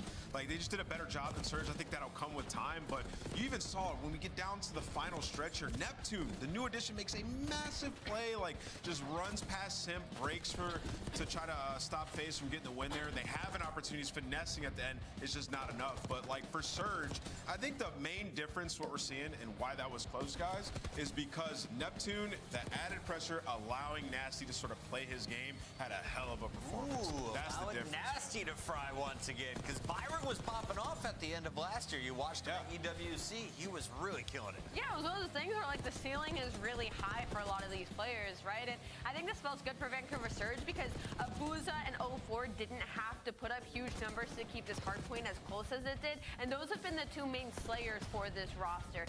For them, it was just a couple of map control moments for me when I was watching this hardpoint. Is like a couple of moments they didn't send enough players towards Palisade to try and help for that early rotation, for that early pressure, because like Ant said, a lot of the times it's going to be that P4 that kind of decides the game, and unfortunately for Surge, it was a really good P1, it was a really good P2, and not a whole lot after that, and died out. So they were able to take that map number 2 though and search and destroy. That was probably the most impressive. Let's jump into the highlights there, Ant, because this was a 5-2 start for Vancouver.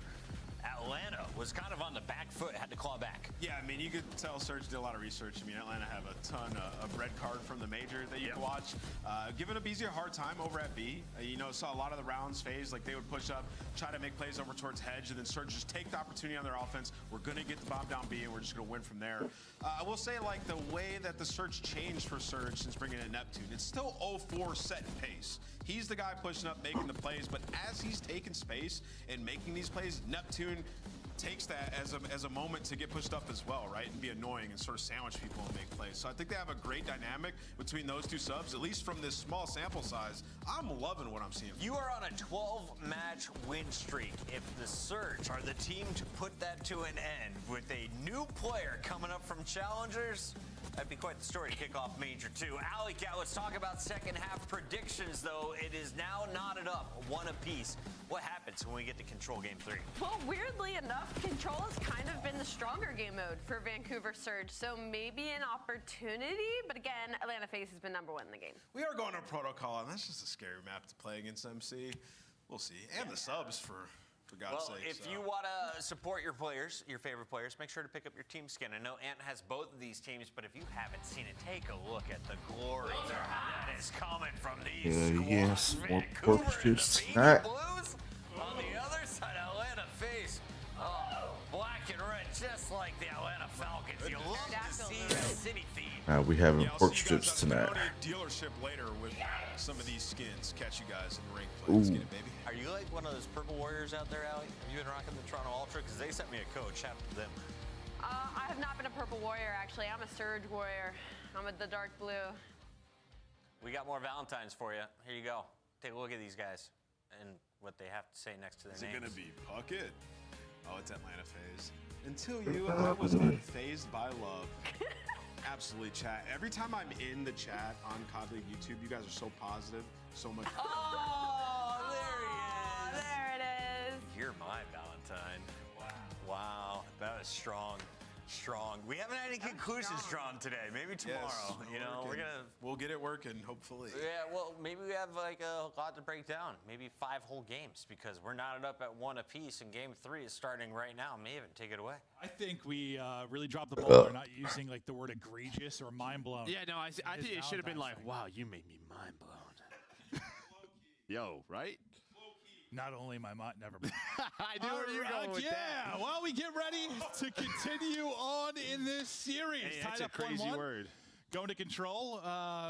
Listen, Protocol had some changes. Maybe those changes are going to hurt Faze, and Neptune's going to be frying. 2-1 lead for Surge. Joe, what do you think? Sure. Yeah, why not, right? Why not? No, it's fun, though, to see the new look Surge, and they're testing Faze right now. Nice little win there so far in the Surge, but now we're going to take a look at some of the defensive stats for Control and how they look between these two teams on the season. For Vancouver, well, you've been pretty solid, at least defensively. Want to obviously improve the offense, as the Control has not been working out for you. But guess what? It's a Control stat, and it's Atlanta Faze, and they are first. Not shocked to see that, but I am shocked considering they were struggling that early in the year. Well, they played like a ton of vault to start. That's true. It was that's like true. 4 or 5 That's vaults true. in a row, and they were like 1 and 4. That's I think if you take vault out, the record looks a lot better for them. So yeah, they got the Protocol. They're happy Hacienda's in. They can use their map vetoes. They don't have to play vault control. That was kind of dagger in the side. But on the side of Surge, I mean, you're 5-5 on the year in this game mode. I don't know if stats really matter anymore because you added a new player. But it's been one of their stronger modes. Yeah, I guess, I said not great because you're 50-50, but for where they are at right now, I mean, yeah, that's one of your stronger modes for sure. They're looking to find improvements elsewhere. You get a search and destroy victory there. It might help. You had a very nice hard point battle on the vault, but now you just look to get locked and loaded now into the Protocol. We saw the changes to B. What did you Fucking think so far? Dashy. I know we This just single casted tap zero one. recoil Warzone meta we're playing is fucking comedy. I'm watching Maniars that haven't moved for 5 years looking like shots on the map. What the defense could do is just like flood through bottom middle, and then just like you would have to get off the point because they have computers control. Where like you can just avoid that. You force them to have to drop down ladder, take a long route backside behind the lighthouse. It feels like you were just rewarded a little bit more for getting control of the map. Yeah, for the offense. Yeah, no, Yeah. 100%. Look at the overall records. Where we sit. Oh, that's right. So the lost one. They did lose the second Control in that final, didn't they? Yeah. Into it we go. See what Neptune and Surge can do here in the protocol control. Sending 2 lower right off the break. Abizi getting into the back line nearly instantly, and well, that's gonna be a frustrating one for Abuza, as he is on you quickly. Your teammates, though, stepping up on the other side of things. Get right onto the point. Simp there quickly to trade it out. Well, the read was right there to the window. The timing maybe just a little bit off for Simp. Yeah, you do have Neptune, though. He's in a forward position, and you're pausing the clock. But Neptune, he's going to try to slide out, maybe help his teammates over towards the B side, find some players off Faze. And, well, what Nameless was talking about, Celium on this map. He is just so difficult to kill. All the AR fights in the world, he's going to take him. Yeah, it's like relatively easy to read. A lot of power positions he can get to. He can take over, but as he got his multi, Neptune answered back with one of his own. Missile about snap from Abizi, get damage in quickly. Didn't they go for it? Is he going to reach out in the manner that he did? Neptune just trying to race across, I think stop the clock, can't quite get there. So, trying to get up top, 9 HP, but living as his teammates come in to help with a Simtex from Simp able to hit. And Abizi, well, he's going to get taken down. So Surge have done a good job just keeping pressure over towards A. Simp, though, they're going to have to deal with him. And, well, he's going to get one player off it, just not ready for the second. Neptune was hunting. Neptune up to 5 already. The biggest problem early in the round, though, right? You just don't have trophies. The nades are going to hurt. See if Neptune can lurk. Nasty there. He's popping another multi. He had a huge map 1. Neptune now set up for success to disrupt things inside of the Faze house. As he'll just kind of look for openings, look for timings. He nearly caught, hit the 22, but staying up. Neptune maybe helping him out. Or sorry, Abuza maybe helping him out. They're about done with a minute extension. Just sticking with Neptune as he tries to be a threat, but as he's kind of dancing around, you do get that first point done. Now we focus over to B, and what? You got a 3-life edge? You're in a pretty good position here. Nasty, another big multi for him, up to 8 and 3. Yeah, now your last player alive is Abizi, and he's on a pinch, so you're just going to get on this if you are Surge. All 4 players here, and well, Abizi hits some insane shots onto Abuza to find the double and save this round. Yeah, he doesn't do that. This one might be done. Nutty shots there from Abizi, but you've only got 6 lives remaining. All 4 players back up for both sides. Now we get into our next sequence here. Cell spotting for info down low. Nothing for him really to deal with here on the steps. The second he gets there, nearly stun checked. You lose one of your players. Now down to 5. Neptune is frying as he's gotten a double. And I think this is a great example of it. Like, if you were the defense in the previous iteration of Protocol, you could avoid a lot of these fights by just staying computers, right? Then they would have to cross the point or drop onto the point. Basically, they just left Cell, right? Surge just ignore underground. They ignore it completely. Go down low, or sorry, go top middle, just drop onto the point. They'll get that opening round victory. Nice shot by Surge, kind of putting Faze on the back foot early in a second map here. Yeah, I mean, what a debut for Neptune so far. Yeah, no, it's been great. And I feel like Nasty's been playing better as a result. Well, I think, you know, if you, like, you know, he tweeted about it. Like, he just wasn't happy, you know, with his individual performance. Felt like he could have played better, but really, like, if a player is getting out, you know, finding, like, entry kills or multiple kills as an AR, like, that just allows you to get to your spots. Yep, makes things easier, right? You know, just your openings. You don't have to take harder gunfights versus Jackals. Get into your power positions, and yeah, then you start to pop off.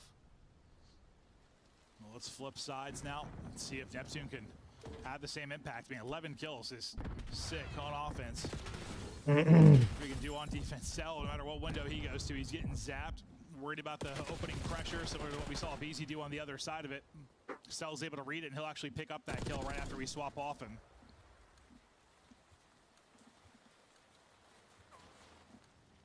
Drossett just got to sneak in his way forward. Worried about pressure from top mid, but not going to go from top mid. He gets hit from the steps. Cell there to help, but Cell has to finish with a pistol from deep. No opening yet for Faze. Nice shots from 4. That looks clean. 5 straight for him. Yeah, I mean, just straight shots, clean. Has AR, has the SMG. He's just been, well, annoying to Atlanta Faze. Just keeps taking these routes, finding the openings, getting players off a spawn, and then just kind of disappearing. And again, it's going to allow Neptune to get pushed up. He does get caught. But yeah, this is exactly what 04 is doing, just wasting Faze's time, finding a kill. And well, he'll see you later. Well, reposition. Oh, problem though is his teammate starts to drop. He's going to feel the pressure to activate. He's wrapping all the way back to get an angle. He should be able to get a freebie. Well, the angle's not the best, so some tags into Simp. Now the gig is up, at least for his position. I was real worried about that, yeah. Uh-oh. Down to 7 HP. Still holding the 6th streak. Trying to push it out. Time dwindling, though. 20 seconds to go. Faze have got to make a play. They're about even in the lives department, but they got to open up something. Boost has been lurking. The snap onto the second just not good enough to get 2. Draws his multi, maybe gets down on the point, but they're going to leave 1 and let a BZ go hunting. Yeah, it's a bit of a gamble not to allow a B. I mean, I just need a BZ pushed up, but not to put him on the point. You do have a trophy, but this is a problem. Yeah, BZ's going to die. He's going to get shot in the back.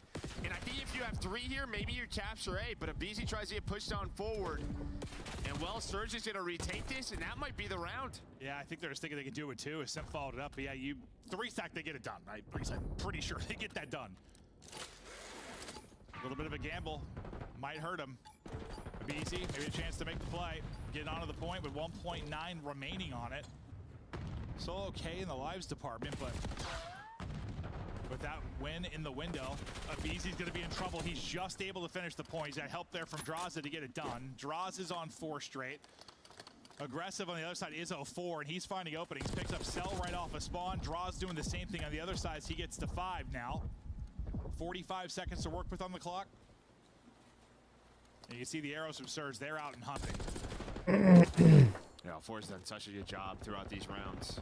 Just being annoying, but now it's Atlanta Faze's turn to find a couple of kills, deal with them in spawn. What you have Nasty, who's kind of lurking up, and it's a good job by him to able to find one. And you see what that does. That opens up top middle. Just Cell has to worry about him.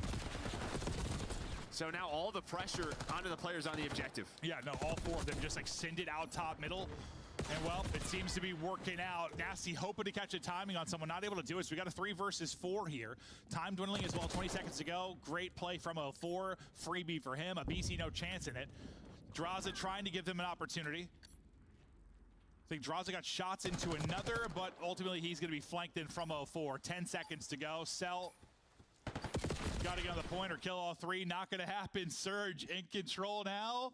Up 2-0. All right. And well, there's just always have like one more player, right? Like it feels like as soon as Faze gets some map control on both ends. Well, even throughout this round, it feels like they have map control. There's like one more player, whether it's 0-4, whether it's Nasty, just in their base, and it turns people around. Only keeps 1 on the objective, and well, it just doesn't give up the map.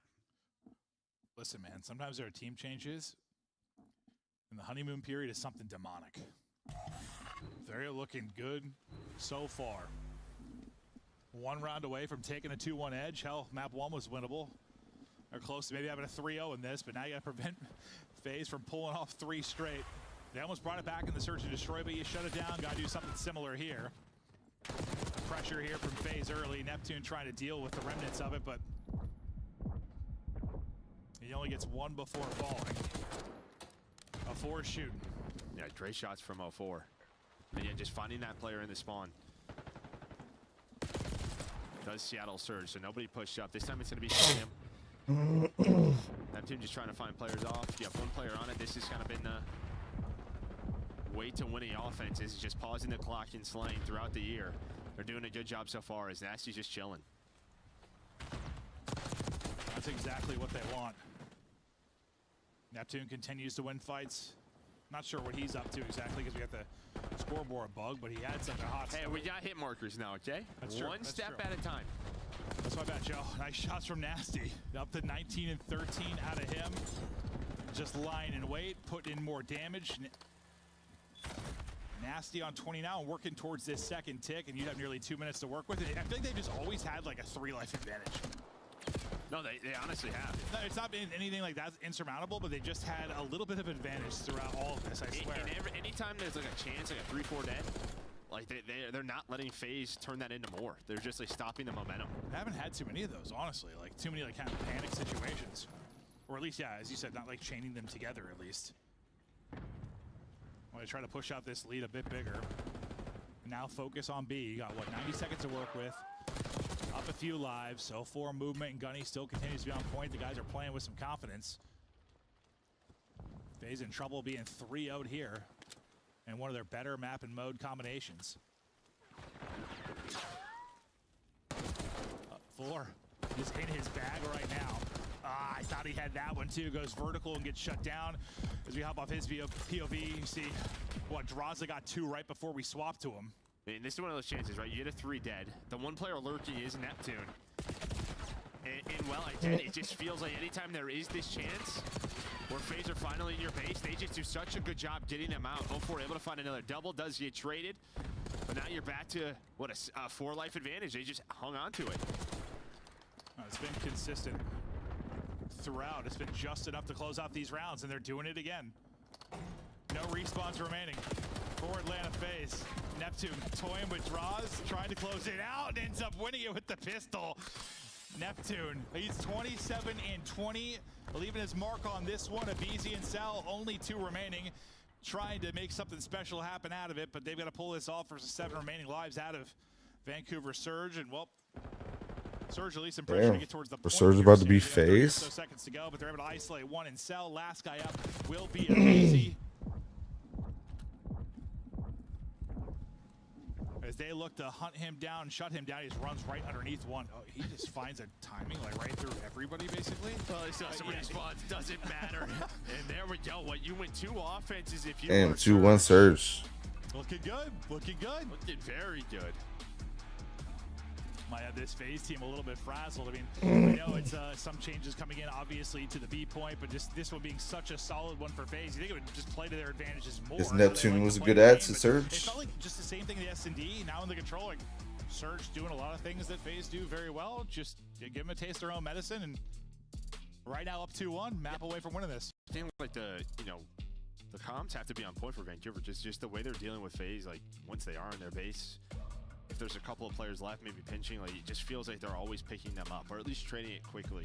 Yeah, I'm sure you've been a part of some like team changes. Sometimes like things just click right away, like they just do, and you're feeling, I don't know, the mentality changes around, some gameplay things get easier. Like Nasty, who is maybe struggling, is now feeling great. A great map 1, a really solid map 3 here as well. Abuza, we were expecting him to kind of have a takeover after how he looked last year, and now he's had some moments in this one where he's looking so strong. Ray's going to have these guys playing the right way, just maybe a little bit more firepower, and Neptune and some more just positivity has got these guys feeling good. Well, I think, Yeah, like, like 11, 12, 13, around that area. You're not relying on one player. Huh. An 0-4 pinch, it just feels like, they're all comfortable. But yeah, I think the biggest maybe difference maker has been Nasty so far. Well, we were just talking about, I mean, sometimes they it's like 11 to 13 around there. They talked about the online struggles, and we thought maybe they got to land, they upgraded a bit, but they've been zapping places in this series. Like, they look like they are nuking people. Crazy. I don't know if they exchanged for them, but they're not having any issues right now. Like, they are fried. No, and I think things changed right before the major. That's why we started to get a bit excited about Surge. Well, they won 3 straight, right? Yeah, they started to win, string some series together, and we're like, all right, here we go. But then they just kind of bombed out, lost 2 in a row. Make the change, and now up 2-1. We'll see if they can stop this, opportunity for a 13-match win streak for Faze. They just got to win this protocol hardpoint to get it done. Yeah. We go to that map 5. Obviously, Faze had some wild moments at the major on Vault Search and Destroy.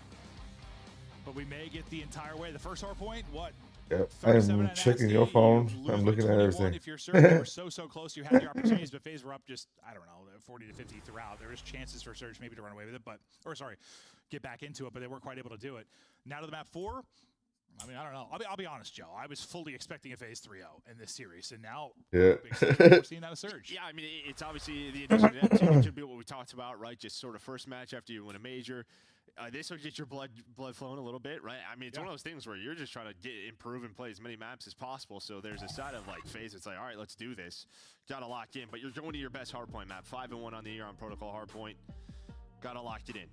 They want to tie this record, their own record. I'm glad we got this shot because I was kind of curious, like, what was going on. Because one of the things that really turned around, like, their struggles early in the year, talking to Crowder and stuff, it was a lot of just mentality type stuff, vibe type stuff. They need to work on things in game, obviously, but they need to start with kind of how their outlook was on things. And it seemed like they were having a lot more fun playing together. Obviously started to improve a lot going into the major. I was wondering right now in this hole if they were going to be, I don't know, back to like kind of flustered Phase like we saw a lot in the first couple of weeks. But at least for Draws and Abizi, it looked like they were having a good time kind of laughing it up. Yeah, I think that kind of went out the window, honestly, when maybe they won the minor, right? It was just sort of like a reminder, and then just right back to it at the major. Yeah, and I don't know if this is, we'll see. It's tough to tell right away whether this is just all improvements from Surge or if this is a little bit them taking the foot off the gas after winning. Not entirely sure. I mean, time will kind of tell with that a little bit, but I'm hoping this is just improvements for Surge, and if they're going to be far more competitive, I know they won 3 straight going into the major, you know what I mean. If they can be more of a threat, especially against some of the top half teams, even the top teams, if we beat in Faze, that'd be incredible, because we're hoping, Optic's going to improve, maybe Hook ends up somewhere and helps somebody. I mean, respawn-wise, if you're telling me, like, Abuz is, like, it's got to be, like, the least impactful. Like, he was great in Search to Destroy, but if you're telling me that he may be the least impactful so far through the 2 respawns, that is a great sign, in my opinion. Like, if you're still able to win. Yeah. Exactly. Yeah, no doubt about it. Like, so, see if they keep this up. No, it just seems like they're playing with some confidence that we've been hoping to see out of these guys.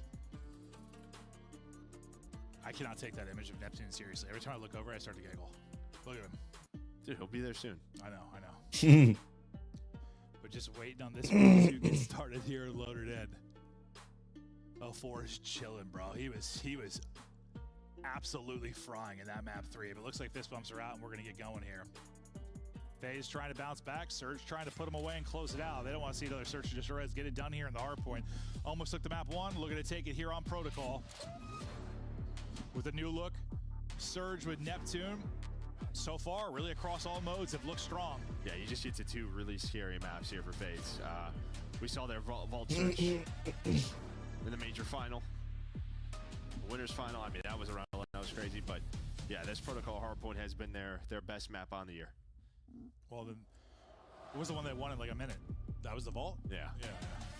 Which is crazy, because the winners final was like that insane round 11. Yeah. That's the one where I stopped watching for a second. I was wondering how a map got played. I swear it fell so fast. Now pressure to Faze to get this to a map 5. Neptune, newcomer. He'll get his body right into the point. Gets a kill. Picking up some time.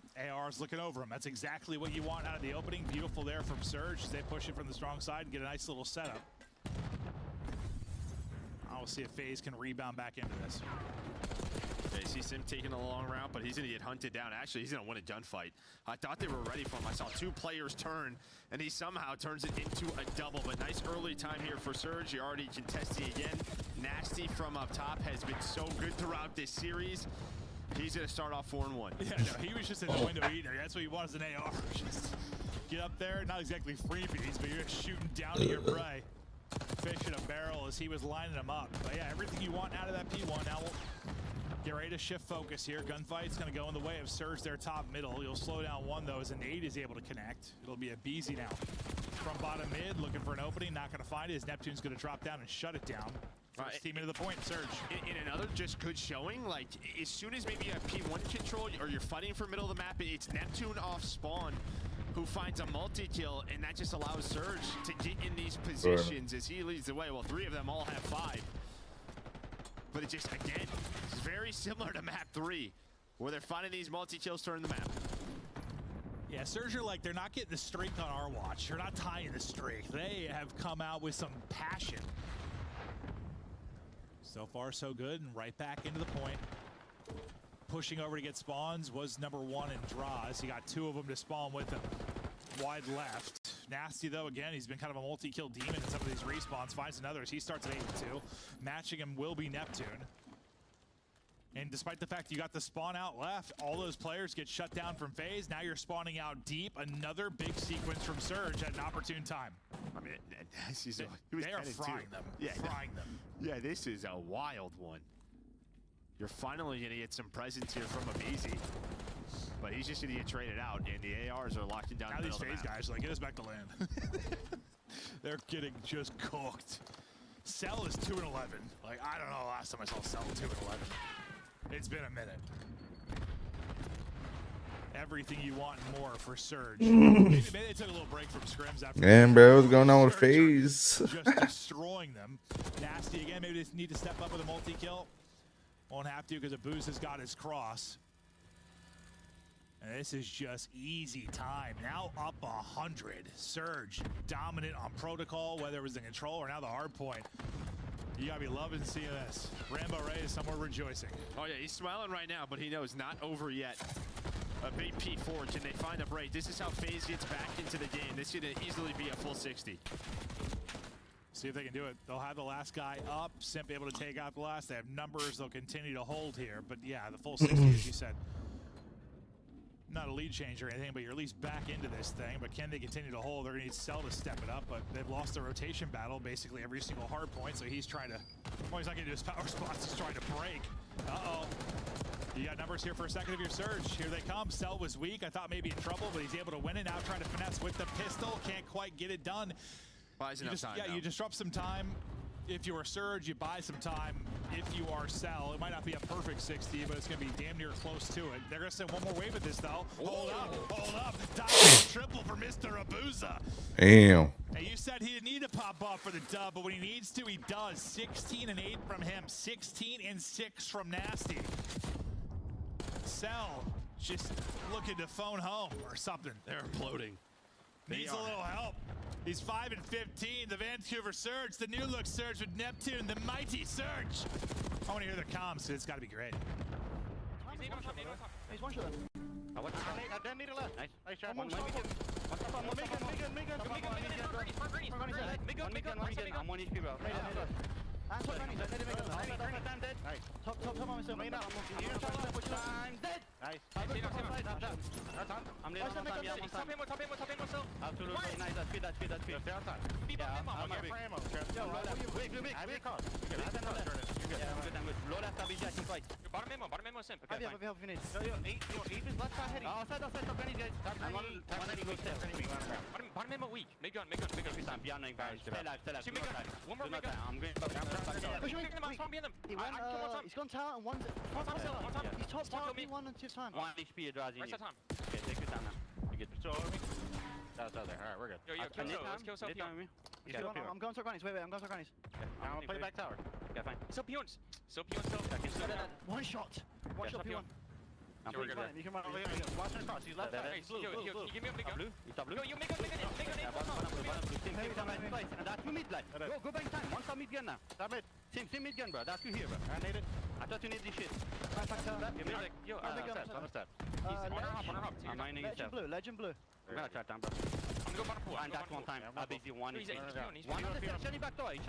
Okay? Now 3 on time. He one shot draws. He's alone. Leave these guys. Guns are grannies. Alright, rip. He's fucking underground. P1 dead. I'm coming tower. There's only one tower. This is big time. Yeah, I'm trying now. Where's the ledge? Dead. Nice.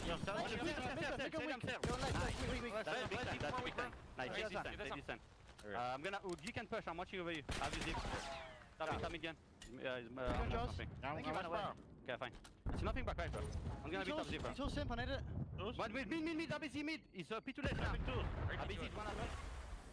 60-point advantage still for Surge. I mean, the lead's been chipped away at a bit, but you're still in control of this one. You don't want to let it slip away. You're once up 100. You got to shut this one down, and you know things are grooving early. You're feeling good, but as they slip away, you have to be able to battle back and take a few punches from Faze. Yeah, you kind of hear in the toms like the final 15 seconds is like good time, and then they all kind of yell like 3 dead. There's like 5 seconds left. It's like, oh yeah, we'll take that. But they've lost the rotation now. Cell, he has turned it around massively. When he was 3 and 12 at one point, you finally start to win some rotations if you are Faze. Now only down about 35, still fighting for this scrap time, and well, they will take this, but this P4 rotation, you're already gonna have some Faze members there. They'll be set up first, ready and waiting as draws. That is a close gunfight there. It does get traded by Neptune. He tries to send it, but well, trade after trade we go.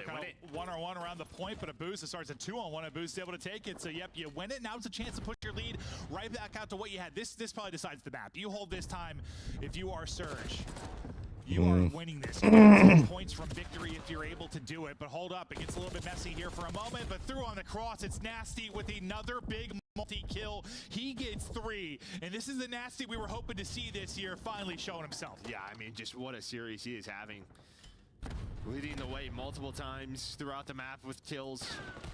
Tying Abuza right now. He's at a minute 20 in the hill. They're up to 210 points. So he's doing it with both weapons as well. It's a great flex player. And well, Surge fans happy to see this performance from him. Oh, absolutely. He has been terrific. And Well, we'll see what remaining time they're going to get here. Tail end of this might go to Faze, or will it be a Neptune multi? There's still one more player in there. He gets hit to 14, so he's going to lay down for now. Time now contested. They send it forward. Relies on 04 for the help, and well, they'll get the final couple of seconds. So they're going to be, what, 28 away for the victory. Sell there with the read at the grapple, though, and now we get back to our opening hard point. Everybody getting it done. I mean, 04's had kind of a rough one from the get-go, but the other three, you're just talking about raw slang and trying to match the talent you're getting out of Faze. They are doing it right now. Hey, somehow, Damn. I thought they were losing rotation at P1 and Abuzi just kind of stayed alive near the hard point and won a Surge is fight, about and then to his do team it. collapsed. Oh my It's God. 6 kills in a row. And well, they're 5 seconds away from taking down Faze. Yeah, this has been a terrific series. They said Nobody screw saw this that coming. streak. No 13 streak for Faze. They're looking to shut it down, close it out, and in the map, but they do just that. Vancouver Surge. Damn. With Neptune That in the is lineup, 04 crazy. is fired up. Surge looking great. A big victory there. And maybe Faze come out a little flap. I don't know. Surge just looked like they were clicking, brother. I mean, they were melting. Good frying. They were melting. Like, did they get Bell Fiber or something? Those guys were frying. I did not see this coming. Dude, I don't know. It's just, what's the team that's like, you know, said they've had some struggles with online, but they were frying. I thought they were gonna 3-0 today, My but God, Surge could have won that 3-0 and maybe another big player or two in the map won, but I don't know who Surge to came to highlight play more. with a new fucking teammate. Maybe just a change from Came to play. PC to Neptune just upgrades nasty, because you know you talk about, like, there were a lot of situations where his multis came where it's like maybe his teammates died and he's that last guy, right? And it's like, can you get 2 or 3? And maybe it's just like, you know, Neptune's getting more shots and more people are weak. He's able to come up with the multi-kills, whatever it is. Like, he had a ton of them. I mean, 25 non-traded right there. He leads the way with a 30 bomb. But yeah, Whatever it is, I mean, he just seemed to be upgraded by this. Yeah, 04. If he has like a 12 and 23 in the past, they probably lose the map. Yeah, no, true. That's a good point. Like, get that here. They couldn't survive one of those because, I mean, Hixie, I mean, he said he wasn't really putting up numbers. You weren't getting that from him. So if it was one of the other guys, you're right. You were losing that. Now, though, I mean, not only does Neptune seem to be playing at a level just from maybe a talent standpoint that Hixie couldn't match, if it's going to be an upgrade for Nasty as well, why not? Yeah. Why not? He's able to get comfortable, play his spots. They're going to be dangerers. I didn't see that coming. I mean, I was thinking Phase 3L, I'll be honest with you. But Seattle come out, and they look so good with Neptune. Seattle, God, why did I say Seattle? How many times did I say it? It's still stuck in my head. Was that the only time? Yeah. I get nervous sometimes. I'll fix you. Thank you. Yep. I need fixed. We're done now. To the desk. Yeah, get them out of here. I don't think I was allowed to say it legally, but he said it himself. Let's take a look at what we just witnessed, because Neptune and crew just pulled off 3 straight maps against a team that was on a 12-match win streak. Unbelievable. They look so much better. You know, in the game break, we kind of highlighted a little bit, like, Nasty seems to be the beneficiary. Clint, get out of the way, bro. Seems to be the beneficiary of Neptune joining this team. But yeah, it's the added pressure, the dynamic between those two guys. Different, like a completely different team, man. They look so improved, and don't challenge them on protocol, please. Allie, this is kind of the Faze we saw in the first 2 weeks of Qualifier 1. Are you worried about Atlanta Faze, or is this just a one-off? I wouldn't say I'm worried about Atlanta Faze at all. In the same way that I wouldn't sit here and be like, oh my goodness, Vancouver Surge is fixed, right? It's the first time back. I mean, why not if you want to be positive? Yeah, if this is true, the winner that won Mr. Beast's Beast Games only received 5.3 million after taxes. After all the talk online as well, to beat Atlanta Faze after their win. But That's true. That's crazy. It's just because it feels like Nasty and Hixie maybe just played way too similar. That's exactly That's insane. to me. Neptune added that little extra bit of kind of chaos, I want to say, when it comes to the aggression for Vancouver Surge, whereas Hixie and Nasty were too similar in the way that they were always making that right play and playing slower, trying to go for that heroics, which frees up Nasty in this sense to be the player to hit his ceiling. So for Vancouver Surge, expectations extremely high now. I think this is a huge win, but I'm not going to start sitting here and being like, oh, Atlanta Faze is back to the beginning of the season. I don't even think it was chaos. I honestly think it was really structured by Surge, to be honest. Like, they look good, man. I mean, you think about the control, like the offensive pushes, got the subs just in their face making plays, Neptune staying alive, just getting them to advantageous positions. Like, this is kind of what they were hoping with their last team, like sound structure COD. It didn't work out because in those moments you didn't have a playmaker. Now you have another playmaker alongside 04. So this team could get a lot better. If you're a Challengers competitor, send a thank you to Neptune right now on Twitter, because your stock just rose as a whole group. Hook and Neptune, your two challengers, both earning Scuff Play of the Game honors. Today it's Neptune's turn. Let's take a look at this one.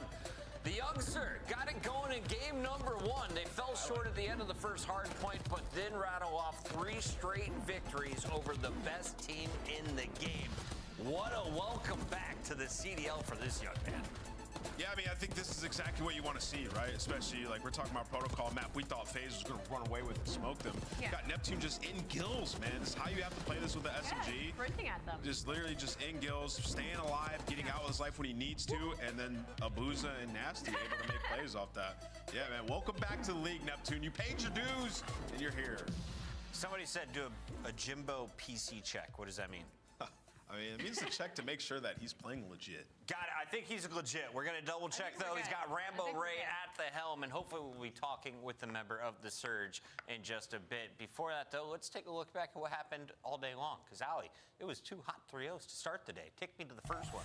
Well, for the first one, it wasn't the one that we expected, right? LA Thieves come back after an unfortunate Game 7, Round 11 loss to Atlanta Faze. They go up against Carolina Royal Ravens, another team that had quite a lackluster Madrid performance. And what do? We get LA Thieves and a much stronger search and destroy. Still some expectations to be had, though. Envoy did let us know, like, hey, that is our strongest search and destroy. So we just got to keep expanding our map pool and finding more that works. Yeah, and you know, for Carolina, it just seems like a matchup thing with them. Now it's 2 times in a row where they're just not able to match them. Holbus! Yeah, it's a funny play right here. But yeah, they're having some fun. But for Thieves, yeah, just improving in their search and destroy is the main goal throughout this entire split. If they can figure out their search and destroy, definitely could be a championship winner come Major 2 time. Shout out to Hydra. He sets the CDL record of first assassination attempt caught on broadcast. Great work here for the 2025 season. LA Thieves taking care of business, but they weren't the only ones, Allie. If you're taking a look at some of the biggest names in the league, how far behind is Boston Breach? Ooh, Boston Breach is kind of far right now when you're looking at numbers like this from Ghosty and Scrap. I mean, just unreal across the board. Don't know if you guys like angel numbers. 1.11 from the side of Dan Ghosty. He's also been meowing and meowing. That's why their heart rate's gotten So according to Hex, he's spoken to several owners about making champs a yearly thing at Vegas. LA Thieves in Boston, well, they look pretty strong in Surge as well, taking care of the Falcons. Wixel back in the lineup, Roxas on the bench. But King and crew did pull off a Game 3 victory in a very tight Game 4. Yeah, you know, 2 tight hard points. Honestly, a huge opportunity on that first ball. They just went down a little bit too early. And the search and destroy, just not on the same page, like letting people get behind them. And then obviously they take that control, which was the best performance we have seen from Vegas as a team. We've seen great individual performances, but as a team, just like executing exactly what you probably imagine they go over in practice, especially on their offenses. And on that Hacienda, had an opportunity at the very end of the hard point, and it's Boston Breach who break on in through the front, make some big plays, and Boston catch themselves an early dub in stage 2. We were worried about this young man. Fucking Thor on Twitter.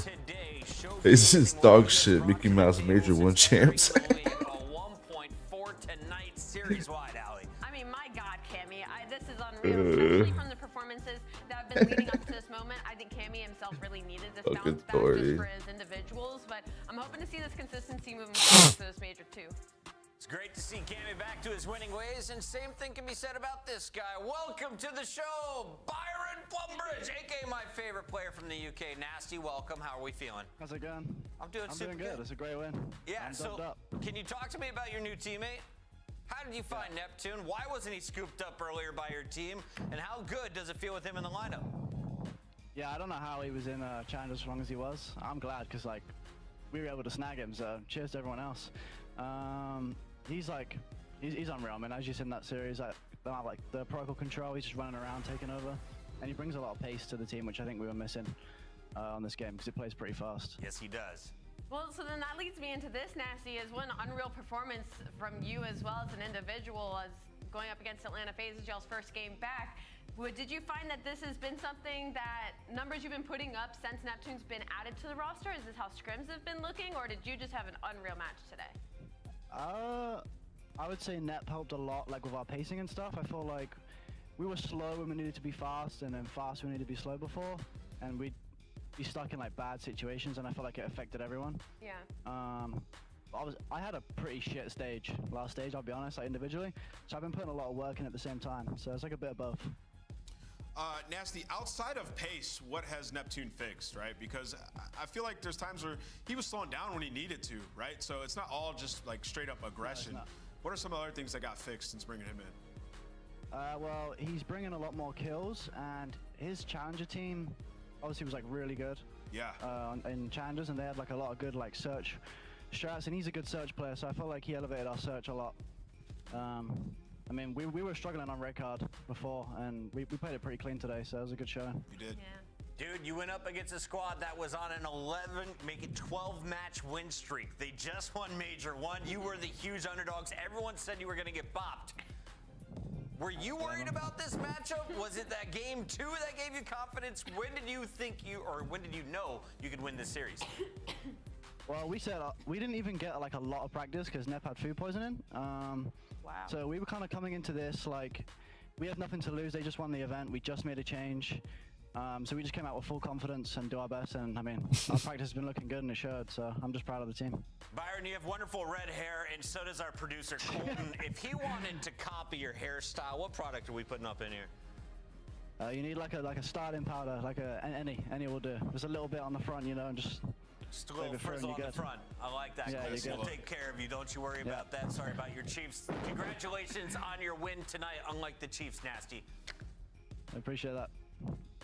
I don't know why I took those jabs at our producer, but it's Happy Valentine's Day. The downfall of the Chiefs. Let's take a look at the schedule tomorrow, Nameless, because you have Sunday off, but you're with me for a grueler tomorrow. Oh, absolutely. We got some bangers tomorrow, too. I'm excited to see Rencor. There'll be some bangers. Going up against the Rocker. We all know that's going to be a game 5, but look at 6 p.m.